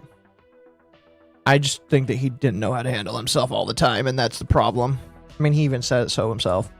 Point to the next level, and it was part of my frustration with that sit down with Alex Clark where Andrew said, oh, there was not $150 million that's made up. I told them Andrew Colvett was my source. Andrew Colvett told me verbatim that Bibi Netanyahu offered to take Turning Point to the next level and that Charlie turned that money down. So I said there's a bit of a predicament when I'm being like lambasted by all of these voices and people that are attacking me and these paid campaigns. And when I say paid, yes, okay, actually have the names of people. Different ways they're being paid. Some are being paid by PR firms. Too many are being paid by Prager University, which is upsetting to me because I know Marissa and it's just dirty. But it's especially crazy when people are calling it a conspiracy when I share things that are told to me from the spokesperson of Turning Point USA. Okay, that's weird. And yes, they were forthcoming and nobody's ever denied this. So this was not on our list of lies about the fact that Bibi Netanyahu did call him. Okay, that did happen. Bibi shared that, by the way. Our source for that could have just as well been Bibi Netanyahu. And not a lot of clarity on, I don't know, why some people think he didn't make this offer and why definitively 3 different sources who would have knowledge of this confirmed to me that Bibi Netanyahu did indeed make this offer. I never said $150 million ever, not once on the show. I wouldn't have even said that, by the way. If you said take Turning Point to the next level, I actually would have assumed it was more, if I'm being honest. That's a hefty offer and it leads to a lot of questions. So there was not a lot of clarity there. Lastly, I want to add, of course, I was locked in this meeting when people on live were another round of debunking the Egyptian planes. I want to be very clear. We discussed the Egyptian planes and I have since worked on an incredible document about the Egyptian planes. Apparently this has also been debunked on our websites because I realized that when we shared that spreadsheet, people assumed that one of the columns, which was actually saying where the planes landed on that day, because it was plus or minus 3 days, was exactly where Erica had been on that day, and that was inaccurate. And so for clarity, I had been working on the last week on turning it into an interactive timeline that we can put up on our website, because I'm certain that these Egyptian planes are incredibly shady. Did she make it a video game on her website? That sounds amazing. And that they were, in fact, tracking Turning Point USA faith broader events. Of course, Erica was at some of them, Charlie was at some of them, but it is the pattern here is undeniable. So let the naysayers and people make videos trying to, 5th round debunk these planes. I also want to say to you that I feel very confident that I know why these planes have caused such panic, and it is because there is overwhelming evidence that these planes regularly fly in and out of Israel. And I'm going to present that evidence tomorrow. I say that strongly. This is I feel very confident saying these Egyptian planes are flying in and out. And notice I'm saying planes because once I was able to connect people that were on those planes onto other Egyptian planes, I was able to realize that these planes are flying in and out of Israel and turning their transponder off each time that they do it. That is now makes perfect sense of why there was this mass panic. So I'm looking here. She has not talked the whole time about this talk. She also has a hit piece. We're not going to do the hit piece because I don't care about the hit piece. I want to listen to her what she says about Tim Pool. And then we'll skip to the comments because the comments are brutal, I'm hearing. Right? It's not exactly like we have a strong Egyptian lobby in the United States. Not like we're like, whoa, well, those darn Egyptians again are trying to get TikTok censored. I mean, every person in the game, Barry, acting. Well, these are the usual suspects that act if something is a threat to Israel, okay? Which is, they should have just been forthcoming, pretended that it was changing apart. Instead, they're trying to gaslight us, and they're actually, frankly, just pissing me off. So I became locked in on these Egyptian planes because that's how I am, okay? You keep pushing me and keep pushing me, I will become an expert on these planes. I'll learn how to build an Egyptian plane. The reality is, I said tomorrow, don't say that, Candace, while I'm eating. You can't say that while I'm eating, woman. That's unfair. I will show you how these planes tie back to Israel. And there's no disproving this. So more on that later. We'll be right back after throwing in some of our sponsors. All right, you guys, when they double down on abortion, we know that we have to double down on supporting life. Hold on. We're gonna skip through our partnership with babies, and twice heard of Candace bills, and then to pay operated trust every month. Best to set that skinks are works, but rumbling part get type in. You'll get notified if you're tired. Matter just see you there. Okay, so a couple of things I want to say. First and foremost, I just got a live update that I thought it was Danny McCoy on the call log. I should totally correct that, and I will correct that, and we'll be sure to trim it in post here, but it is not Danny McCoy. It is Danny, another one of Charlie's assistants. So I will correct that. Please correct that if you're going to make videos. Not Danny McCoy, that he called him and then called him after. That is another assistant of Charlie's. So we want to be accurate. I don't know why I assumed it was Danny McCoy in my head. I may have done that. Okay, another thing. You guys may have been noticing that we are getting into this weird space where they seem to be almost writing like Candace Owens fan fiction. I can't even reply to things, and a lot of you sense that this was because we were getting close. I agree. I fully agree that these attacks, which have grown hysterical, like I can't even begin to tell you the conversations between me and my PR person. I'm like, there's nothing to respond to. I mean, there's not even one sentence of this that is true. Case in point, by the way. Okay, she's into the New York Post this article today. We were actually laughing, okay? Like, inside Candace Owens' sadistic and dangerous world, monetizing baseless conspiracies. This is after, by the way. You know what? What time is it? 10:20. We'll just listen to it. We're already 40 minutes in. Making pretty good time, so we'll just listen to it all. They changed my husband's Wikipedia and said that he was a Qatari, like he had a Qatari passport or citizenship. I don't think my husband's ever even flown over Qatar. I could be wrong, but I don't think I know he's never been to Qatar. I don't think he's ever flown over Qatar. And they're just making it up, and then they make it trend no matter what it is. And I'm like, this is happening. It's like a psychological operation because they're trying to keep us constantly responding as opposed to focusing on our investigation, which is why I spent this weekend and I just kept down on the Egyptian plains because it's completely crazy. And when you see a media storm like this, it can only be happening because Zionists are, I think we can agree it definitely is completely crazy, locking arms and going attack because they by and large control the media. They just do. Okay, one way or the other, Zionists control the empire. Okay.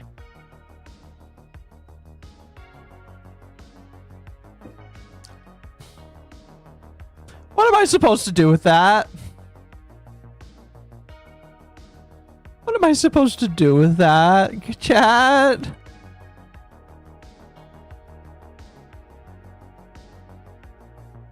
Oh, I feel like I'm gonna cry here. This just. Oh fuck! Holy shit! Medias, and they are scared about something in this investigation. We've noticed that from the very beginning. So they wrote in this article, the New York Post, just to give you an example of how insane this is. They said they had an inside source that told them that while I was at the Daily Wire, I just fought with people from the very source that in my first week, I threw my car keys at a producer and expected them to park my car. That sentence genuinely made me laugh so hard because I never once in the entire time that I worked for the Daily Wire did I ever drive my car to work. Okay, I just didn't. I want to see 4K footage released from Jeremy Boring, the God King. I want to see 4K footage of Candace Owens throwing her car keys at some poor intern at the Daily Wire. This needs to happen, chat. I need this footage to exist, okay? I don't want AI footage. I want the real footage of Candace Owens throwing her keys at somebody at the Daily Wire. Oh. They had a driver that took me there. So I don't know why I would suddenly take the driver's keys and then throw it at somebody, but quite literally, I never drove through Daily Wire. So it's just when I say fan fiction, I'm like, this is fan fiction. Secondly, they say that to a producer and that I demanded others do my research. Could not be further from the truth. I have always done my own shows. I can't read a script. I riff my shows. I think that's pretty obvious. That I demanded a huge studio, attempted to use their PR firm to get the cover of People magazine, like full fan fiction. There's not even a shred. I don't even think we ever had a conversation about People magazine. Just to be clear, I don't. Obviously, the burden of proof is on the accuser, not Candace Owens. All right. I just like. God's above. I want to see that footage if it exists. If it doesn't exist, fine. I don't care. But if it exists, that footage must be given to me. I want it so bad. I want footage of this woman throwing her keys at some producer or some poor intern. Oh. Because that would not be a normal outlet for any conservatives. That I wanted to be on the cover of People is insane. And they said that their sources also said that, like, my team hated me. My team came with me when I got fired. My whole team's here. So I was just going, okay, what is happening here? Why are we talking about Qatar? You know what? No, I don't. I'm moving on. Why are they making these things up? And I have come to the same conclusion as you. It is because we are dangerously close to something. I think we have to keep pushing on the Huachuca Air Base, which we are doing. And tomorrow we are going to get back into the investigation. And we're just going to ignore the noise because, as I have said and as I have maintained, I believe that Charlie was betrayed by people that are close to him. And I asked that question in the meeting. I'm like, okay, if we can agree that everyone around, I know there are people at Turning Point that are not good people, right? And it's feasible that people, if they have addictions, that they, you can definitively get yourself in a scenario where you are willing to sell somebody out. This is a massive organization. How can we so confidently state that nobody had anything to do here, to do with anything here? And I think that one of the things that Erica was like, well, I'm not like a feminist, and I didn't want the vibe of that. I didn't want like a feminist to say like, this is all my family. I'm like, how could this all be your family? I know people in this family, and they're not good people. I wouldn't even do that with my own family, okay? I got people in my family, like we all do, you know, who aren't exactly man. walking Older a straight arrow feminist. in life. And yeah, so I've communicated that. I have not changed my position on that. I am not going to stop researching the characters in this that I don't feel good about. But further to sort of them just creating and making things up, Tim Pool has now gone out and extraordinarily claimed. Yes! Get into the Tim Pool! Get into the Tim Pool! I love it! I'm excited! That I have the same. Oh. No!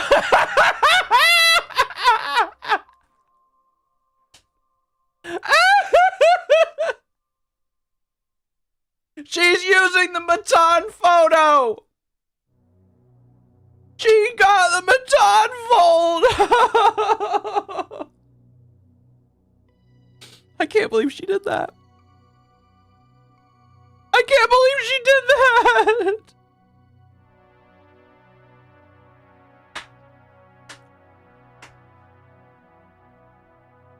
Alright, you know, this woman is insane. This woman is fucking insane. She can have the dub for finding that picture. Oh my god. I can't believe she got that Matan photo. The same. This isn't on his live stream, by the way.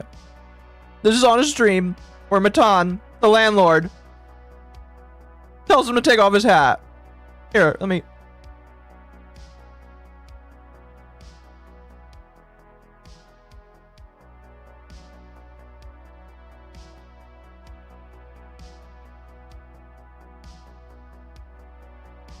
I can't believe this. This is where the photo comes from, chat. Matan is the landlord. Okay? Same kid who did the Jewish Bill Clinton joke at the Game Awards. Same kid who harassed Hassan during some protests. Same kid who got up on stage a couple days ago and made some fun of Republicans. This guy, all right, he's the only one that I know of that got Tim Pool to take his hat off. Only one. Only one. All right, I love Matan. I don't care if he's right or left. He's funny is what he is. I think he's Jewish. That's his affiliation. He's not right or left, he's Jewish. And I love him. Security as Charlie Kirk, and that I'm a fraud, and that actually I have the exact same security. You will recall that Tim just said a week ago that I have no security. Okay, this is Tim Pool a week ago. She is burning everything down, and she's gloating and smiling while she does it. And you know what you told me? She has no security. She doesn't deal with the we have to deal with. She's a piece of She has security, just not on the level of you. Oh yeah, the one fat guy you mentioned with no wall and no barrier in a suburban neighborhood with neighbors. She doesn't give two no one's out for her. She's lying about all of this. You told me you went to her house and she's got a 4-foot wall and one. To be fair, he's not saying it as a matter of fact. He's saying that's what he was told. So technically, he didn't say it. Technically, what he said, this is what I heard. Fat guy. And she doesn't give a about our security. So that was like Tim last Monday. This is Tim who said I had no security except for one fat guy, which I told you was not true. Now he's saying this. Take a listen. Okay, I'll say things that I probably shouldn't say, but I'm going to say I always get super heated on this. Candace Owens has the same security team as Turning Point and Charlie Kirk did. She's lying. She has the same security people. I've been digging into this. I've been meeting with people and talking with them. And I shouldn't say too much because there's more that's going to be coming out soon. Because rest assured, people are filing legal paperwork again. Here's what I'll say. Burden of proof is on the accuser. Tim Pool is the accuser right now. Okay? He's going to have to prove this. I hope he does. Listen. I hope he is right. Only because it would be funny. Okay? I hope he's right because it would be funny. So, I hope that he shows his proof. I really hope he does. I hope he takes off his beanie and it's just sitting there on top of his head. Candace has the same security team or has used the same security companies and the same security personnel as Charlie and Erica did. So when she comes out and is questioning them, she is lying outright. Now, I've invited many of these people to come on. We'll see what happens. We'll see when they can. The issue is, the moment Candace goes on her show to millions of people and lies, litigation begins. And what happens when litigation begins? People don't do interviews about it.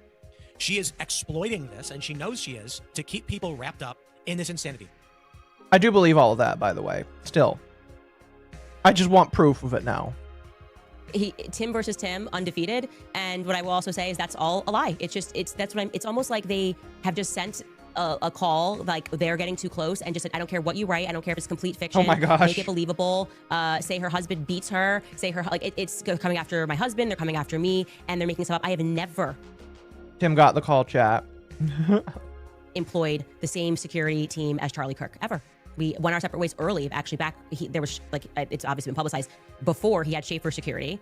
And Schaefer Security, which was run by Greg Schaefer, who has issued a public statement, they had Dan Flood and Brian Harpool working for them initially. You know, I can also believe that that's the case and that he's getting old information as well. I told Charlie I did not like the security apparatus. I got my own security separate from Charlie from the very beginning, okay? That's a fact. It just is a fact. There's no way to undo that fact. Trying to do this strategy of you're going to get sued, it's just threatening somebody.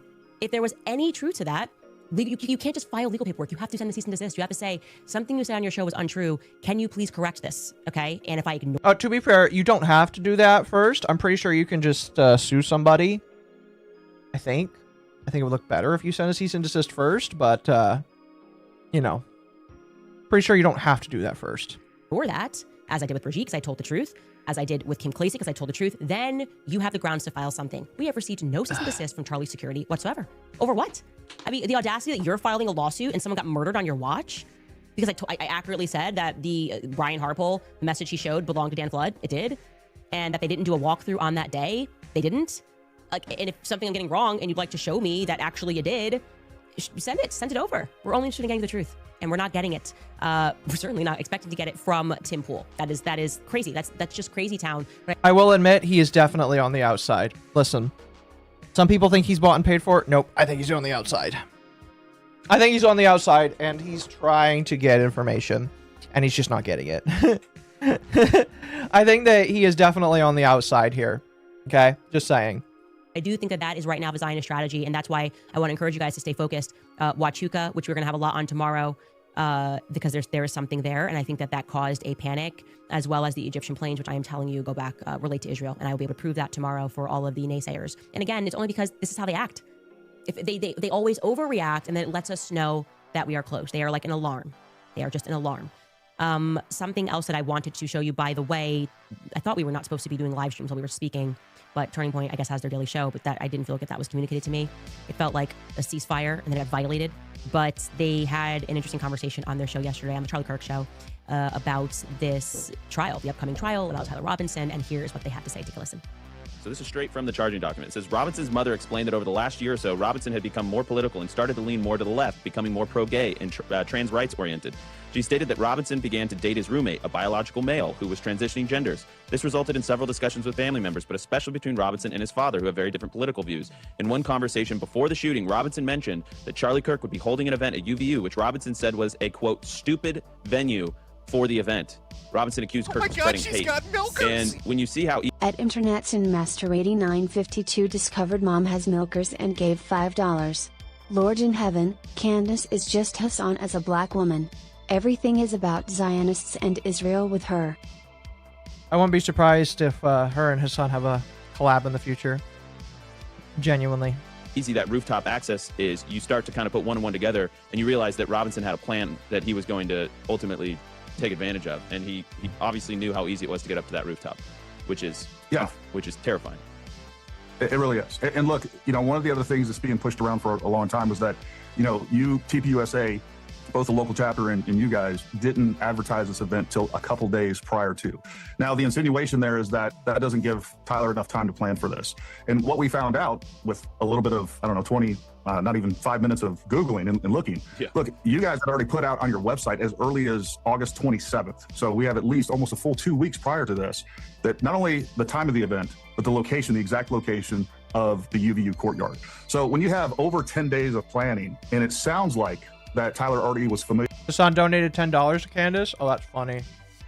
Here with the campus to begin with, like a lot of the mystery of this starts to go out the window, and it starts to really conform with what is exactly being proposed by the state of Utah and the FBI in the charging documents. Yeah, and we can attest. Andrew Cipher, who's our head of field, Charlie sometimes throw the events out, 7-10 days in advance. If something opened up in his schedule, he would be able to do these outdoor events a pretty quick turn. And so those whole that whole theory kind of goes out the window. So, unless I am mistaken, and I am not perfect, but I do feel like we worked really hard to see when this location was first revealed. The first time that we found that the courtyard was mentioned, because Charlie's speaking at events, so your assumption would be they're inside, right? You have no idea where it is. So it's not like you can see whether you have a shot to the courtyard unless you know Charlie's speaking in the courtyard. The earliest that we found that was on September 2nd. The local media mentioned on KMYU that Charlie was speaking at UVU in the courtyard. Okay, that's the first time that we found this. If I am wrong, please tag me, because what he's referring to on August 27th that happened, which we have on our timeline as well, and this is why I love a timeline, is that TPUSA, UVU, and the local BYU chapter shared a graphic announcing that Charlie was coming to UVU, but there were absolutely no location details mentioned. So that actually does shred the idea that he could have practically gone and scaled rooftops before September 2nd. That's the first public mention is September 2nd. So they announced the event on August 27th, as he says, no location details.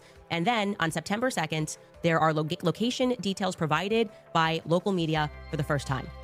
Prove me wrong, okay? Prove me wrong if that is, if I'm in. I guess I could see that. It also could just be,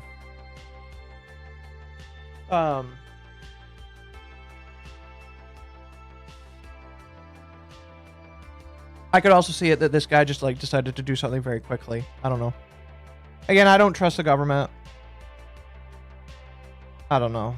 I guess I could see that. Very interesting though. Accurate, because I do think that we were thorough on that. I will update my timeline. If not, it does then beg the question, surely they must have footage after September 2nd of him testing the rooftop in some capacity to then realize, oh, it's going to be an outdoor event. This is an opportunity for me to go after him. We are waiting for that. And like I said, I was told that they don't have anything that the public doesn't have. So it's not obvious to me. I don't think it's obvious to the public. Now, I do want to get to Viva Frey, who had this to say regarding drones. Oh, sorry, around regarding the text messages from Tyler Robinson. A lot has been made about these text exchange that went back and forth between Robinson and his lover, his trans furry gay lover, whatever. And people say it doesn't sound right. Well, there is a video that I want everybody to check out by Turkey Tom. I believe you've watched it now, Viva. Oh. And this has been authenticated as somebody. Oh gosh, Turkey Tom. Excuse me. Turkey Tom being mentioned is crazy. Was in the Discord chats with them and apparently spent time with them at this apartment. And he said 100% this is how Turkey Tom being mentioned to Candace Owens' audience is insane. They talked, which is a striking finding. We're going to go into that more probably tomorrow or the next day, depending on how today goes. But I mean, I get the skepticism on this. At first, it struck me too, but apparently this is how they talk, Viva. That was not the most... He always does... See, I didn't really watch him. Did he always like do his meetings in courtyards? I thought, I imagined some of them were in courtyards and some of them weren't, but did he do a lot of his stuff in courtyards? I guess it would make... I don't know. It's a decent question, I guess. Turkey Tom Sidon is an expert is crazy. Yeah. The most implausible thing to believe. Okay, so you have a text message. It does read, regardless of whether or not this is how they talk, people saying they were manufactured by or drafted by AI. To the extent that they're confirmed text messages, you can, come to whatever conclusions you want after that. But whether or not this is how they talk regularly, to the extent that those were authentic text messages, they show what they show, which is whether or not his lover was aware of what was going on. You're etching bullets, and it's maybe not for target practice of a sporting nature. But like when I say I don't believe the official narrative, you have to go back to a number of things here. I put my sort of best theory as to what went down. I want to know who was on the Discord chat in advance, what they were discussing. Turkey Tom's work is deep and informative. Oh yeah, Turkey Tom did a really good job. He did a really, really good job. I agree. Well, I like his video on it. Here's the thing that I think some people need to forget. Or remember, excuse me. Tyler Robinson was consumed by the internet. Okay? He was deep in the internet. That's why I think that he was as deranged and crazy as he was. If he is actually the killer. I'm leaning towards is. Okay? He was consumed by it to the point where he did this. What's sad is there's so many more people like him. He's a furry. That's not the only thing.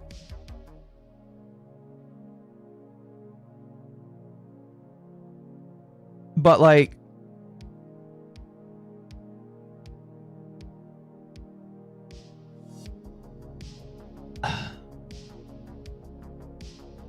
I don't know. I don't know. I think he's just consumed by the internet, and that was part of the problem. Oh, here's you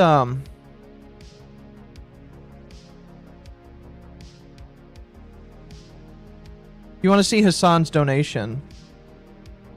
Thank you, Ethan Klein. Hassan donates $10 saying, Candace Owens sold out. Why wasn't the interview on camera for your safety? And for our pursuit of truth. Here, give me. Hassan did actually do this. That is funny. That was really funny. That was really, really funny. And whether or not there might have been some other foreign, I say foreign, not foreign government, but outer influence there. Tyler Robinson is getting radicalized right about the same time as Thomas Crooks, right about the same time as the other guy, Ryan Ruth. You know, he's being radicalized at a politically relevant period of time, right around the same time, oddly enough, as the alleged suspect in the January 6th pipe bomber. You know, a time frame where political violence is potentially very useful in you know, for the upcoming election. So the time frame of the radicalization is very interesting. To see whether or not he was on anybody's radar beforehand, we don't yet know that, and why there would not be confirmation on that can lead to suspicion. You remember the old man, George Zinn, arrested for claiming to be the shooter the day of, and then gets busted for CP on his phone. Like, in my mind, if I'm making a plausible theory here, George Zinn was probably on some Discord chat with a bunch of young perverts, and he's an old pervert, and he's getting off doing whatever they do on those chats. He knows what's going down. He shows up there and thinks he's going to be some useful decoy or distraction for Tyler Robinson because they know what's going down. That's my theory. But, that's more he's given to Frogan? Yes, it is. The absence of total disclosure, the total lack of faith that anybody has, not just in the FBI per se, but in any state law enforcement. Nobody has any faith in our institutions anymore, and it leads people to go from, you know, a healthy skepticism to just not believing it, to concocting the most outlandish conspiracy theories imaginable. But then those text messages, you can understand how they will cause people to come to those types of conclusions. And you know, allegedly the rumors are Kash Patel, you know, getting mad at Tulsi Gabbard and Joe Kent for trying to look into a potential terrorist angle to this also does nothing to foment faith in the system. No, I agree. Look, I think it's what he's saying there is perfectly He's valid. very right. And we can all surmise about what we think happened that day. We can also ignore the fact that I broke the story that the nurses were told at Utah Valley, which treated George Zinn. Everyone's just ignoring the things that I broke. She has no evidence, but he told the nurses that he was paid to do that. So whatever, we can all theorize, and which we're going to do in the absence of any concrete facts. But I will say it's good that Turning Point is at least giving that air, right? I feel before, I think that might even be the first time Andrew Colvett has expressed that he thought that those. Is Candace using a Mac? She might be. If she's using a Mac, she definitely needs to be canceled. Messages were weird initially. That's good. That's what people want. They want fresh air at Turning Point USA. They want different perspectives. They want to feel like you're willing to have a conversation, and that at least you're going to defend people when they're being called liars when they're telling the truth about something. That would feel more authentic, I think. And so I am, just to say this, very happy that we are on much better feet and that we have opened the lines of communication. I do genuinely think that Justin Strike did a great job reffing that conversation yesterday. And I also do want to shout out Megyn Kelly, because this was what we were trying to make this happen in the background, really since Blake and Neff fumbled the first invite.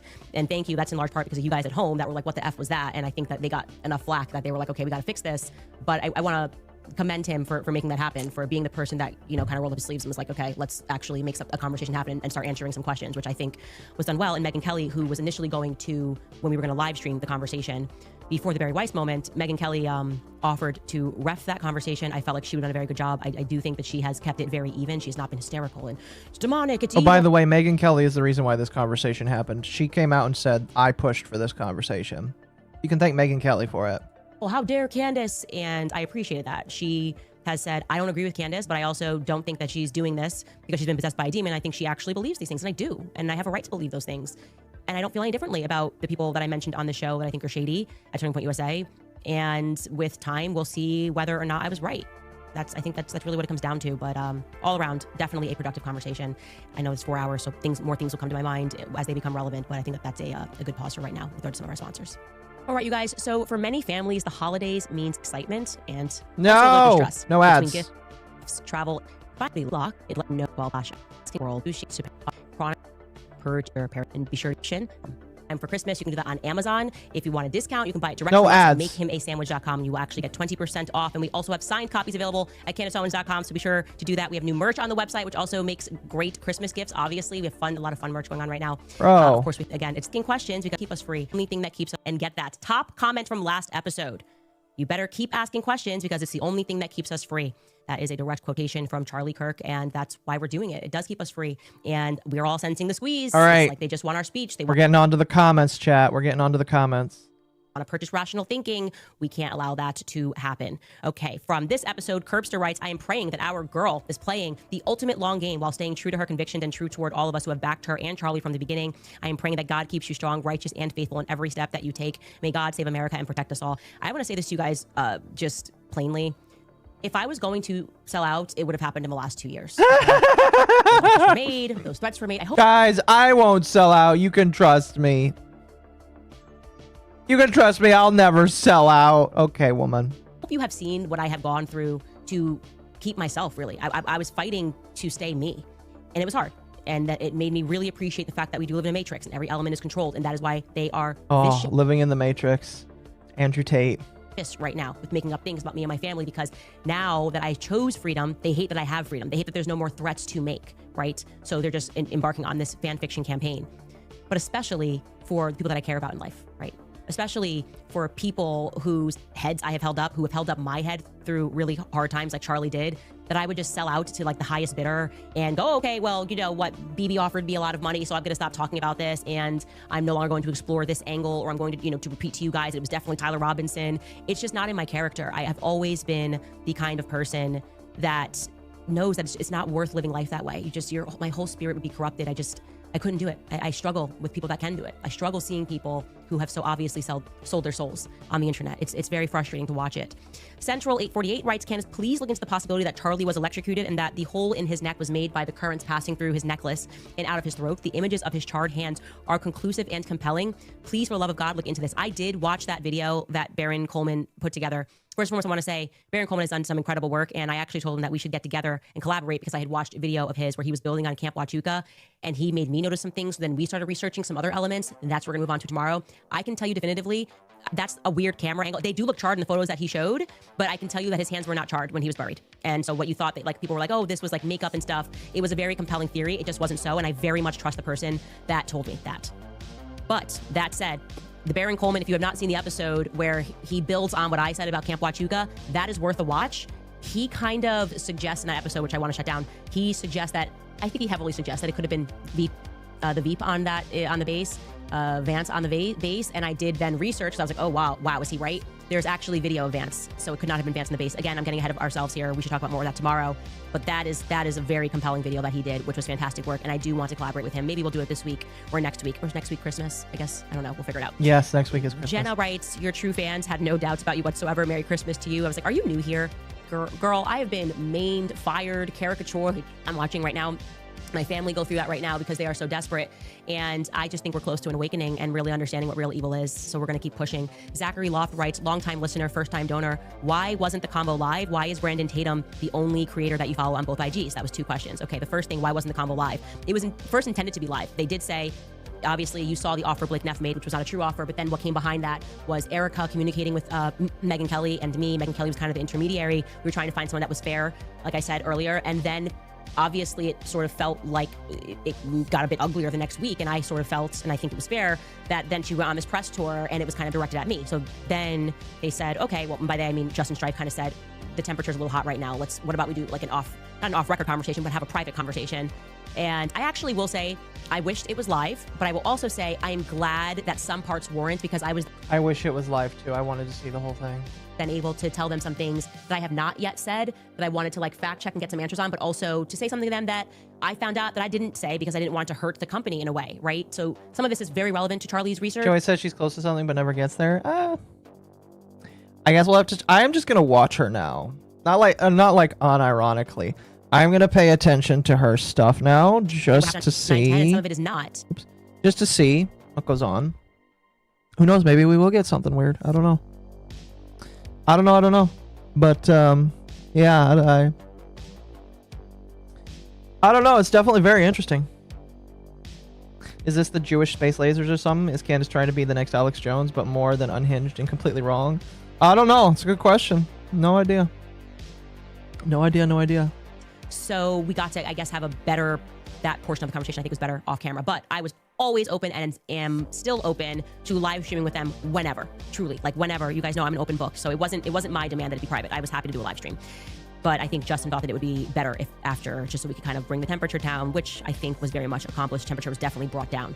Zachary Loft wrote, longtime listener for, oh, sorry, I just read that. Mr. Bruce Lee writes, people in the chat, many other channels are not hearing what they want to hear, so it's automatically, well, Candace got paid. The chats are so botted. I was waiting for that. Now she's gonna say that if you disagree with her, you're a bot. Oh, fuck, chat. If you disagree with the conclusion that she came to, you're a bot. No, we're all bots. We're all the Matrix. Fuck, I love it. It's better to actually look at comments after the episode to see what people think. And we've had so many people talk about how there are so many bots in the chat, and so focus on so many bots. What I'm saying, and obviously you can tell that I have not been paid, because I wouldn't be talking about Israel, and I think there's something to explore there. No! One Will Wallace writes, pretty clear to me. She's definitely not paid for it because she's still talking about Israel. Oh! Oh, I fucking love this. The detractors chat. Holy fuck. I just... Oh, I love it so much. Kirk was murdered because of his voice and influence. Here's some support toward that security detail. Thank you very much. It's obvious that these people will stop at nothing to silence someone. Continue to... All right, I forgot to mention, by the way, apparently she told her audience that she is going to start a fund for a security detail. She is going to start a fund for a security detail. I don't have the clip on hand. I listened to it on the Kino Casino. But she is apparently going to start a fund for it. Oh, chat, I'm going to tell you right now, if you donate your money to me, your money will not go towards her security detail. It will go towards me building a server or fixing my teeth, whichever one happens first. You give me money, it will go towards a server rack or teeth fixing. Probably the teeth fixing at this point. Oh, fuck. I love this. I need to finish some other adulting stuff, but then the teeth fixing will start. Yes, if you donate to me, I will not give your money to Candace Owens. I will give it to dentists. Fluoride dentists. Stand 10 toes down for the truth, but please be careful. God bless you, Candace. Thank you. That is actually a tremendous donation. Thank you for guys who have been giving these donations, which have gotten bigger because you're concerned about security, and I think everybody after Charlie Kirk's assassination. What's wrong with the teeth? I was born with very poor enamel, and sadly, because I was born with poor enamel, they're just... I brush my teeth twice a day, in the morning, at night. I use special stuff. I have water flossing. I just like... My teeth suck, you know? My teeth, they suck. Nation is more concerned about security. It's a discussion that my husband and I are having more and more, and that's why it feels especially disgusting when someone like Tim Pool is trying to signal to people, attack her. Like, he's basically trying to signal to people that her security is weak. Why are you showing his head? I can't believe this woman. I love her. I love Hater. I love Hater. It's fantastic. Like, she's using the same security as Charlie, all of these things, like he is trying to put into the air that he wants me to be attacked. That's how I'm taking this, is why is he making my security a theme on his show? I don't trust that at all, and I don't know what's guiding that. Rio Bays writes, how would Erica and the feds not see those messages? That makes zero sense to me. I think you're referring to the messages that Charlie got the night before. Yeah, we didn't discuss whether the feds had received those messages. I will say that. We did not discuss that. But we did discuss, she obviously said that she did not see those messages. So I'm going to read the rest of your comment. How would Erica and the feds not see those messages? That makes zero sense. Erica, Brian Harpole, and so many others caught in these lies. This is what you fished for. Why go soft? That doesn't make sense. Also heard that we are chilling with TPUSA members at Tucker's party. That's another more fan fiction. I have no idea what that was about. You're referring to a person who went and said that Candace was hanging out with TPUSA and Tucker and Marjorie Taylor Greene at Tucker's Christmas party. To my knowledge, I did not see any Turning Point USA employees. I did not have a conversation with any Turning Point USA employees. To my knowledge, that I did not see them. Okay. Well, I'll accept that as a soft rebuttal. We're gonna let her finish this and then be done, because I have to get over to Ava. We're basically done, though. Massive party. I've never had beef with Tucker. That's why I was at his Christmas party. And I've never had beef with Marjorie Taylor Greene. So yeah, I spoke to them. That's what I mean. It's like the attacks are just every second of every day accusing me of something. And the implication there was like I was like sitting on the side laughing and enjoying. I will a say beer with the Kara burden of proof is Farnsworth on the people that and made Tyler these. Boyer. I am these sure, accusations. because Tucker obviously has a good relationship with them, that there were some Turning Point USA employees. I didn't speak to them. I didn't speak to them, to my knowledge. I did not speak to them. So I actually responded and I said to the person, why don't you publish who you're talking about? You don't have to, like, everyone's like beating around the bush. Like, I can't say what I know about her security. Say it, because you're lying, okay? If you say you know something about how I'm actually secretly laughing with Turning Point USA, speak plainly. I have nothing to hide. I am not the person who's playing any games right now. So if you're gonna call me out, go all the way, okay? Go max on calling me out, because if I'm a fraud, the public sure as hell deserves to know it. And you're not gonna find me. Yes, if anybody thinks that she's a fraud, please actually show it. Please. Please, if this woman is actually as fake as some people say, I want to see the proof so I can laugh. All right, because like, I think it would be funny. Please, please, please, please. Anyway, that's gonna do it. Like I said, I have to go watch some stuff. I'm gonna watch some stuff with Ava. But before we leave, let me leave you chat off with a word of warning and maybe some encouragement. One thing that I think is important for you to remember, and we're going to send you guys to Legal Mindset, by the way, if you're on YouTube. At Internet's and Master 8952 discovered Mom Thank you has for the milkers $5, I and gave appreciate it. $5. Wait, it was Christmas party? Of course people would be cordial and not start beef even if they hate each other. It's Christmas. Yeah, I would say so. Here's what I'll say. Chat. Okay. A thing that you need to remember. Oh gosh, I gotta sneeze. The thing to remember is a lot of these people are fake, phony, plastic individuals. None of them are real. All of them are fake. And if you remember that, a lot of this just is funny, you know? I find a lot of everything that's going on right now just to be incredibly funny, you know? Is Candace Owens right about some of the stuff? Maybe. I don't know. I don't really care, honestly. I think that in the grand scheme of things, does the murder of Charlie Kirk have any bearing on whether or not I feel comfortable with certain stuff in the government? Yes and no, I guess you could say. Yes and no. But in the grand scheme of things, I really just don't give a shit. Gonna be real with you. I really just don't give a shit. But yeah, it's very funny. A lot of it is very funny. I think the thing to remember, chat, is government can't be trusted. And a lot of these people are just grifters. And in a way, I guess I am also a grifter, but at the very least, I'm trying to be entertaining and entertain people. Although I am not bought and paid for by anybody. Although if you want to offer me a lot of money, I'll think about it. All right. Now that I'm no longer being held down by my Jewish manager, I need a new person to pay me. All right. If you want to pay me a lot of money, I'll consider it. All right. I just would prefer no communism.